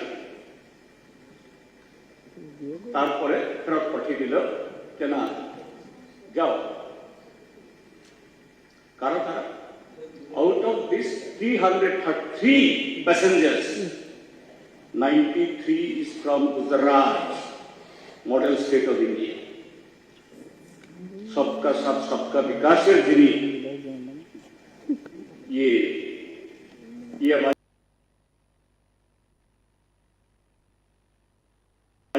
কান্ডারি তার সাহায্যে মুম্বাই এয়ারপোর্টে নামলো, সাংবাদিকরা সমস্ত ক্যামেরা নিয়ে তৈরি, তাদের কাছ থেকে কে পাঠালো, কেন গেল, এয়ারপোর্টের প্রথম দরজা দিয়ে সব বুক থেকে পালিয়ে গেল। Why? Yes, they are also our veteran. কেন একজন এইভাবে আমাদের দেশের যুবক জমি জমা বিক্রি করে 40, 50, 60 লাখ টাকা দালালদের দিয়ে আমেরিকাতে একটা আছে, সাউথ আমেরিকাতে এটার বলতে ডাঙ্কি রোড, এটার নাম হয়েছে ডাঙ্কি রোড। কেউ মেক্সিকো দিয়ে, কেউ নিকারাগুয়া দিয়ে, কেউ অন্য এই হন্ডুরাস দিয়ে আমেরিকাতে ঢুকে, এবং বলছে একজন ব্লগার এটার উপর একটা ব্লগ করেছে ইউটিউবে।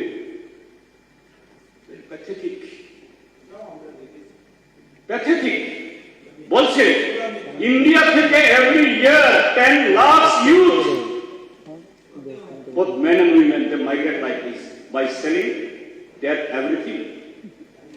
এবং এই 10 লক্ষের মধ্যে তারা বলছে, আমি ইউটিউবের কথা বলছি, বলছে 30% তারা না ফেরার দেশে চলে যায়। কেউ জঙ্গল দিয়ে যেতে গিয়ে সাপের কামড়ে, বন্যজন্তুর কামড়ে, কেউ ম্যালেরিয়া আক্রান্ত হয়ে, কেউ পুলিশের গুলি খেয়ে, কেউ না খেয়ে মরে। Why these Indians are deserting their মাতৃভূমি? অভাব। এবং স্যার শুনুন না, এত কথা বলুন, আপনি অধৈর্য হয়ে গেলেন। সত্য কথা বললে অধৈর্য হতে হবে, প্লিজ প্লিজ। তারপর এই মুহূর্তে স্যার প্যালেস্টাইনের উপরে স্যার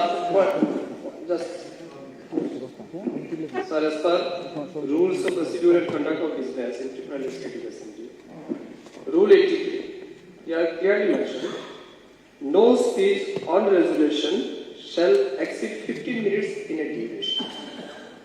আপনি দেখুন অলরেডি 15 মিনিট 19 সেকেন্ড। আরে না, তখন কেন হলো না? আরে ভাই, আরে যারা ভোট করবে তাদের কাছে বলে আছে, যারা ভোট করবে তাদের কাছে 30 মিনিট। আরে কিসের? শুনুন না, লাভ হবে আপনাদের। শুনুন, আপনাদের লাভের জন্য বলছি, আপনাদের উপকার হবে। শুনুন,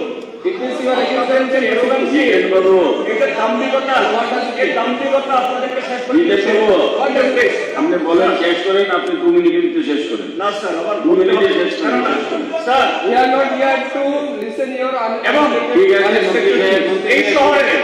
এই শহরে আমরা প্রায় সমস্ত অধিকাংশ মেম্বার আমরা বসবাস করি। 2 মিনিটে শেষ করেন। এই শহরে একটা লেবার মার্কেট আছে। কোথায়? বটতলাতে, বট গাছের তলায়। আজ থেকে 7-8 বছর আগেও লেবার মার্কেট একমাত্র বটতলায়। এখন লেবার মার্কেট কোথায় কোথায়?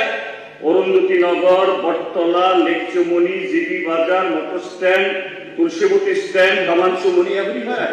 এরপরে আপনি একটা সময় দেখা যায় যে বহু শ্রমিক কাজ পায় না, বাড়িতে ফিরে যায়। সুশাসন, এগুলি আনএমপ্লয়মেন্ট, অ্যাক্টিভ করা, সার্টিফিকেট করা, হ্যাঁ ভালো কথা। লোকাল ফর লোকাল করে দিচ্ছি, ভোকাল ফর লোকাল, অর্থাৎ local employment, local industry, local হবে। আমরাও চাই আমাদের মাননীয় প্রধানমন্ত্রী এইরকম স্লোগান প্লান তৈরি করাতে একটা মাহির। তো আমরা সেটাই বলছি। ইয়েস, আমি এখনো বলছি, আপনারা কিশোর বাবু যে অ্যামেন্ডমেন্ট এনেছেন একেবারে হুবহু এটাকে সমর্থন করে বলছি আমি, হুবহু এটাকে সমর্থন করে বলছি। Why is delay? Why harassing the youth? Why you are not optimally utilizing the opportunities? এই যে কদিন আগে কয়েক বছর আগে কোভিড গেল, আপনারা বলছেন যে যদিও তার পরের প্রস্তাবে বলবো আমি, মাইগ্রেশন অফ লেবার ত্রিপুরা থেকে, আমরাও জানতাম না। গত কোভিডের সময়তে হায়দ্রাবাদ, বেঙ্গালুরু, চেন্নাই, ওই Punjab, Mumbai, Kerala, more than 70,000 your document you have COVID এর সময়তে যখন তারা আরে your time during your time কি করছে এরা? ওইখানে গিয়ে হোস্টেলে জারোদার, তারপরে এই কি বলে সিকিউরিটি পার্সন, রেস্টুরেন্টে গিয়ে এই কেউ জব চুরি তো করছে না ভালো, কিন্তু কেন যেতে বাধ্য হচ্ছে? Why? Because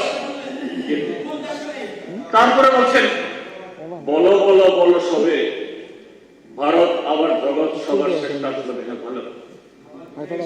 কাকে বলছেন এগুলি? আপনাদের এই ক্ষেত্রে এই গান যখন রচিত হয়, এই দেশের আকাশে আকাশ মুখরিত করে, what was your role? আপনারা বলেন আপনাদের একজন কিনা থাকে, আমি শ্রদ্ধা করি সাভারকারকে, আমি ইন্ডিয়া করার জন্য বলছি না। He was also one of the image of ইয়েতে কি বলে শ্রীকালা ইয়েতে কালাগামের আমের ইয়েতে সরি আন্নামান। প্লিজ আমি হাত জোর করে বলবো, ইউ গো দেয়ার।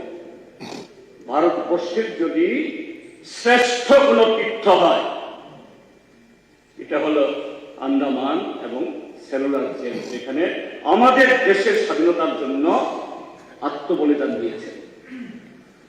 হ্যাঁ, সাভারকারও এক এবং তালিকা দেখুন, from there they have come mostly from Bengal and Punjab, and after that, after liberation, when they have freed, which party they have joined? To the left party, not your party, but your leader, আমি আবারও বলছি, your leader with great মানে কি respect বলছি, Savarkar he showed clemency. ইংরাজ তোমরা তো আমাদের বাবা, আমাদেরকে ক্ষমা করো। মুম্বাইয়ের আর্কাইভে you come with me, I will give you here, you come. তথ্য দিতে পারবেন আপনি? Yes 100%, you come with me, আমি তোমাকে নিয়ে যাবো। আন্দামান আমি গেছি, আন্দামানের অর্গানাইজিং সেক্রেটারি স্যার, আমি আন্দামানের দায়িত্বে ছিলাম, আমি গেছি আন্দামানের সংগঠনের দায়িত্বে ছিলাম। আপনি যখন অসত্য কথা বলছেন, এই যে বলছেন মিসলিড, আপনি বলছেন যে সবার আমি যদি ফ্রিডম ফাইটার ছিলেন, 6 বার কালাপানি সাজা আছে, 6 বার। আরে আমি তো বলছি না, কিন্তু আমার কত টাকা দিয়ে উনি বলছেন কাম উঠনি, আমার কাছে তথ্য না থাকলে আমি বলবো। আরে তো কোথায় পারি বলতে মানে তথ্য কোথায় ছিল? না তো কথা আপনাদের কথা তথ্য আছে তো বলছে কি আজকে বলা সবে আপনারা সারা বছর আজকে বলছেন ব্রিটিশদের শিক্ষানীতি ছিল কেবল বানানোর জন্য। You are the patroniser of the Britishers that time. বাবা ইউ আর দি জীবনটা স্বাধীনতা নীতিটা করেছেন, এখন ব্রিটিশদের গ্রহণ করেন, এখন ইন্ডিয়ান যারা স্বাধীনতা সংগ্রাম করেন না, আগে পর্যন্ত বলেছেন আজকে বলেন আমরা ভুল হয়েছে স্বাধীনতা আমাদের 26 জানুয়ারি আমরা করেন না, 15 আগস্ট স্মরণ করেন না, হয় না কথা বলে। আমাদের ভারতের সংবিধান রচনার সময় তো আপনি বিরোধিতা করেছেন, তিরঙ্গা জানলে আপনি বিরোধিতা করেছেন। টুডে ইয়েস, আপনি রাষ্ট্রপতি থেকে জানুন হলো নিজেকে সংশোধনী করতে চান, ভালো যায়। কাজেই স্যার এই সমস্ত বেকারদের প্রতি তাচ্ছিল্য উদাসীনতা এটাকে নিন্দা করে এবং আবার তিনি যে প্রস্তাবটা এখানে দিয়েছেন, সরকার যাতে ইনটু টু এবং যত তাড়াতাড়ি সম্ভব এই কর্মসংস্থানের এবং শূন্যপদ পূরণের বেকারদের হ্রাস করে নয়, এই উদ্যোগ গ্রহণ করেন। এই কথাগুলি বলে আমার বক্তব্য শেষ করছি। ধন্যবাদ। মাননীয় অধ্যক্ষ মহোদয়, মাননীয় সদস্য জিতেন বাবুর বক্তব্য খুবই শ্রুতিমধুর লাগছিল শুনতে, এবং উনি যদি সবাইকে এখন বক্তব্য রাখেন কোনো স্ট্রিট কর্নারে, মানুষ ভাববে যে কমিউনিস্ট পার্টি দুদল ভারতবর্ষের স্বাধীনতা এনে দিয়েছে, যে চাকরি প্রতিনিধিত্ব করছেন জিতেন বাবু। আপনার বক্তব্য থেকে নিয়ে আমি আপনাকে জিজ্ঞাসা করছি, আপনি নিশ্চয়ই জানবেন যে উনি গুজরাটের কথা বলছেন, যে চার্টার প্লেনে গেছে 90 জন গুজরাট থেকে গেছে যারা ধরা পড়েছে। আপনি জানেন কি আপনাদের শাসিত রাজ্য বা আপনাদের বন্ধু দল শাসিত রাজ্য কেরালা পার্সেন্টেজ কি আছে ভারতবর্ষের বাইরে কেরালিয়ানরা কাজের জন্য? Do you know what is the number figure? 3.5 million, মানে 35 লক্ষ লোক কেরল থেকে বহির্দেশে গিয়ে কাজের সন্ধানে সেখানে যায়। কেরালাতে তো বিজেপি দল নয়, আপনারা থাকেন, নতুবা আপনাদের বন্ধু দল থাকে, তো আপনারা দিতে পারছেন না কেন কেরালাতে? কেরালাতে স্বয়ংসম্পূর্ণ।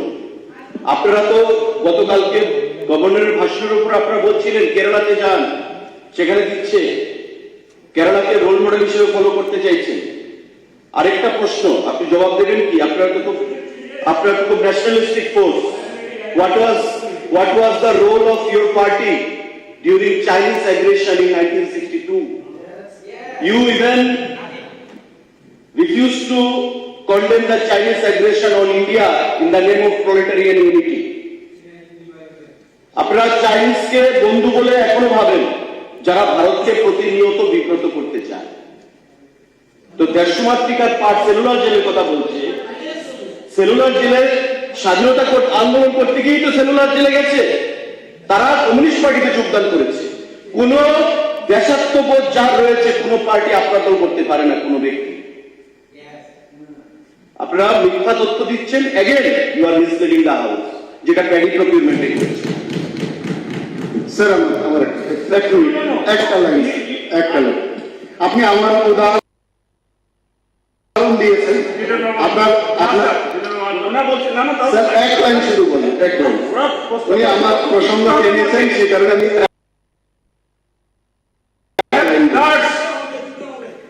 উনি আমার প্রসঙ্গ টানতে গিয়ে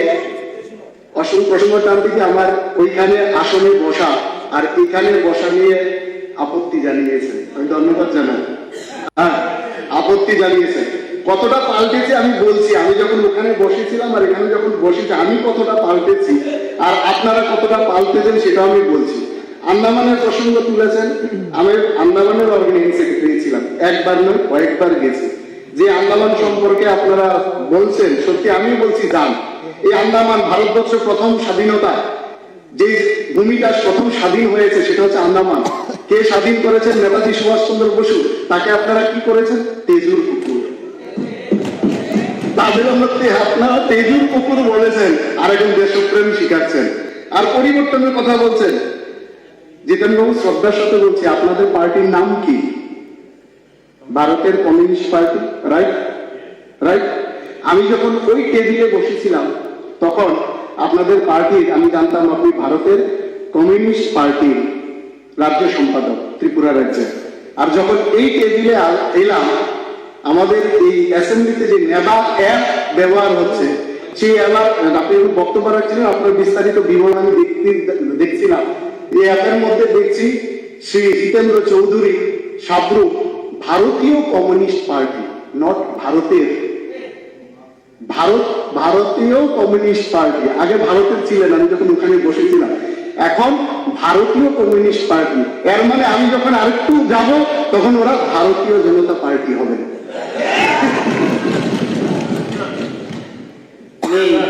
উনি আসলে এখানে এই যে বলছে যে আমরা বেকারদের, বলছে যে আমাদের সদস্য কিশোর বর্মন মহোদয় কি বলেছে শূন্য পদ পূরণ করার চলমান প্রক্রিয়া আরো স্পিড বাড়বে। এর আগে বলছে বেকারদের স্বাবলম্বী করা, এটুকু কোথায় কোথায় ত্রুটি দেখলেন কোথায়? আর আপনি একটা বলছেন জানেন না, আমরা কিন্তু লেফট রাইট মানি না। Our theory is rejected the politics of right versus left based on Western ideas, embrace of Indian solutions based on Indian thought, neither right nor left, pragmatic and real. আমরা right left এসবের ধারণা না, আমাদের ভারতীয় India, আমাদের আমরা আমরা আমরা এগুলি এই যে বলছে কথাটা উঠাইতে দিয়া এই নেতাজি সুভাষ কেন কষ্ট পাইছে কেমন কষ্ট পাইছে? একটা ভারতবর্ষের কোন মানুষ, ইয়াং জেনারেশন বা পুরনো মানুষ কেউ বলবে স্বাধীনতা সংগ্রামে? শুধু এটাই নয়, ব্রিটিশ রাজদূতে বলেছিলেন যখন কমিউনিস্ট পার্টির সম্পাদক ছিলেন, ইয়ে আজাদের দুটা হ্যাঁ লাঠু ইনসান বুকা হ্যাঁ, স্বাধীনতাকে স্বীকার করেননি ওরা। স্যার স্যার স্যার মুসলিমদেরকে নিয়ে উনি একটা কথা বলেছেন, প্লিজ এক সেকেন্ড টাইম। ওনারা বলছে মুসলিমদের বন্ধু, কিন্তু ওদের যখন সরকার ছিল আরকেপুর থানার মধ্যে, আমাদের এখানে মিনিস্টার আছেন, আরকেপুর থানার মধ্যে একজন অসহায় মুসলিম শ্রমিককে পুলিশ দ্বারা পিটিয়ে খুন করা হয়েছিল। শুধু তাই নয় বন্ধু, ওই বিশালপুর থানার মধ্যে একজন মুসলমান শ্রমিককে পিটিয়ে হত্যা করেছিল। এটাও আমার বন্ধু ভুলে গেছে।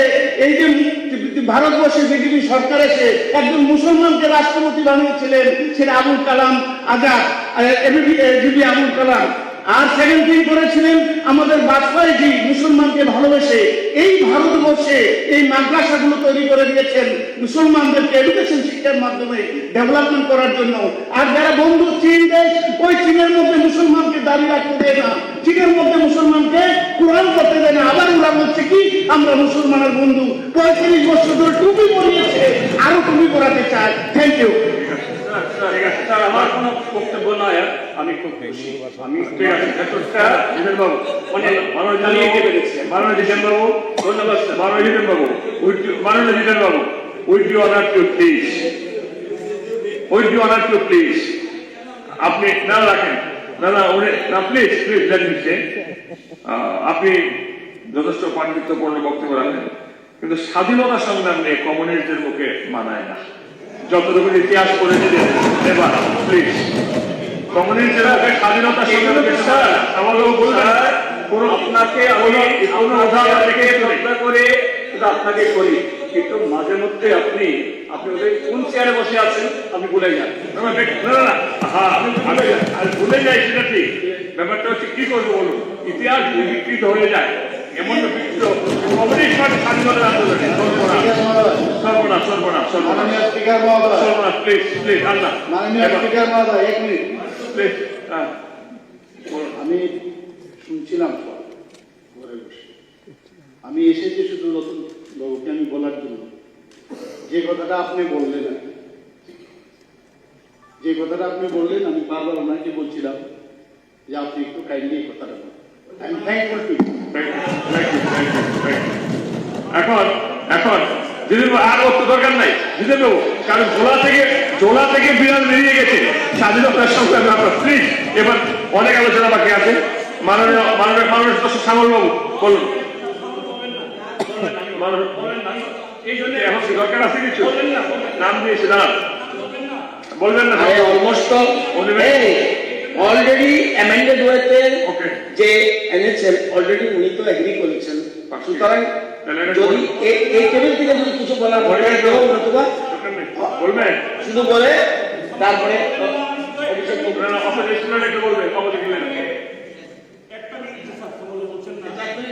এক মিনিট বলুন স্যার। মাননীয় মুখ্যমন্ত্রী রাইট টাইমে এসেছেন, thank you very much honourable chief minister.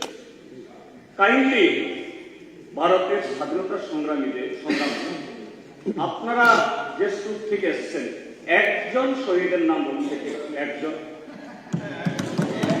শহীদ নাম বলুন থেকে। শ্যামাপ্রসাদ মুখার্জি আগে, ডক্টর শ্যামাপ্রসাদ মুখার্জি পরে 47-এর আগে জনসংঘ হওয়ার আগে পরিষদের একজন শহীদের নাম বলুন দেখি আমাকে। এই শুনান তো, প্রেস শুনবে, একজন শহীদের নাম বলেন।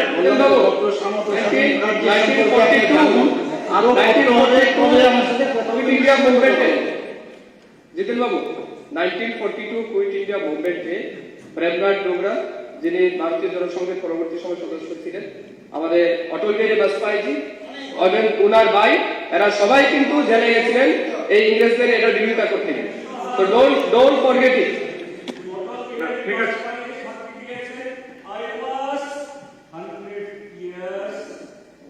Distance of that procession was going on. আমি 100 গজ দূরেছিলাম, আমি ভিতরে ছিলাম না। That was the statement made by honorable Bharat Ratna Atal Bihari Vajpayee. আপনারা জানেন এখানে যখনই আপনি বলেন ওই যে ইসুফ বাবু যে বলছিল কথাটা, ওনার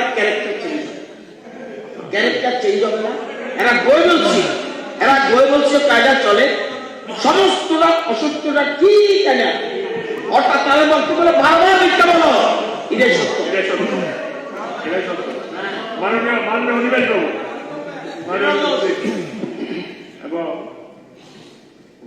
মাননীয় অধ্যক্ষ মহোদয়, মাননীয় সদস্য শ্রী শৈলেন্দ্র চন্দ্র নাথ, উনি একটা প্রাইভেট মেম্বার্স রেজলিউশন এনেছেন এবং উনি যেটা এনেছেন আমি সমর্থন করছি।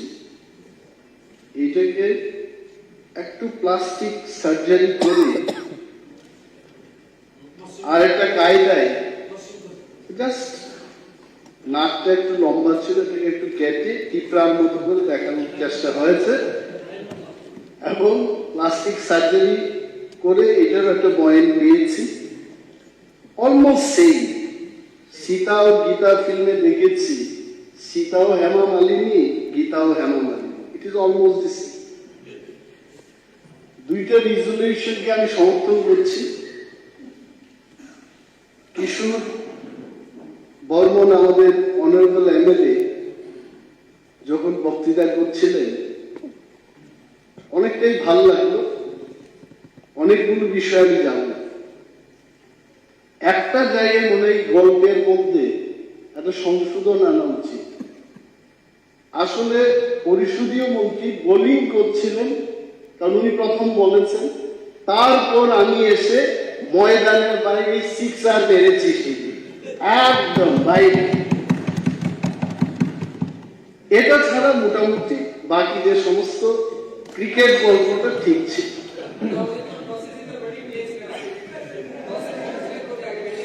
আরো একটা জিনিস হলো যে এই যে কমিউনিস্ট, বীর সাভারকার, তারপর বিজেপির আইডিওলজি, কমিউনিস্টরা কোথায় ছিল, এই আলোচনার ফাঁকে কিন্তু ত্রিপুরা রাজ্যের দেখার ফিনিশ। আমি জানি না এই হাউসের মধ্যে ওই গ্রাম্য বাংলায় একটা কথা আছে, কি বলে এটা, পাতা পুতা ঘষাঘষি মসজিদের কাম শেষ। এর ব্যাকারদের অবস্থা শেষ। My focus is only backer. আমি আসলে বলতামই না, আমি জাস্ট দেখছিলাম যে কি হচ্ছে, কে কি বলবে, সবটাতেই বলা এটাও ঠিক। আমি মাননীয় মুখ্যমন্ত্রী কবে আসবেন এটা অপেক্ষা করছি, বিকজ মুখ্যমন্ত্রী এখানে 1000 মন্ত্রী থাকতে পারে, that is not equivalent to one chief minister, এটা আমাদের বুঝতে হবে। সো মাননীয় মুখ্যমন্ত্রীর উপস্থিতি এই হাউসের মধ্যে it has great importance two আমার কাছে। আমি জাস্ট হাইলাইটের জন্য বলছি,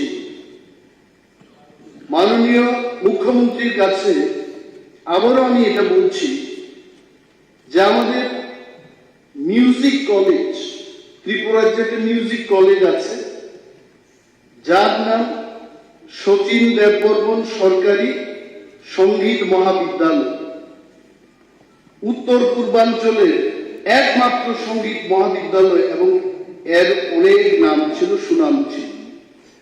বর্তমানে আমার মনে হচ্ছে এটা ধীরে ধীরে এটার যে সুনাম, এটা আমি বলছি না যে শেষ হয়ে যাচ্ছে, বাট আমাদের এখানে নজর দেওয়া উচিত। 2008 সালে 24 সালে কি হয়েছে, ফাইন্যান্স ডিপার্টমেন্টের অনুমোদনের জন্য প্রায় আমাদের মিউজিক কলেজ থেকে মোর দেন 1000 স্টুডেন্টস তারা সেখান থেকে ডিগ্রি লাভ করে, অনেকেই নেট, পিএইচডি ইত্যাদি আরো বেশি ডিগ্রি লাভ করে তারা বসে আছে। আমি যতটুকু জানি, খবর নিয়েছি, আরটিআই করেছি, অ্যাসিস্ট্যান্ট প্রফেসর পোস্টে 5 নাম্বারস এখনো শূন্য পদ, ডাইরেক্ট রিক্রুটমেন্ট ইনস্ট্রাক্টরের শূন্য পদ 12টি, এবং রাজ্যে জানেন যে এই নেট পিএইচডি করা আমিও করতে পারি। I have a big dream of doing PhD. এককালে যেমন আপনি ডেন্টাল সার্জারিতে ডিগ্রি এবং মাস্টার ডিগ্রি করে ডক্টর লিখছেন, আমারও ইচ্ছা ছিল যে আমার নামের আগে কোনোদিন ডক্টর অনিমেষ দেববর্মা লিখব পিএইচডি করে, কিন্তু পারলাম না, সেটা আর হবেও না। এবং নেট পিএইচডি করে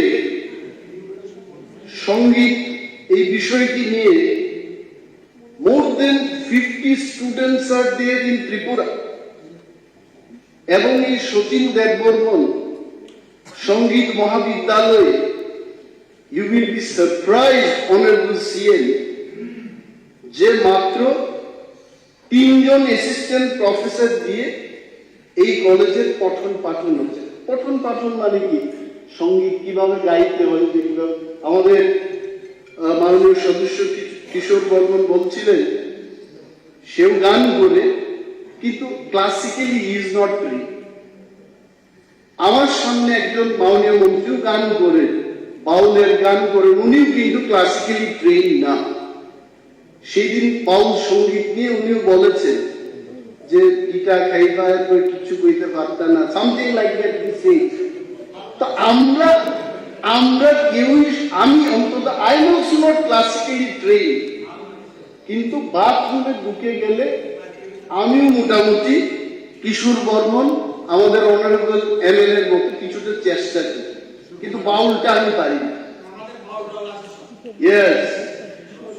তো এইখানে তাতে কি হচ্ছে, গেস্ট ফ্যাকাল্টি 25 জন নিয়ে কলেজটা চলছে, 25 গেস্ট লেকচারার্স, যাদের কি জানেন দৈনিক 500 টাকা করে সাম্মানিক অর্থাৎ অনারেরিয়াম দেওয়া হচ্ছে। এবং আমি জিজ্ঞেস করেছি আপনারা কয়টা ক্লাস পাচ্ছেন, বলছে আমাদের 8 বছর অ্যারাউন্ড সে 10 থেকে 12টা ক্লাস পাই আমরা এভরি মান্থ। তাহলে 5000-6000 টাকা এই পিএইচডি করা কোয়ালিফাইড মিউজিশিয়ানরা বা মিউজিক ডিগ্রি নিয়ে যারা বসে আছেন তারা 6000 টাকা রোজগার করছে। And in this house, in front of all the honorable ministers and honorable members, I বলছি যে এদের 60%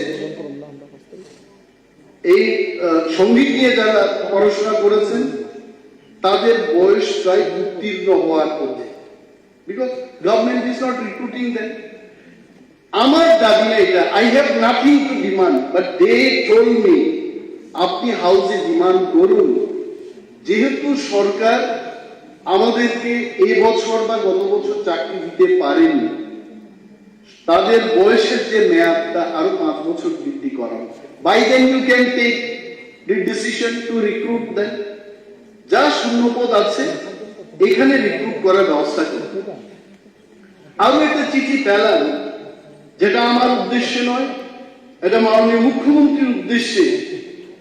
আমাদের রাজ্যের বঞ্চিত কিছু, ইটস জাস্ট টু হাইলাইট, 30 বছর ধরে family welfare and preventive medicine ডিপার্টমেন্টে কাজ করছে আমাদের কিছু সংখ্যক কর্মচারী, যদিও এটা শূন্য পদের ব্যাপার, 25 of them 23 বছর কাজ করার পর মাল্টিপারপাস ওয়ার্কার থেকে মাল্টিপারপাস সুপারভাইজার হওয়ার কথা, none of them, তাদের একজনও সেই প্রমোশনটা পায়নি।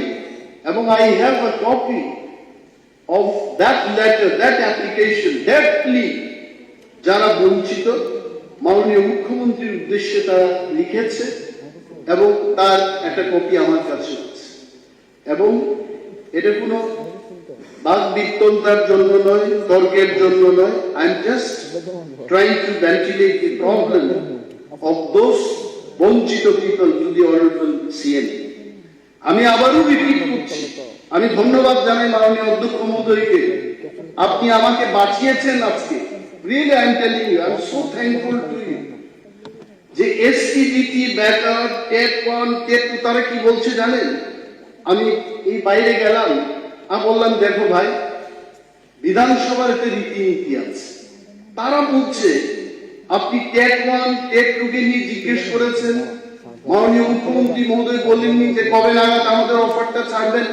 আমি বললাম আমার যা জিজ্ঞেস করা আমি তো করেছি, এখন চাকু নিয়ে ওনার কাছে গিয়ে তো চাকু মেরে তো আর আদায় করা যাবে না। There is a system, there is a policy.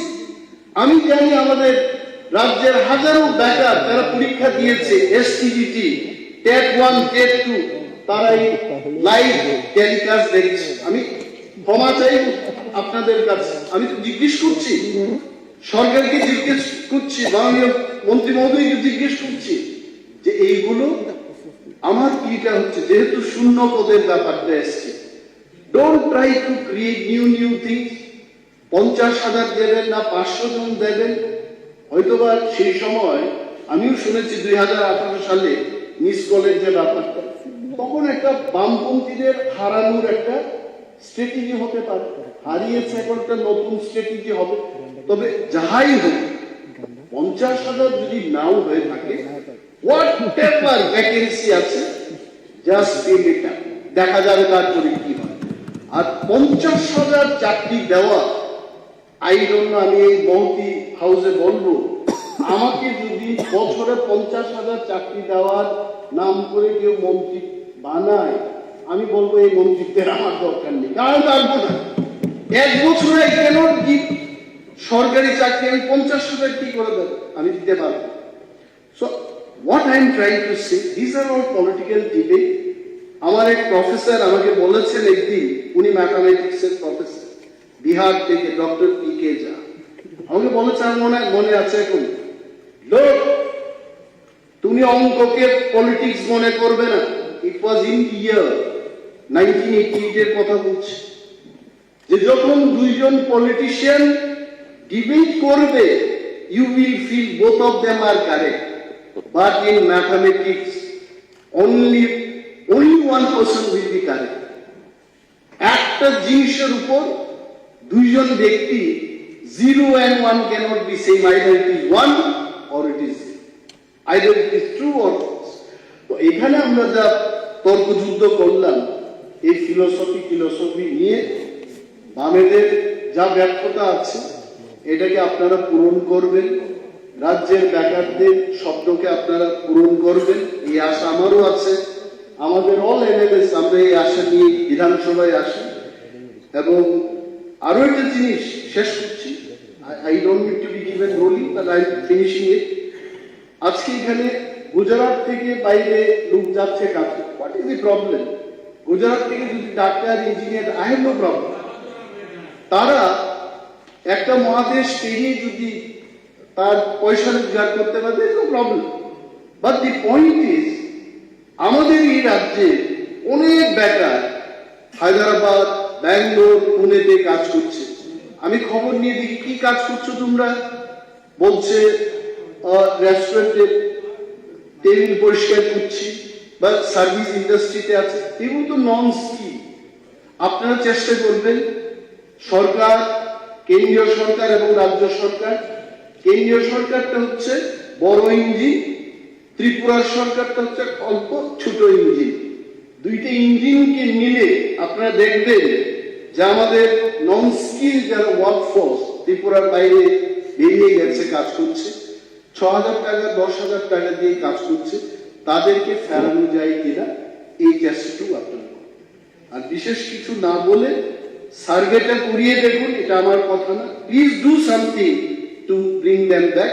এই কয়েকটি কথা বলে শৈলেন্দ্র বাবুর যে রেজলিউশন এবং প্লাস্টিক সার্জারি করা আমাদের কিশোর বর্মনের উভয় রেজলিউশনটাকে সমর্থন করে আমি আমার বক্তব্য শেষ করছি। ধন্যবাদ। এখন আমি মাননীয় সদস্য শ্রী কিশোর বর্মন কর্তৃক আনিত সংশোধিত আকারে উত্থাপিত রেজলিউশনটি বলে দিচ্ছি। সংশোধিত আকারে রেজলিউশনটি হল, রাজ্যে বেকার সমস্যা নিরসনে বেকারদের স্বাবলম্বী করার উদ্যোগের পাশাপাশি রাজ্য সরকারের দপ্তরগুলোতে কর্মচারীর শূন্য পদ পূরণ করার চলমান প্রক্রিয়া আরো ত্বরান্বিত করার জন্য এই সভা রাজ্য সরকার একটু লম্বা বলুন বলুন। মাননীয় স্পিকার স্যার, অ্যাকচুয়ালি যেহেতু আমার কাছে এই প্রাইভেট মেম্বার রেজলিউশনটা এসছে এবং অনেকেই অনেকগুলো প্রশ্ন রেখেছেন, আমি এগুলো নোট করছিলাম, আমি বলবো, কিন্তু খুব সময় কম, খুব সংক্ষেপে আমি বলার চেষ্টা করবো, এক দুটো পয়েন্ট শুধু। মাননীয় একদম সিনিয়র আমাদের বিধায়ক জিতেন বাবু বলছিলেন ইউটিউব থেকে রেফারেন্স নিয়ে। আমি তো প্রথমবার সদস্য, তো আমার একটা অনুরোধ থাকবে, আজকের দিনে ইউটিউব, ফেসবুক, টুইটার, এই সমস্ত সোশ্যাল যে প্ল্যাটফর্মগুলো, এইগুলো রেফারেন্স নিয়ে বিধানসভার মতো জায়গায় মনে হয় খুব আলোচনা করার আর যুক্তিগতা খুব একটা নেই। দ্বিতীয়ত, শৈলেন্দ্রবাবু উনি ওনার বক্তব্যের মাধ্যমে একটা কথা বলেছেন যে কোটি কোটি টাকার খরচা হচ্ছে ফ্ল্যাগ, পোস্টার এবং অ্যাডভার্টাইজমেন্টে, এই টাকা দিয়ে যদি কর্মসংস্থানের ব্যবস্থা করা হয় তাহলে অনেক লোকের রোজগারের ব্যবস্থা হতে পারে। আমি একটা কথা বলতে চাই, একটা সময় হোয়াইট থেকেও মানুষ জিপ গাড়ি টেইলারে বসে আগরতলাতে আসতো। আমরা একটা সময় আমার বাড়ির গ্রামে সেখান থেকে জিপ গাড়ি কমান্ডো জিপের পিছনে বসে আমরা ধর্মনগর শহরে যেতাম। কিন্তু সময়ের পরিবর্তন হয়েছে, এখন সময় পরিবর্তন হয়েছে, এখন ডিজিটাল অ্যাডভার্টাইজমেন্টের ব্যবস্থা এসছে, নিশ্চয়ই সেটারও প্রয়োজন রয়েছে। প্রধানমন্ত্রী দেশ স্বাধীনতার 75তম বর্ষপূর্তি উপলক্ষে যখন বক্তব্য রাখছিলেন তখন একটা কথা বলেছেন যে আমরা ভারতকে বিশ্বগুরু বানাতে চাই, কিন্তু সেটা সম্ভব হবে ব্যবস্থার পরিবর্তনের মধ্যে দিয়ে এবং যুব শক্তিকে কাজে লাগিয়ে। এখন ব্যবস্থার পরিবর্তন যদি না হয়, আমি যদি ভাবি আজ থেকে 30 বছর আগে, 40 বছর আগে মানে পেইন্ট করে পোস্টার বানিয়ে আমরা কাজ করতাম, সেটা হলে তো হবে না। সময় পরিবর্তন হয়েছে, সময়ের সঙ্গে আমাকেও পরিবর্তন করতে হবে। এখন কথা হচ্ছে আমাদের সরকার যেগুলো কমিটমেন্ট করেছিল এই বেকার সমস্যার সমাধানের জন্য, সেগুলো কতটুকু আমরা করলাম, এটা হলো মূল বিষয়। আমরা এই বিষয়টা নিয়ে আমি একদম খুব সংক্ষেপে বলবো। আমার অনিমেষ বাবু বলছিলেন রিপোর্ট সার্ভে করানো, আমি দুটো সার্ভে এনেছি, একদম লেটেস্ট সার্ভে যে কেন্দ্র সরকার periodic labour force survey Bharat সরকার করায় প্রত্যেক বছর জুলাই থেকে জুন মাসে। এই সার্ভেটা হয় 1 বছরের। এটা আমি 2018 সার্ভে এনেছি, এবারে সার্ভে এনেছি। আমি এখন সময় কম, তার জন্য বিস্তারিতভাবে বলতে পারবো না। আমি গোটা ভারতের সবগুলো রাজ্যের সার্ভে এনেছি, আমি রিপোর্টটা এখানে দেব। মাননীয় স্পিকার স্যার, বেকার সমস্যা সারা দেশের সঙ্গে ত্রিপুরাতেও এটা একটা অন্যতম সমস্যা। রাজ্য সরকার বর্তমান এই বিষয়টা নিয়ে অত্যন্ত সচেতন। এই কারণে রাজ্য সরকার দপ্তরগুলোর নিয়োগ প্রক্রিয়া অব্যাহত রেখেছে। বিগত 5.5 বছরে প্রচুর সংখ্যক বেকারদের সরকারি চাকরির ব্যবস্থা করা হয়েছে। চলতি অর্থ বছরে 2023-24 রাজ্য সরকার বিভিন্ন দপ্তরে নতুন চাকরি দেওয়ার প্রক্রিয়া অব্যাহত রেখেছে। প্রায় প্রতিটি মন্ত্রিসভা বৈঠকে বিভিন্ন দপ্তরে নতুন নিয়োগের সিদ্ধান্ত নেওয়া হয়েছে। টেট পরীক্ষার মাধ্যমে 2018 সালের পর থেকে এখন পর্যন্ত স্কুলে আমরা 6,571 জনকে নিয়মিত চাকরি দিতে পেরেছি। আমরা স্পেশাল এডুকেটর হিসাবে 88 জনকে নিয়মিত পদে নিয়োগ করা হয়েছে। 100 জনকে আমরা বিভিন্ন অন্যান্য পদেও নিয়মিত নিয়োগ করা হয়েছে এডুকেশন দপ্তরে। আমরা 2018-19 পর থেকে এখন পর্যন্ত 119 জন এসআই কনস্টেবল নিয়মিত পদে নিয়োগ করা হয়েছে। আমরা টিএসআর দুটা ব্যাটালিয়নে 1413 জন টিএসআর কে নিয়োগ করা হয়েছে। আমরা 2018-19 পর থেকে 2023-24 এসপিও পদে 1262 জনকে নিয়োগ করা হয়েছে। আমি বলবো, আমি রিপোর্টটা এখানে দেবো, আপনারা নোট করে নেবেন। এই কথাটা বারবার আজকে 5 তারিখ থেকে কন্টিনিউ এই বিষয়টা আসছে, কর্মসংস্থানের ব্যবস্থা, তার জন্য আমি একটু বিস্তারিত নিয়েছিলাম। টিপিএসসির মাধ্যমে 2018 পর থেকে এখন পর্যন্ত 1208 জনকে চাকরি দেওয়া হয়েছে। আমাদের জিআরবিটির মাধ্যমে কিছুদিন আগে আপনারা দেখেছেন, যেটা নিয়ে আলোচনা হচ্ছিল, 1980 জনকে নিয়মিত পদে তাদেরকেও নিয়োগ করা হয়েছে। গ্রুপ ডি আপনারা জানেন 2500-এর জন্য ভাইবা পরীক্ষা চলছে, খুব শীঘ্রই সেগুলো নিয়োগ করা হবে। এনএইচএম এর মাধ্যমে 2018 থেকে এখন পর্যন্ত 1015 জন ডাক্তার সহ নার্স সহ যাদেরকে নিয়োগপত্র দেওয়া হয়েছে। 2018-19 থেকে এখন পর্যন্ত 302 জনকে জাইকা প্রজেক্টে চুক্তিবদ্ধ পদে তাদেরকে নিযুক্তি দেওয়া হয়েছে। সমাজ কল্যাণ সমাজ শিক্ষা দপ্তরে 2018-19 পর থেকে এখন পর্যন্ত অঙ্গনওয়াড়িতে 1039 জনকে অঙ্গনওয়াড়ি ওয়ার্কার, 1160 জনকে অঙ্গনওয়াড়ি হেল্পার পদে নিয়োগ দেওয়া হয়েছে। টিআরএলএম এর মাধ্যমে 2018-19 পর থেকে এখন পর্যন্ত 249 জনকে চুক্তিবদ্ধ কাজে নিয়োগ দেওয়া হয়েছে। তার পাশাপাশি 465 জনকে আউটসোর্সিং নিয়োগ করা হয়েছে। সেখানে আমাদের রাজ্যে অনুমানিক 1215 জন গিগ শ্রমিক ওয়ার্কার, মাননীয় বিধায়ক আমাদের উনিও একটা কোয়েশ্চন রেখেছিলেন যে গিগ ওয়ার্কারদের জন্য আমরা কি করছি। দেখুন, সময়ের পরিবর্তন হয়েছে। এই যে গিগ ওয়ার্কার আগে ছিল না আমাদের এখানে, এখন অনলাইন বিজনেস বেড়েছে, ডেলিভারি বয়রা আসছে, তো সেখানেও একটা কর্মসংস্থানের ব্যবস্থা হয়েছে। আজকের দিনে আমাদের রাজ্যে এই একটা বড় সংখ্যা গিগ ওয়ার্কার রয়েছে, যারা 1215 জন নিজেরা নিজেদের উদ্যোগে কাজটা করছে। সিকিউরিটি গার্ড 2987 জন, এখন নতুন যারা সিকিউরিটি গার্ড বিভিন্ন জায়গায় প্রাইভেট সংস্থাগুলো আসছে, বিভিন্ন শপিং মল বিভিন্ন জায়গায় তৈরি হচ্ছে, সেখানে প্রাইভেট নিয়োগ করছে। সেটা আপনারা বলতে পারেন যে সেটা সরকারি নয়, কিন্তু সেটাও স্বরোজগার, আর সেটা তারা নিজেদের উদ্যোগে তারা করছে, সেখানে অনেকে রয়েছে। তাছাড়া রাজ্য সরকার স্কিল ডেভেলপমেন্টের মাধ্যমে 22,000 ছেলে মেয়েদেরকে এখন পর্যন্ত স্কিল ট্রেনিং দিয়েছে। এর আগে যখন অধিবেশন হয়েছিল, মাননীয় আমাদের বিধায়ক অনিলবাবু বলেছিলেন যে স্কিল ট্রেনিং করছে, আমার মনে আছে এখনো, তিনি বলছিলেন স্কিল ট্রেনিং করছে, তারা কাজ পাচ্ছে কি, তাদের রোজগারের ব্যবস্থা হচ্ছে কি, তার জন্য সেটাও আমি এনেছি এবার। তাছাড়া দীনদয়াল উপাধ্যায় গ্রামীণ কৌশল বিকাশ যোজনার মাধ্যমে 16,149 জন গ্রামীণ ছেলেমেয়েদেরকে যাদেরকে স্কিল করা হয়েছে, যার মধ্যে 12,863 জন প্রশিক্ষণ পেয়ে তারা কাজে যোগ দিয়েছে। এছাড়া রাজ্যে কেন্দ্র সরকারের বিভিন্ন রাজ্য এবং কেন্দ্র সরকারের বিভিন্ন শূন্যপদে প্রতিযোগিতামূলক পরীক্ষার মাধ্যমে যেন বেকাররা চাকরি পায়, তার জন্য আমাদের ট্রাইবাল ওয়েলফেয়ার, এসসি ওয়েলফেয়ার প্রতি বছর তাদেরকে ট্রেনিং করানোর ব্যবস্থা রেখেছে। শুধুমাত্র সরকারি দপ্তরের চাকরির মাধ্যমে সবার কর্মসংস্থান সম্ভব নয়, এ কথা মাথায় রেখে রাজ্য সরকার বিকল্প কর্মসংস্থানের পথ খোলা রাখার চেষ্টা করেছে। 2017-18 ত্রিপুরায় মাত্র 4,140টি এসএসজি গ্রুপ ছিল, 768টি ভিলেজ ফেডারেশন ছিল, 9টা ক্লাস্টার লেভেল ফেডারেশন ছিল। টিআরএম এর তখনকার সময় আমরা যদি দেখি, এই বর্তমান সময় 47,600টা মহিলাদের স্বসহায়ক দল অর্থাৎ এসএসজি গ্রুপ তৈরি করা হয়েছে, যার মাধ্যমে প্রায় 4,66,000 মহিলারা সেখানে ইনভলভ রয়েছে। যে বিষয়টা এই সেলফ হেল্প গ্রুপ বলার কারণ হলো যে 2094টি ভিলেজ অর্গানাইজেশন বা 102টা ক্লাস্টার লেভেল ফেডারেশন আমরা তৈরি করেছি। এদেরকে যদি অর্থ প্রদান বা তাদেরকে সাহায্য করা বা তাদেরকে স্বাবলম্বী করে তোলা, কালকে যেটা আলোচনা হয়েছিল আত্মনির্ভর তৈরি করা, সেলফ হেল্প গ্রুপগুলোকে কর্মসংস্থান বা তাদের জীবিকা অর্জনের জন্য 948টা অমৃত সরোবর, প্রধানমন্ত্রীজি একটা স্কিম শুরু করেছিল অমৃত সরোবর নির্মাণ, এই স্বাধীনতার 75 বছরকে যেন স্মরণীয় হয়ে থাকে এবং জল জীবন মিশরে এই জল বাঁচানোর কথা বলা হচ্ছে, এই জল বাঁচানোর জন্য অমৃত সরোবর নির্মাণ করা হয়েছে। গত বছর 948টা আমাদের রাজ্যে অমৃত সরোবর নির্মাণ হয়েছে। এগুলো এই সমস্ত গ্রুপের হাতে তুলে দেওয়া হয়েছে, যে সেলফ হেল্প গ্রুপগুলো রয়েছে তাদের কাছে।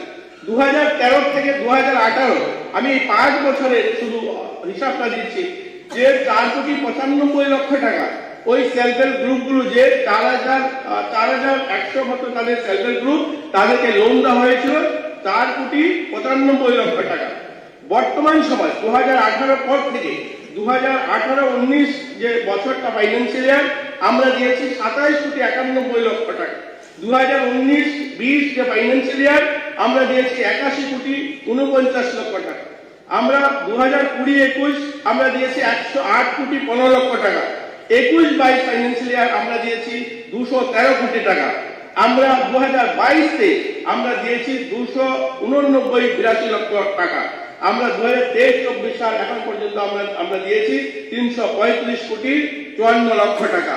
আমরা যদি এই হিসাবটা টোটাল দেখি তাহলে আমাদের এই 6 বছরের সরকার 1056 কোটি টাকা, অর্থাৎ 6 বছরের সরকার মহিলাদেরকে স্বনির্ভর করার জন্য 1056 কোটি টাকা দিয়েছে। আরেকদিকে 5 বছরের সরকার মাত্র 4 কোটি টাকা দিয়েছে। এটা পরিবর্তন, এই যে ব্যবস্থা পরিবর্তন, তাদেরকে স্বনির্ভর করার যে মানসিকতা। আমরা 2018-19 থেকে এখন পর্যন্ত স্বাবলম্বন স্কিমের মাধ্যমে 26,732 জনকে স্বাবলম্বন লোন দেওয়া হয়েছে। পিএমজিপিতে প্রধানমন্ত্রী এমপাওয়ারমেন্ট যে জেনারেশন প্রোগ্রাম পিএমজিপি, সেই স্কিমের মাধ্যমে 22,714 জনকে লোন দেওয়া হয়েছে। MSME micro small medium entrepreneur, তার মাধ্যমে 4,226 জনকে লোন দেওয়া হয়েছে এবং তাদের কর্মসংস্থানের ব্যবস্থা করা হয়েছে। ন্যাশনাল ক্যারিয়ার সার্ভিস প্রজেক্টের আওতায় ইতিমধ্যে রাজ্যের 3টা model career centre Agartala, Dharmanagar, কৈলাসহরে স্থাপন করা হয়েছে। নিয়মিতভাবে তারা রাজ্যের যুবক যুবতীদের কর্মসংস্থানের স্বার্থে জব ফেয়ার অনুষ্ঠান করে চলছে। 2018-19 অর্থ বছরের থেকে এখন পর্যন্ত 74টি জব ফেয়ার অনুষ্ঠান করা হয়েছে। এর মধ্যে থেকে 1,734 জন যুবক যুবতী কর্মসংস্থানের ব্যবস্থা হয়েছে সেই জব ফেয়ারের মাধ্যমে। 23-24 অর্থ বছরে জব ফেয়ারের মাধ্যমে 51 জন ডিপ্লোমা ডিগ্রিধারী ইঞ্জিনিয়ারকে রাজ্যের বাইরে কর্মসংস্থানের জন্য অফার দেওয়া হয়েছে। ইতিমধ্যে জানলে খুশি হবে, আমাদের রাজ্যে স্কিল ট্রেনিং এর মাধ্যমে 3 জন নার্সকে বিদেশে, জাপানে তারা সেখানে অফার পেয়েছে। এই মাসেই তারা আমাদের এখান থেকে যাবেন, যারা সেখানে গিয়ে কাজ করবেন তাদের জন্য ব্যবস্থা করা। এছাড়া কৃষি ক্ষেত্রে এবং অন্যান্য ক্ষেত্রে চা বাগিচা বা আমাদের SC welfare, ST welfare, OBC corporation, সেখান থেকে বিভিন্ন সময় তাদেরকে লোনের মাধ্যমে তাদেরকে স্বনির্ভর করার বিভিন্ন কার্যক্রম হাতে নেওয়া হয়েছে। এখন যে কথাটা হলো, এই যে বারবার কথাটা আছে সংখ্যাটা, যে আমাদের ইউথের সংখ্যাটা, আমি 2টা রিপোর্ট আপনাদের সামনে তুলে ধরবো, যেটা PAT labour force survey Bharat সরকার করা প্রত্যেক বছর। এই সার্ভে অনুযায়ী বলছে যে আমাদের রাজ্যে 2018 সালে, আগে যে সার্ভেটা হয়েছিল সেটা 2018 সালের সার্ভে, এই কাগজটা রয়েছে, 17-18 সাল সার্ভে হয়েছে। সেখানে ত্রিপুরা রাজ্যের পরিসংখ্যান বলছে 8.7% ইউথ আমাদের বেকার সংখ্যা ছিল আমাদের গ্রামীণ এলাকাতে। শহরি এলাকাতে ছিল 6.8%, সেটা আমাদের রাজ্যে। পাশাপাশি কেরলকে যদি দেখি আমি, আমাদের কেরলের তখনকার সময় অর্থাৎ 2018-তে 13.2% তাদের বেকার সংখ্যা ছিল গ্রামীণ এলাকাতে, শহরে 11.4% ছিল। সেটা গোটা ভারতবর্ষের 36টা কেন্দ্রশাসিত রাজ্য সহ গোটা রাজ্যের 36টা জায়গার রিপোর্ট রয়েছে। গোটা রাজ্য শুধু বললাম। এটা যদি আমরা এখন দেখি, অর্থাৎ 2023-এ এসে দাঁড়িয়ে আমরা যদি দেখি, 2022-তে জুলাই 2022, জুন 2023 এই রিপোর্টটা এসছে গোটা ভারতের যে চিত্রটা, সেখানে আমরা যদি অন্ধ্রপ্রদেশ থেকে শুরু করে, আমি 1-2টা খালি বলবো। অন্ধ্রপ্রদেশে বর্তমান সময় গ্রামীণ এলাকাতে 6.5% ইউথের রেশিও, যে আনএমপ্লয়েড রেশিওটা, আমাদের গ্রামীণ এলাকাতে তাদের 4.1 তাদের রেশিও। এটাই কেরলে যদি দেখুন তাহলে দেখবেন সেখানে 12.9% তাদের সেখানে রেশিও, শহরি এলাকাতে, গ্রামীণ এলাকাতে 7.0% রেশিও। আমরা যদি ত্রিপুরাকে দেখি, ত্রিপুরার যদি আমরা দেখি আরবান এলাকাতে একটু বেশি, যেখানে 3%, রতনদা ওই বলছিলেন ওনার বক্তব্যের মাধ্যমে 3%, আর গ্রামীণ এলাকাতে যদি দেখি 1.4%। এটা ভারতের সবচেয়ে কম পার্সেন্টেজ। এটা ডাটা বলছে ভারত সরকারের যে লেবারকে নিয়ে সার্ভে করা হয়। আমি সংখ্যার আধারে যদি বলি আপনাকে, শুধু তাই না, যেটা সংখ্যা দিয়ে যদি আমি আপনাদেরকে বলতে চাই, 31/3/2018 তারিখে রাজ্যের কর্ম বিনিয়োগ কেন্দ্র আমাদের ত্রিপুরাতে যে ডাটা ছিল সেখানে নথিভুক্ত, সেটা ছিল 7,41,305 জন। অন্যদিকে আজ যদি আমরা 30/11/2023 সালে যে আমাদের এখানে যে রেজিস্ট্রেশন সংখ্যাটা রয়েছে, সেটা হলো 2,79,251 জন। এটা কত পার্সেন্ট, যেটা অনলাইন ডাটা, এটা কত পার্সেন্ট কমেছে সেটা আপনারা বুঝতেই পারছেন। যে এর জন্য অনেকগুলো বিষয় ছিল, যেহেতু সময় কম আরো একটা বিষয় রয়েছে। এছাড়া এটা শুধু নয়, একটা ব্যবস্থার পরিবর্তন হয়েছে। একটা কাজ করার ইচ্ছা শক্তি বেড়েছে। আর যদি খেলাধুলায় দেখুন, আমার কাছে স্পোর্টস দপ্তর রয়েছে, অনেকগুলো স্পোর্টসের বিষয় হয়তো লিখিত আকারে দিয়েছে। খেলাধুলার মাধ্যমেও কিন্তু রোজগারের ব্যবস্থা হয়, যেমন রাজ্যকে প্রতিনিধিত্ব করছে, দেশের প্রতিনিধিত্ব তারা গিয়ে করছে আমাদের রাজ্যকে দেশে, তেমনি তাদের রোজগারের ব্যবস্থা হয়েছে। ইতিমধ্যে এই 6 বছর পুরো হয়নি, 28 জন ছেলেমেয়েরা বিভিন্ন জায়গায় তাদের বিভিন্ন টুর্নামেন্টে তারা গোল্ড মেডেল, সিলভার মেডেল জিতেছে এবং তাদের কর্মসংস্থানের ব্যবস্থা হয়েছে। তার মধ্যে আমি একটা নাম বলছি, মধুমিতা দেব অ্যাথলেটিকে গোল্ড মেডেল পেয়েছিল, তাকে সিআইএসএফ চাকরি দিয়ে দিয়েছে। অস্মিতা দে এই কয়েকদিন আগে, আজ থেকে 2 মাস আগে, অস্মিতা দে মধ্যপ্রদেশে গিয়েছে, সেখানে জুডোতে গোল্ড মেডেল জিতেছে, ইউপি পুলিশে তাকে চাকরি দিয়ে দিয়েছে। আমাদের রাজ্যে কুসুম বেগম, ববিতা ওরাং, রতিমা হোসেন, অজয় জমাতিয়া, যারা ফুটবলে ত্রিপুরা সরকারি চাকরি পেয়েছে। এই কয়েকদিন আগে আপনারা জানেন প্রতিষ্ঠা সামন্ত আমাদের এখানে Agartala coaching centre coaching practice করতো, তাকে ভারত সরকার রেল মন্ত্রকে চাকরি দিয়েছে। তো ইতিমধ্যে আমরা যদি দেখি আরো 16 জনকে আমরা স্পোর্টস কাউন্সিলে চাকরি দিয়েছি। এই সব মিলিয়ে 28 জন ছেলে মেয়ে যারা খেলাধুলাতেও ভালো তাদের প্রতিভা অর্জন করেছে, তাদেরকে সরকার চাকরি দিয়েছে। এরকম অনেকগুলো বিষয় রয়েছে, অন্যান্য সেক্টরেও কাজ হচ্ছে। এই সরকারের একটাই প্রয়াস, যেন সবাইকে নিয়ে প্রধানমন্ত্রী যে সংকল্প নিয়েছেন ভারতকে বিশ্বগুরু বানানো, তো সেই লক্ষ্যে আমরাও সেখানে যেন ত্রিপুরা ভাগীদারি হই, আমরাও যে আমাদের রাজ্য স্বনির্ভর হোক, আত্মনির্ভর হোক। আমরা ওই মানসিকতাকে, আমি কিশোর বর্মন যে কথাটা বলছিলেন যে আমাদের মানসিকতার পরিবর্তন হওয়া চাই, যে আমরা আত্মনির্ভর। যখন একটা মাস্টার ডিগ্রি ছেলে, একটা পিএইচডি করা ছেলে বলে পিওনের চাকরির জন্য লাইনে দাঁড়াবে, এটার থেকে বেরিয়ে আসতে চাই।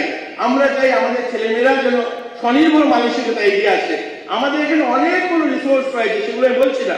আমাদের এখানে প্রায় 80,000 মেট্রিক টন রাবার আগর হয়, রাবার রয়েছে, ব্যাম্বু রয়েছে।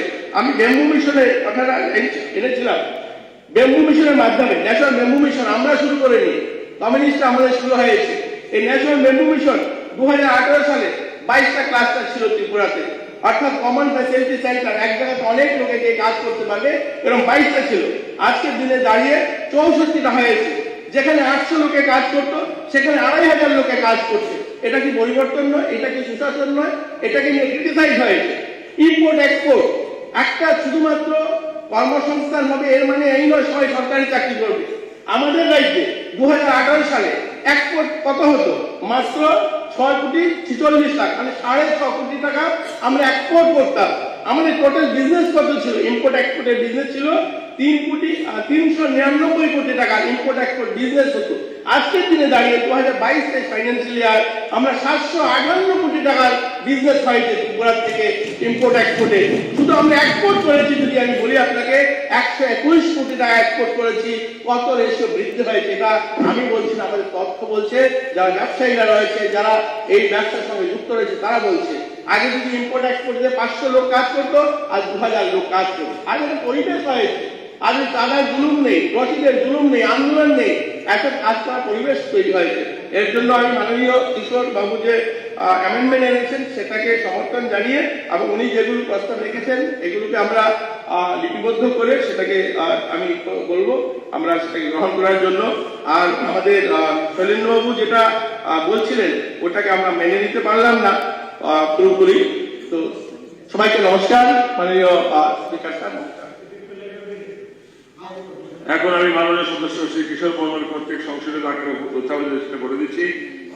সংশোধিত আকারে রেগুলেশন হল রাজ্যে বেকার সমস্যা নিরসনে বেকারদের স্বাবলম্বী করার উদ্যোগের পাশাপাশি রাজ্য সরকারের দপ্তরগুলোতে কর্মচারী শূন্য পদ পূরণ করা চলমান প্রক্রিয়া আরো ত্বরান্বিত করার জন্য সভা রাজ্য সরকার অনুরোধ জানাচ্ছে। যারা প্রস্তাবের পক্ষে হা বলবেন, যারা বিপক্ষে না বলবেন, সর্বসম্মতিক্রমে এই রেজুলেশনটি সভা কর্তৃক গৃহীত হইল। তৃতীয় রেজুলেশনটা এনেছেন মাননীয় একটা বিষয় আগেও বলেছে, পাবলিসিটির কথা বলেছে যে গভর্নমেন্ট মন্ত্রীদের শুধু ফটো দিচ্ছে, মুখ্যমন্ত্রী ফটো। পাবলিসিটি ডিপার্টমেন্টে কতগুলি প্রক্রিয়া আছে, তবুও আগে কিন্তু 10-12 দিন আগে আমার কাছে বুদ্ধিজীবীদের একটা টিম এসেছিল নজরে। বুদ্ধিজীবীরা এসে বলছে আলোচনা করছে, আচ্ছা আপনারা তো প্রচার করছেন, পাবলিসিটি দিচ্ছেন, তো কমিউনিস্ট পার্টি পাবলিসিটি ফেস দেখা যায় না। এদের মধ্যে দুজনের পছন্দ, 7 জন বলছে अरे कैसे करेगा, उनको पास फेस कहाँ है, उनको पास फेस कहाँ है, मुझे फेस देवे করতে দেবে, ফেসই তো নেই। যেমন তীব্রমতা ফেস পদ্ধতি, এখানে ফেসই তো নেই। যদিও আমি শুনেছি, আমি জানি না, যদিও শুনেছি জিতেন বাবু যে উনি কিন্তু একটু মডার্ন, জিতেন বাবু তো একটু মডার্ন। শুনেছি জিতেন বাবু একটা প্রস্তাব রেখেছে এরকম পাবলিসিটির জন্য। এটা আমার শোনা, বাকিটা আমার জানা। তো বলছে জিতেন বাবু বলছে এখন থেকে আমরাও কিন্তু প্রচারে যাওয়া উচিত ফেস দেখিয়ে। তো এটাই প্রবলেম, আমি জানি না। ওই বুদ্ধিজীবীরা তখন বলছে, তাদের মধ্যে ডিভিশন হয়েছে। আরে ভাই কেস এর মধ্যে 2 জন ছিল প্রফেসর আর নন বেঙ্গলি, उनको पास फेस क्या है, इनके पास तो प्रोफेसर डॉक्टर मनीष शाह है, तीव्र माता के पास पुतुत किशोर है, उन्मेद वर्मा है, उनके पास कौन है?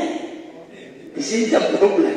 ये लोग पता नहीं क्या স্যার এটা তো বলেছেন স্যার, না এটা তো কনভেনশন স্যার।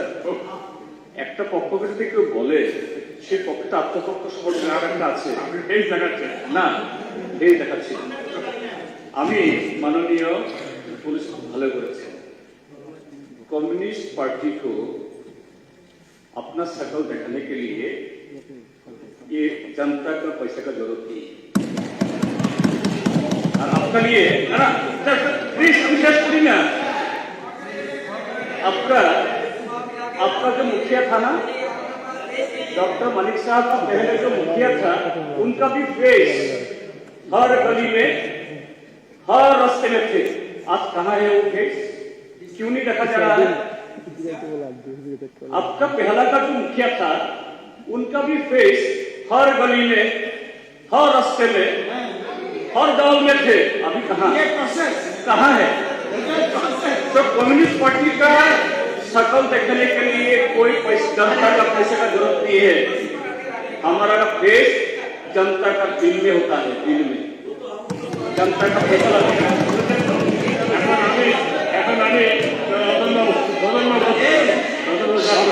शकल दिखाने के लिए तो लाइट भी नहीं है। क्या बात कर रहे हैं? জিতেন বাবু, আমি একটা কথা বললে আপনি বললেন স্পিকার বলা উচিত না। ওই বাবু যেটা বললো, লাইট নেই। আপনাদের তো সমস্ত ছবি, লেনিন সাহেবের ছবি, স্টালিনের ছবি, কেগুয়ারের ছবি, কার্ল মার্ক্সের ছবি, ঠিক আছে কিনা বলুন? কেন যে লাইট নেই, আপনাদের ইন্ডিয়ান কোনো ফেসই নাই, সমস্ত বিদেশি ফেস। সরকারি টাকায় এই ছবি প্রচারের জন্য কত কোটি টাকা খরচা হয়েছে, এটার একটা তথ্য আমাদের দিলে স্যার ভালো হবে। আমন্ত্রণ জানাচ্ছি। সরকারি টাকায় এই ছবি দেওয়ার জন্য কত কোটি টাকা খরচা করেছেন, জনগণের স্বার্থে খরচা না করে। নিউট্রাল মানুষ, আপনি স্পিকার, আমার পার্টি অফিসে আসুন,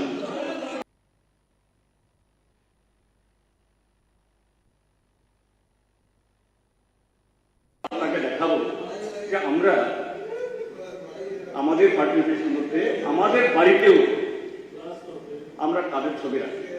হয়তো এই দেশে যারা প্রাতঃস্মরণীয় সমস্ত লোককে, তাদের ছবি আমাদের বাড়িতে থাকে, আমাদের পার্টি অফিসে থাকে, সবখানে থাকে। আপনারা বলেন স্যার বসুদেবন কুটুম্বকম, সারা পৃথিবী আত্মীয়, আর এখন বলছেন যে না অন্যকে করা যাবে না, ডাবল স্ট্যান্ডার্ড। না আপনারা লিডার, ইন্ডিয়ার কোনো লিডার নেই, সমস্ত আছে। আরে এত কথা বলে, আমরা বলেন তো দেখি, এই ত্রিপুরা রাজ্যে আমরা অনেক সময় বলি মানব বিক্রম এই করেছে, এই করেছে। কোন পলিটিক্যাল পার্টি অফিস আছে? You go to the BJP office. এটা চিন্তা করতে হবে। আমরা নেতাজি সুভাষের ফটো আছে, আমাদের রবীন্দ্রনাথের ফটো আছে, বিবেকানন্দ, আপনারা যেটা পাবেন না। বিবেকানন্দ পাগল করছে, আমি তো বিবেকানন্দ ফটো লাগে, অনেক কিছু রবীন্দ্রনাথ খুশি, বিবেকানন্দ বলছে পাগল সন্ন্যাস। আমার বাড়িতে আমি কাজ ছবি রাখবো, এটা তো আপনারা ঠিক করে দেবেন। না এটাই তো খুঁজে বার করবো, বার করবো কার বাড়িতে বিদেশি ফটো আছে। এটা না, এখানে থেকে ইন্ডিয়া থেকে বিদেশিকে পূজা করা যাবে না। এটি যাওয়ার আইডিওলজি, না ওকে শাহুল ঠিক আছে,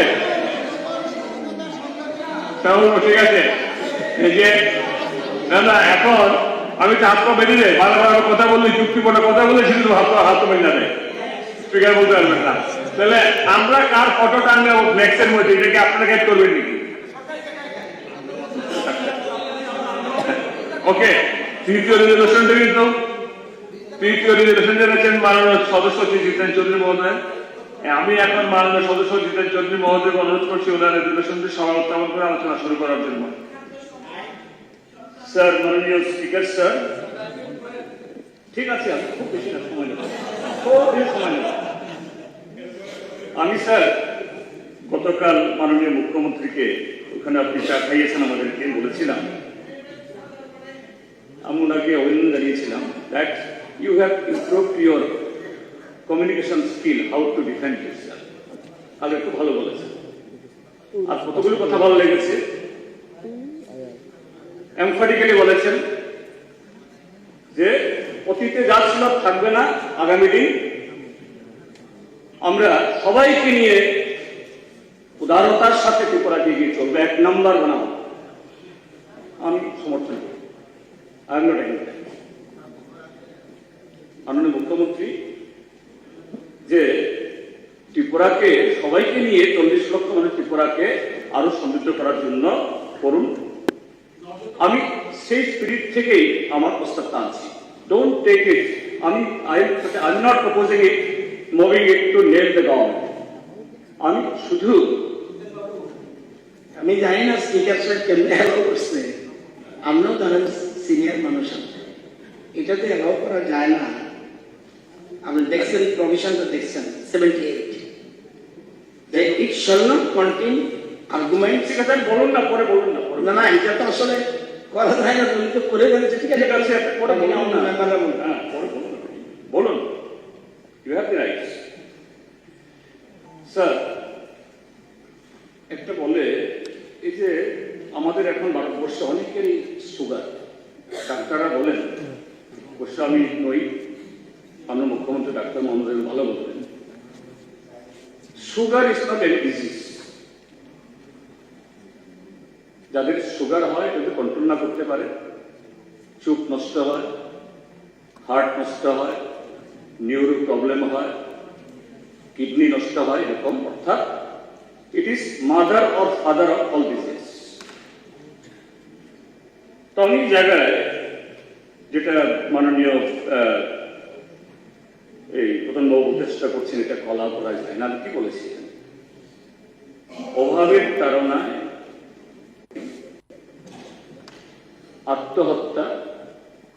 আত্মহত্যা বললে আমার এটা ল অ্যান্ড অর্ডার হয়ে যায়, চুরি, ল অ্যান্ড অর্ডার, ছিনতাই, ল অ্যান্ড অর্ডার, এবং কাজের সন্ধানে বহিরাজ্যে যেতে বাধ্য হওয়া রুখতে। যেহেতু কোন এরকম রেজুলেশন যদি অন্য কোনো দপ্তরকে হয় তাহলে বাতিল হয়ে যায়, তো এই জায়গায় বলেছি রেগা প্রকল্পে প্রত্যেক পরিবারকে বছরে 200 শ্রম দিবস কাজ এবং 600 টাকা মজুরি প্রদানের ব্যবস্থা করা হোক। রেগা does not mean everything. Even রেগা যদি 100% 100 মেন্ডেসও এখন যা প্রভিশন আছে হয়, ইভেন এটা যদি 200ও হয়, দারিদ্র সম্পূর্ণ বুঝে যাবে না। উই নো রেগা তার সাথে আরো অনেক কিছুই যুক্ত, proper planning, proper implementation, proper participation. REGA মানে কাজে মানে শুধু এখন মধ্যে 200 কত টাকা জানি মজুরি, 217 টাকা নিয়ে, হ্যাঁ 222 26, ঠিক আছে, হতে 50 হোক না, 250 মনে করুন অর্থমন্ত্রী স্যাংশন করে দিল কালকে 200 দিন, 100 দিন 250 দিলেই একটা ফ্যামিলি স্বয়ংসম্পূর্ণ হয়ে যাবে, বা আপনারা বলছেন সুন্দর আত্মনির্ভর। রেগা through proper implementation of REGA, assets will be generated. এই ত্রিপুরা যে এখন more than 1 lakh hectare rubber plantation আছে। একসময়তে যারা লাকড়ি বিক্রি করতেন, যারা দূর দূর জায়গায় গিয়ে শ্রম বিক্রি করতেন, they are also now owner of the rubber plantation. Their kids going to the English medium school became even সবাই না হলেও few doctors, engineers. গ্রামের চেহারা মধ্যে পরিবর্তন হয়েছে এবং এই ত্রিপুরা যে যখন ইনসার্জেন্সি খুব প্রকোপ ছিল, তৎকালীন সরকারের উদ্যোগে এবং সকলের অংশগ্রহণে সহযোগিতায় যখন এটা প্রশমিত হলো, কোন কোন ন্যাশনাল পেপার তারা বলেছে that the insurgency problem in Tripura is not solved only by the force but security forces. এতে এই ত্রিপুরা যে রাবার প্ল্যান্টেশন, যে বহু যুবক যারা এরকম বিপদে গিয়েছিল, এদেরকে ফিরে আসতে sense of owning this land of mind, একটা প্রাউড সিটিজেন হিসাবে তাকে অস্ত্র সমর্পণ করে তার ভুল রাস্তা থেকে ফিরে নর্মাল লাইফে। তো এইভাবে এই ত্রিপুরা যে শুধু মেন্ডিস না, মেন্ডিসের সাথে sex, rubber plantation, coffee plantation, water bodies, channels, horticulture, pisciculture, so many things. আমরা যারা ত্রিপুরার যে জন্মগ্রহণ করেছি, ত্রিপুরাকে জন্ম থেকে দেখে আসছি, হ্যাঁ আমরা পরিবর্তন দেখছি, but our officers who comes from the outside, from other part of the country, being IAS, IPS, IFS, they realize how Tripura on their eyes it has been changed. So এটা খুব জরুরি। Perhaps যে আজকে শাসক দলে যারা আছেন they have also realized, আমি বলবো না, that's why in their manifesto of 2018 কি ছিল, আমাদের গভর্নমেন্ট আসলে 200-600 টাকা মজুরি বলেননি, কিন্তু বলেছেন তখন 170 টাকা মজুরি ছিল, 170 টাকা ডাবল হবে, 100 দিনের দ্বিগুণ হবে। People accepted you, they got attracted you, allured by you, কারণ দিল্লি থেকেও এসে বড় বড় নেতা এসে বলছেন, অবিশ্বাস করে কি করে ত্রিপুরার মানুষ আপনাদের এই আলোচনার ফাঁদে পা দিয়েছে, they voted you and you came to the power. কিন্তু আজকে এই এমপি এলাকার ক্ষেত্র কি স্যার, 2015-16 আমি আগে যাচ্ছি,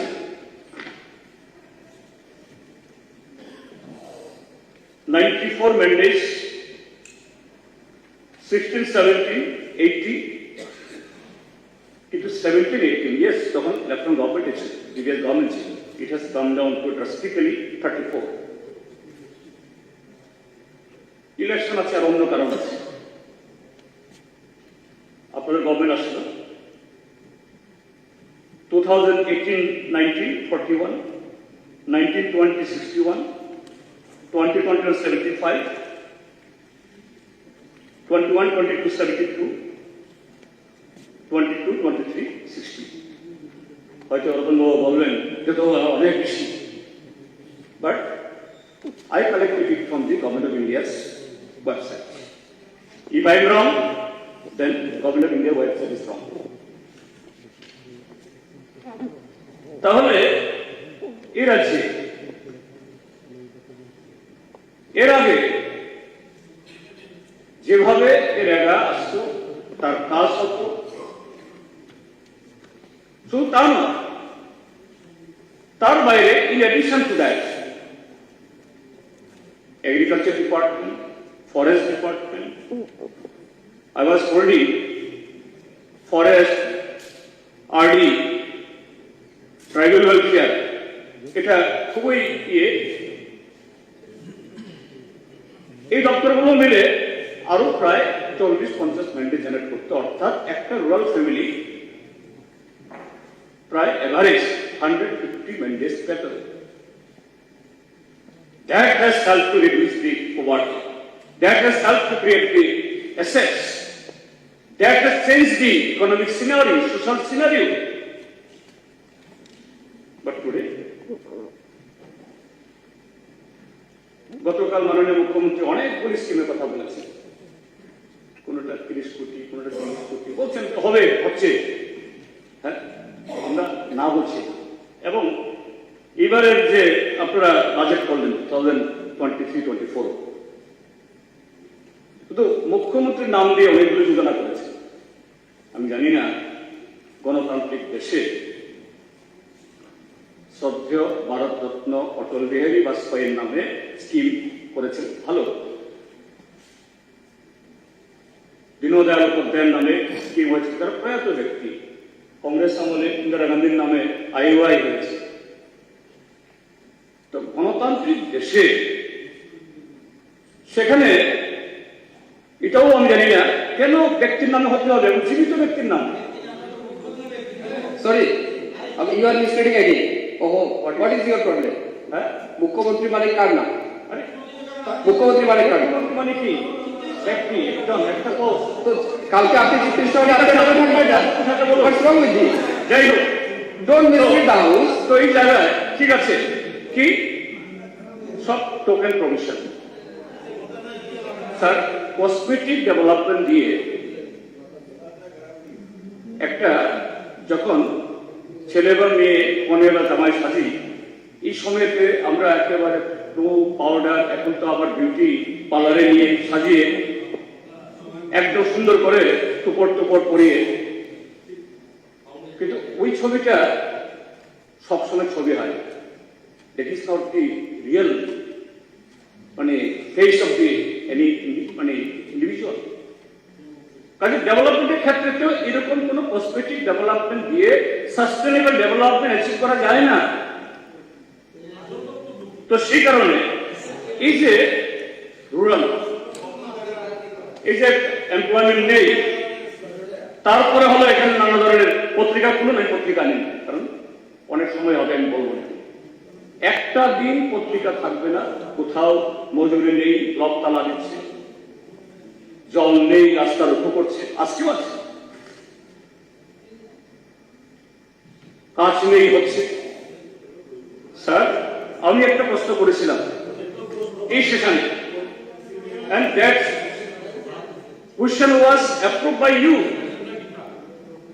আপনি এটাকে দিয়ে ডিপার্টমেন্টে পাঠিয়েছেন, ডিপার্টমেন্ট সমস্ত ব্লকে পাঠিয়েছেন থ্রু ডিএম, আমি নাম বলবো না। 2 DMs spoke to me.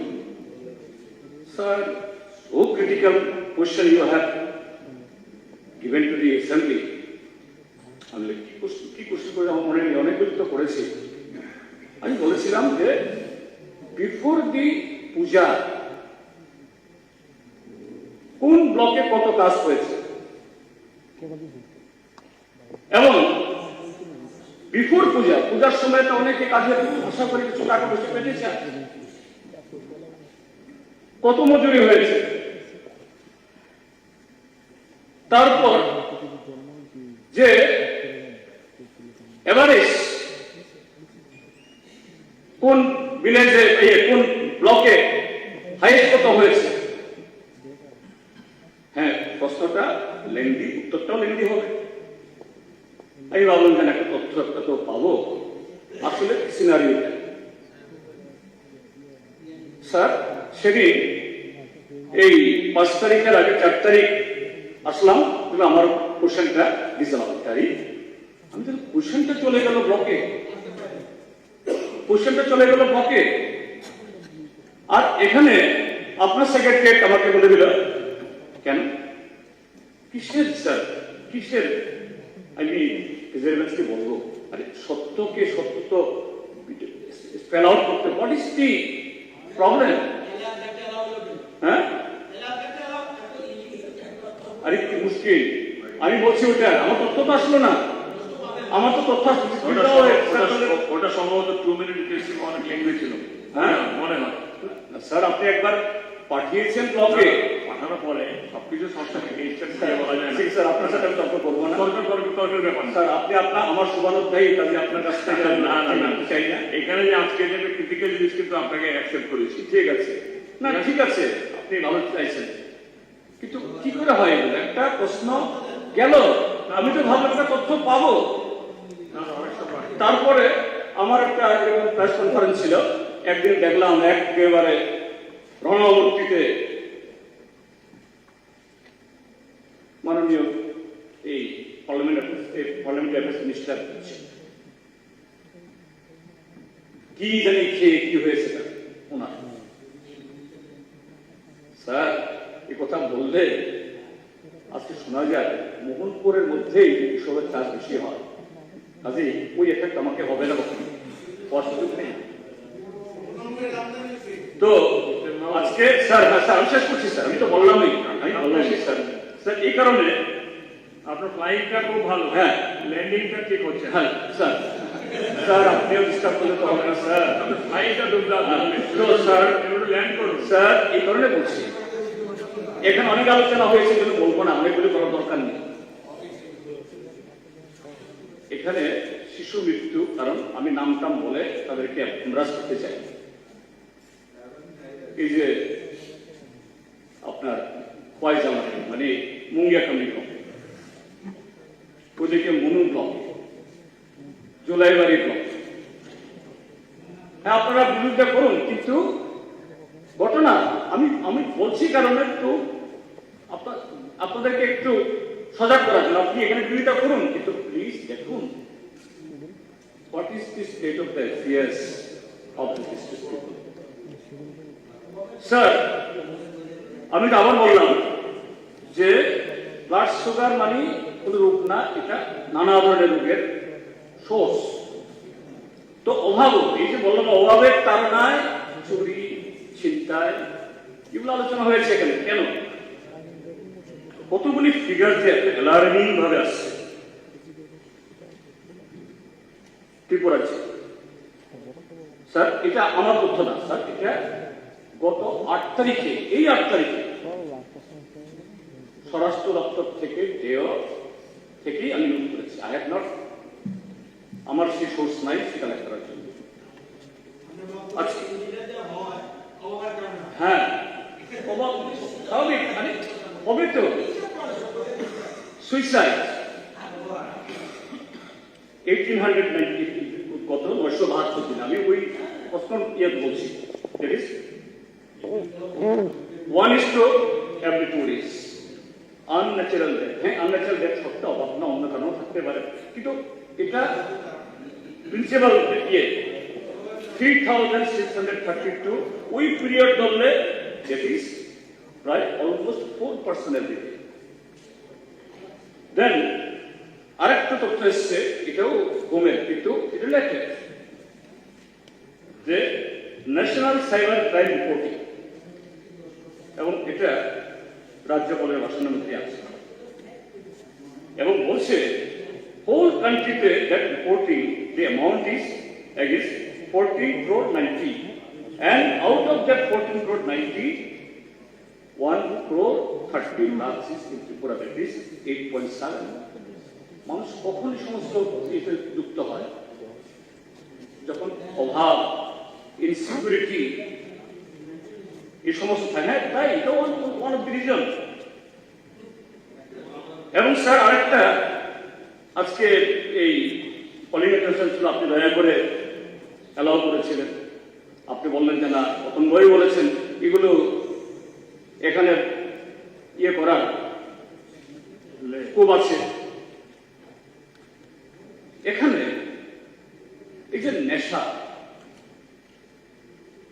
মানে তার সাথে শুধু নেশাগ্রস্ত ছেলে মেয়েদের দিয়ে না স্যার, এখানে বলছেন যে না 8টা জেলাতে ড্রাগ এডিকশন সেন্টার করা হবে। স্যার, এটা আমাদেরকে খুশি করে না? De-addiction, right? You are right. Daniel Minister, you are right. Always. Sir, আমরা খুশি হতাম না 8টা নতুন সুপার স্পেশালিটি হসপিটাল, কিন্তু কি De-addiction কেন? এটা তো আরে না আপত্তি না, আরে এটা করতে বাধ্য হচ্ছি আমরা, কিন্তু এটা না হয়ে যদি 8টা কলেজ হতো, 8টা মতো হসপিটাল হতো, খুশি হতো। স্যার, কালকে মাননীয় মুখ্যমন্ত্রী বলছিলেন এগুলো তো স্যার একটা স্পেসিস এখন কি করাচ্ছে, খুব কি পত্রিকা খুললে দেখা যায় ওই কুমার বলেছেন বিমানে রিলিজ যাচ্ছে, এখানে পাওয়া যায়, রেলে গেলে পাওয়া যায়, গাড়িতে পাওয়া যায়, সব তাল গাজারি, ইংরেজিতে বলে কেনা। রাজ্যপালের ভাষণে স্যার আমি বলি, এটা রাজ্যপালের ভাষণে একটা জায়গাতে লেখা আছে যে কি ধরনের ভয়ঙ্কর চিত্র। আমি গাঁজাগাছি একদম সত্যি বলছি, আমি এখনো শতকে দেখি, কিন্তু শুনি গাঁজা গাছ কিরকম, এবং এটা 1 ইয়ার প্রায় ধানের মতো 1 ইয়ারে এরপরে শেষ। কিন্তু কালকে জাস্টিফাই করার চেষ্টা হয়েছে, এটা আগে লাগিয়েছে, অর্থাৎ আম গাছের মতো কাঁঠাল গাছের মতো আগে লাগানো হয়েছে, এখন ফল পাচ্ছে। তাহলে আপনাদের সরকার 6 বছর হয়ে গেল, রাজ্যপালের ভাষণে কি আছে? আরে শুনুন না, কেন প্রযোজ্য? আমি তো সাহায্য করছি, বলছি শুনেন, বলছে যে আমার সরকার যে 5,84,6,709 গাঁজা গাছের চারা সরবরাহ করছে।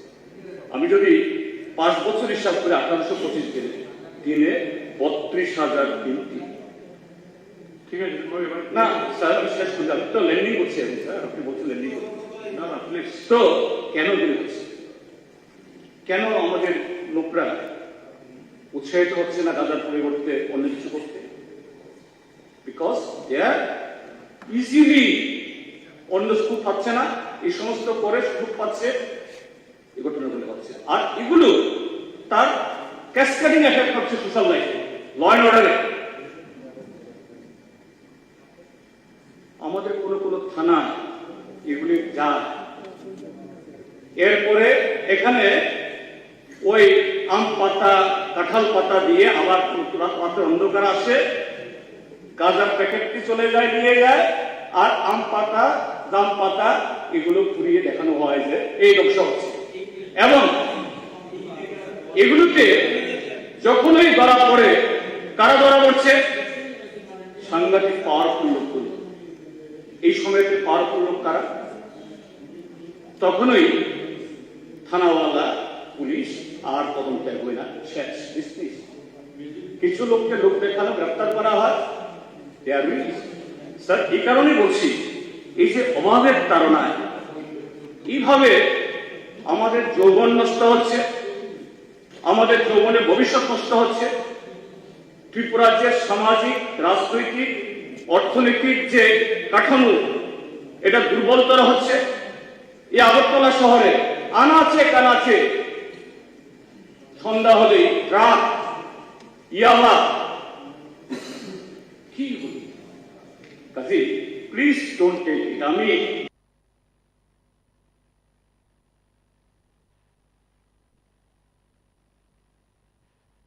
এই ব্যর্থতা শুধু আপনাদের না, এই ব্যর্থতা ত্রিপুরাতে মানুষ, আমাদেরও, সবাই আমরা শেয়ার করব, সবারই ব্যর্থতা।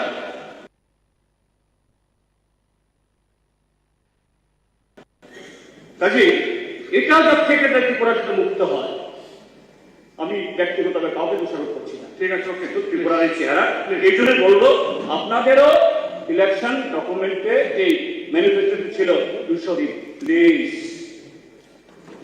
ডাবল ইঞ্জিনের সরকার সারা দেশে না হলেও 30 টাকা তো যেহেতু বেঁধে দিয়েছেন, এখন সে জায়গায় যেতে পারেননি, এই টাকা একটা সংসার চলে না। ঠিক আছে, 200 দিন এবং 600 টাকা মজুরি করা হোক, ই আমার প্রস্তাব। বলেছেন তো, ঠিক আছে। এবার প্রস্তাবের না, আমি ভাবছিলাম যে ওই যে আমাদের দুজনের নাম দিচ্ছে দরকার নেই স্যার, মাননীয় সদস্য যখন বলছে সুধা চিফ মিনিস্টার বলে, ঠিক আছে, কারণ আমাদের আরেকটা বিজনেস আছে পরিবেশ বাবু, কারণ ডাইরেক্ট বলে তোমরা এটা জবাবটা দিয়ে, কারণ উনি যে ধরনের কথাবার্তা থাকছে তোমরা তো খেপে যাবে না, দরকার নেই।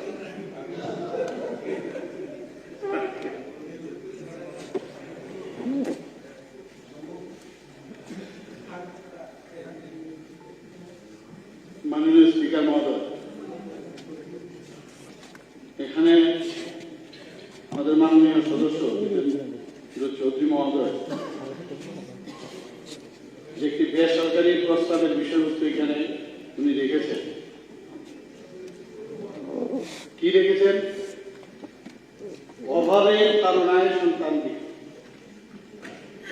আত্মহত্যা, চুরি, চিন্তা এবং কাজের সন্ধানে বহির্রাজ্যে যেতে রেখা প্রকল্পে, শুধু রেখা প্রতি প্রত্যেক পরিবারকে বছরে 200 শ্রমিক দিবস কাজ এবং 600 টাকা দৈনিক মজুরি প্রদানের ব্যবস্থা করা হবে।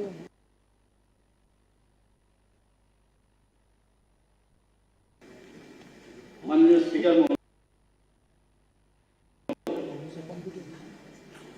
আমি মাঝে মাঝে আপনি ধন্যবাদ দিতে চাই যে rules of procedure and conduct of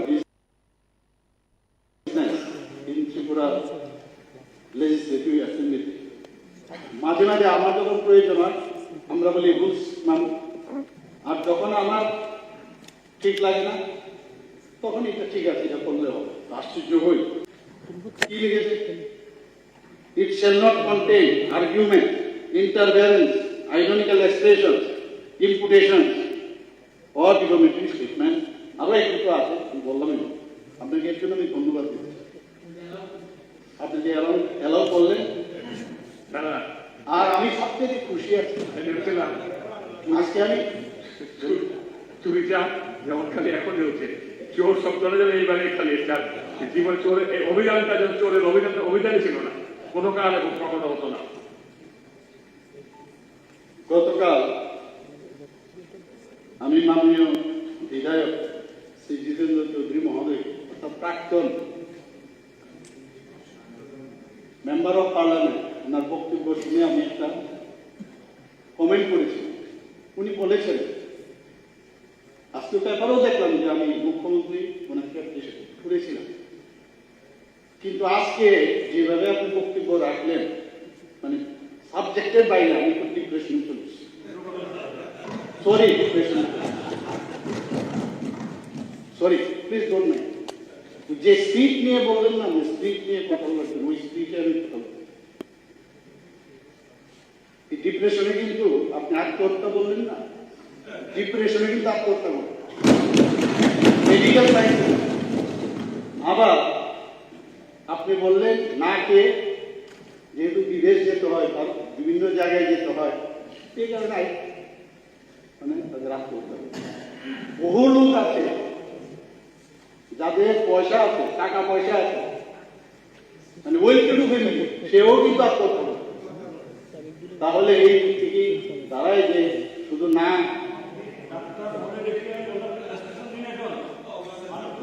আমি আপনাকে বলছি, আমার প্লিজ, আমি একবার আপনাকে বলিনি, কালকেও বলেছি, আমার মনে আছে আমি টিএমসি থেকে স্কুটারে করে আসছি, তো হঠাৎ করে খুব ভালো স্টুডেন্ট, ওকে দেখলাম, কি ব্যাপার, তুমি কোথায় যাবে? আগরতলা। তৎকালীন সময়ে ওর বাবা উইমেন্স কলেজের প্রিন্সিপাল, তবে চলো তাহলে পুরো স্যার নামিয়ে এর দুদিন বাদেই সুইসাইড। আশ্চর্য একটা মেয়ে, তো কি আপনি মনে করেন যে রেগার কাজ পাইনি বলে সেখানে গেল? এরকম মনে অসংখ্য আপনার আমাদের কাছে তথ্য আছে। আমি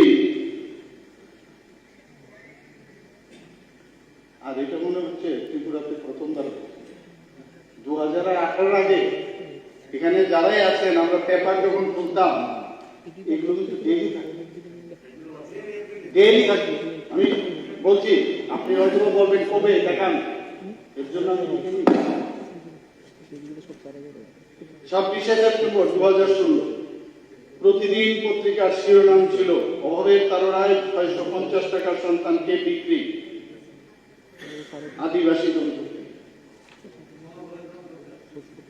এবং হরিতা ত্রিপুরা ও চরণ ত্রিপুরা তাদের সন্তানকে বিক্রি করেছিল।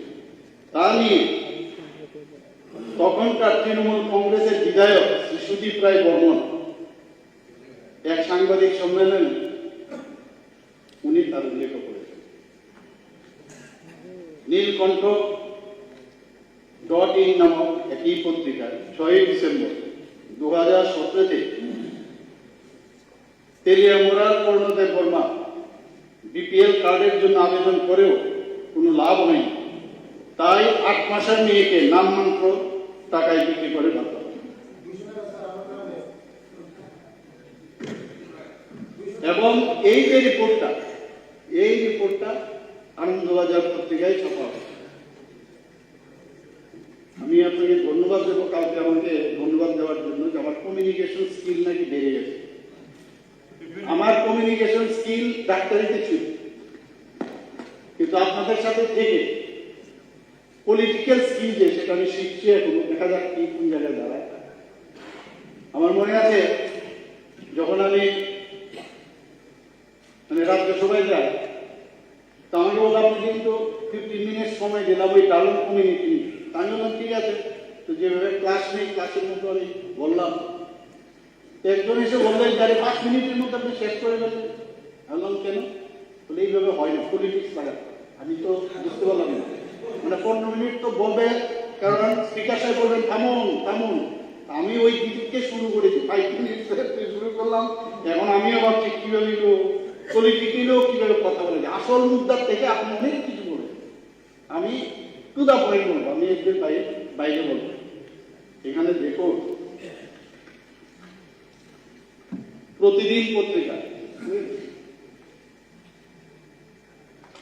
অভাবের কারণে 650 টাকা সন্তানকে বিক্রি আদিবাসী দম্পতি।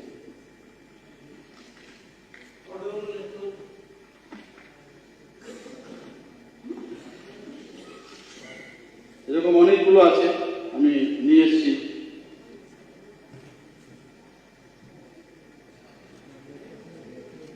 আমাদের মাননীয় বিধায়ক চলে গেছেন, উনি আপনাদের এই বিষয়ে বলছিলেন। তখন তৃণমূলের ছিলেন, আগে তো কংগ্রেসে, তারপরে বিজেপিতে এসে এখন কংগ্রেসে আবার চলে গেছেন, আপনাদের সাথে আবার হাত মিলিয়েছেন। আমি আসার সময় ভিডিওটা করছিলাম, মানে স্ট্রংলি অপোজ করছে, আর he knows how to speak, you know. এগুলো আমি দেখছিলাম, এগুলো তো নতুন কিছু না, আরো অনেকগুলো আছে। আমার মনে হয় না এগুলো আমি এখানে বলার প্রয়োজন আছে। তখনও বোধহয় আমার মনে হয় যারা গিয়েছে বাইরে রেগার কারণে কিন্তু ওরা রেগার কাজ না পেয়েও আত্মহত্যা করেছে আমার মনে হয়। আছে হ্যাঁ, চুরি করেছে, বাইরে চলে গেছে। তো আমাদের যে মেইন উদ্দেশ্য সেটা হচ্ছে এই ধরনের ঘটনা যদি হয়ে থাকে সেটাকে বন্ধ করা। থানা থাকবে, পুলিশ থাকবে, চোরও থাকবে, ডাকাতও থাকবে, কিন্তু কত পার্সেন্টেজ আমরা কমাতে পারলাম, দিস ইজ ভেরি ইম্পর্টেন্ট। এটা আমাদের দেখতে হবে। আপনি বললেন 200 শ্রম দিবস, খুব বেশি বলবো না, আমি 3-4টা লাইন বলে শেষ করব। টু দা পয়েন্ট আমি আসছি। 200 শ্রম দিবস ম্যান্ডেট আর 600 টাকা দৈনিক। এমডিএন জায়গা আমরা জানি একটি সামাজিক কল্যাণমুখী কর্মসূচি। গ্রামীণ এলাকায় 100 দিনের যারা আনস্কিল যারা লেবার আছে তাদের জীবিকা নিরাপত্তার জন্য এটাকে করা হয়। ফরেস্ট রাইট অ্যাক্টে 150 দিনে কাজের সুযোগ দেওয়া। এখন ডিপেন্ড করছে যে ওই জায়গায় যারা শ্রমিকরা আছে তাদের চাহিদা অনুসারে 150 দিন পর্যন্ত তারা কাজ করতে পারবে। As per the provision of subsection 1 of section 6 of the Indian Act 2005, bracket 42 of 2005, the central government may, by notification, specify the wage rate for the purpose of this act. আমরা পারবো না, বুঝাই না আপনাদের সামনে আপনারা বানিয়েছিলেন কিনা, এইভাবে আমরা কিন্তু পারবো না। কিন্তু যদিও আমরা চিঠি দিয়েছি সরকারকে, সেটা আমি বলবো, কিন্তু এরকমটা এই বিভ্রান্তি করা মানুষকে যে সরকার ইচ্ছা করলে পারে কিন্তু দেয় না, ইন্ডিয়ানরা এইভাবে হয় না, দিতে পারবেন না। এবং কি রেখেছে এটা কে করবে স্যার? 2018-এ যে ভিশন ডকুমেন্ট কি ছিল যে আমরা সরকার আসবো, তো যারা এই ভিশন ডকুমেন্টকে যারা অ্যাপ্রুভ করেছেন এই রাজ্যে, তখন কোনো এমএলএ ছিলেন না, সেন্ট্রাল লিডার, এখন যিনি ওনাদের সভাপতি জেপি নাড্ডা সাহেব, সেন্ট্রাল মিনিস্টার,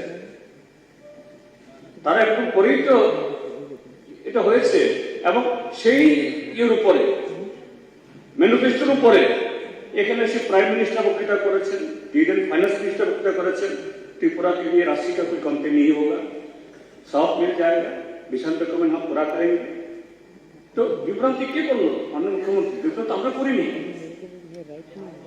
বিভ্রান্তি কেউ করে থাকে আপনারা করেছেন, আপনারা এখন এর জন্য ক্ষমা চান।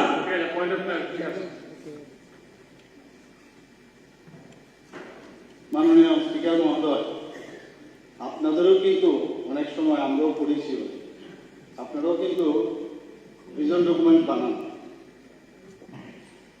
এগুলো বিষয় আমি, কারণ এখানে বলা হয়নি যে ভিশন ডকুমেন্টসে আপনারা এইগুলো বলেছেন, এখন কেন করছেন না? এখন যে স্পেসিফিক আপনি আসুন, যে বিষয়টা আপনি জানতে চাইছেন, এখানে কি বলেছে? provided that different rates of wages may be specified for different areas. আপনি আন্দামানে একরকম হবে, ত্রিপুরাতে আরেক রকম হবে, এটা কিন্তু এক এক জায়গায় এক এক রকম, সেই এরিয়ার উপর ডিপেন্ড করে। আপনি ইউ ক্যানট চেঞ্জ।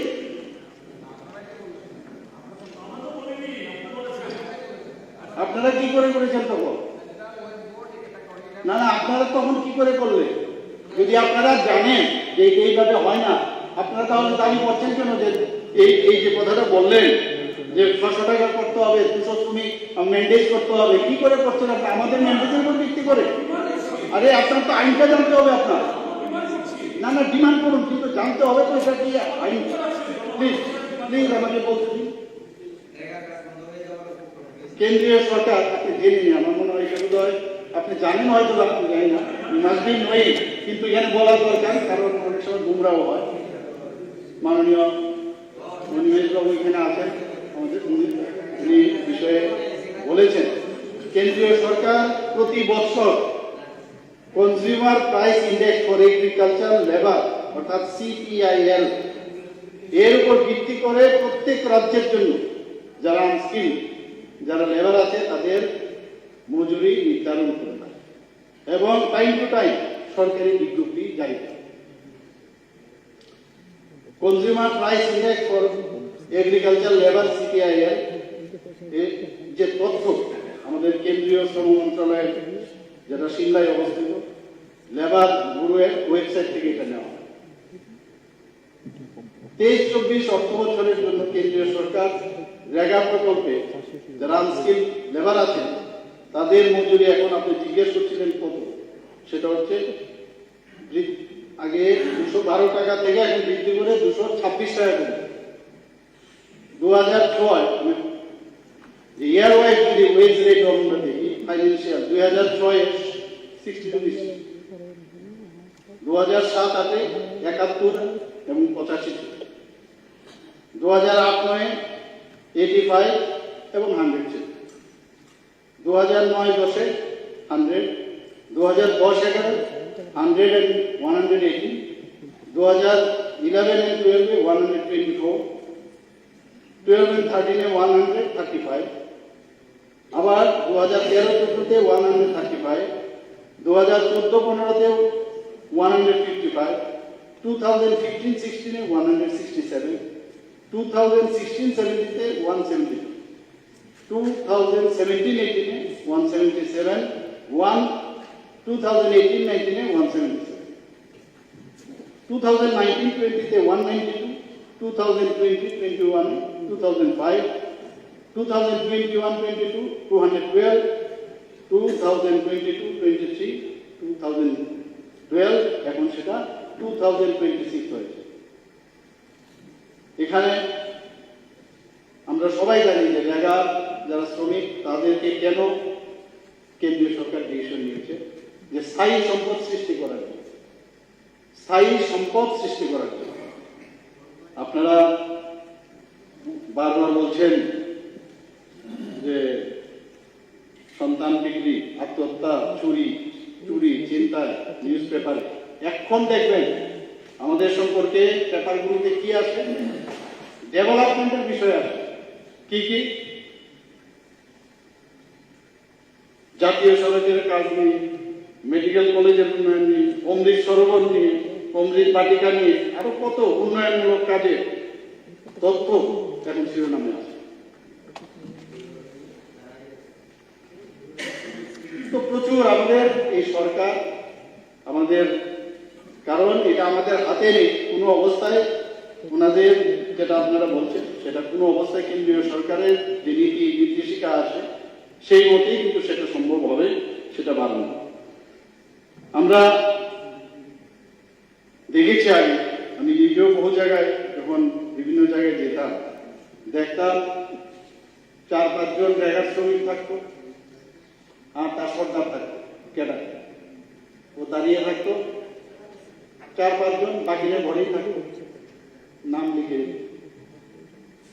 লিখে বিল করতে হয়। এগুলো হতো, আপনি অস্বীকার করার উপায় নেই, পেপারে আসতো, আমরা নিজেরা দেখতাম। আর এখন মিডলম্যানের কোনো সুবিধা নেই। মাননীয় প্রধানমন্ত্রী ডিবিটির মাধ্যমে টাকা দিচ্ছে। এখন ওদের তো অ্যাকচুয়ালি তারাই বেকার। এখন ওই লোকগুলো যারা আছে যে মার্কলের মিডলম্যান, তাদের জন্য আপনারা এখন অরণ্যরোদন করছেন, তাদের জন্য আপনারা পুনরায় করছেন। যারা এতদিন ধরে এই কাজটাতে ব্যস্ত ছিল তাদের জন্য আপনারা এখন পুনরায় করছেন।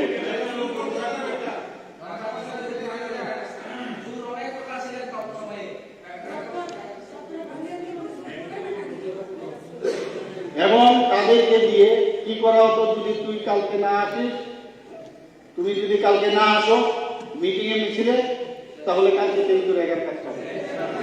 এগুলি তো করতে সবাই জানে।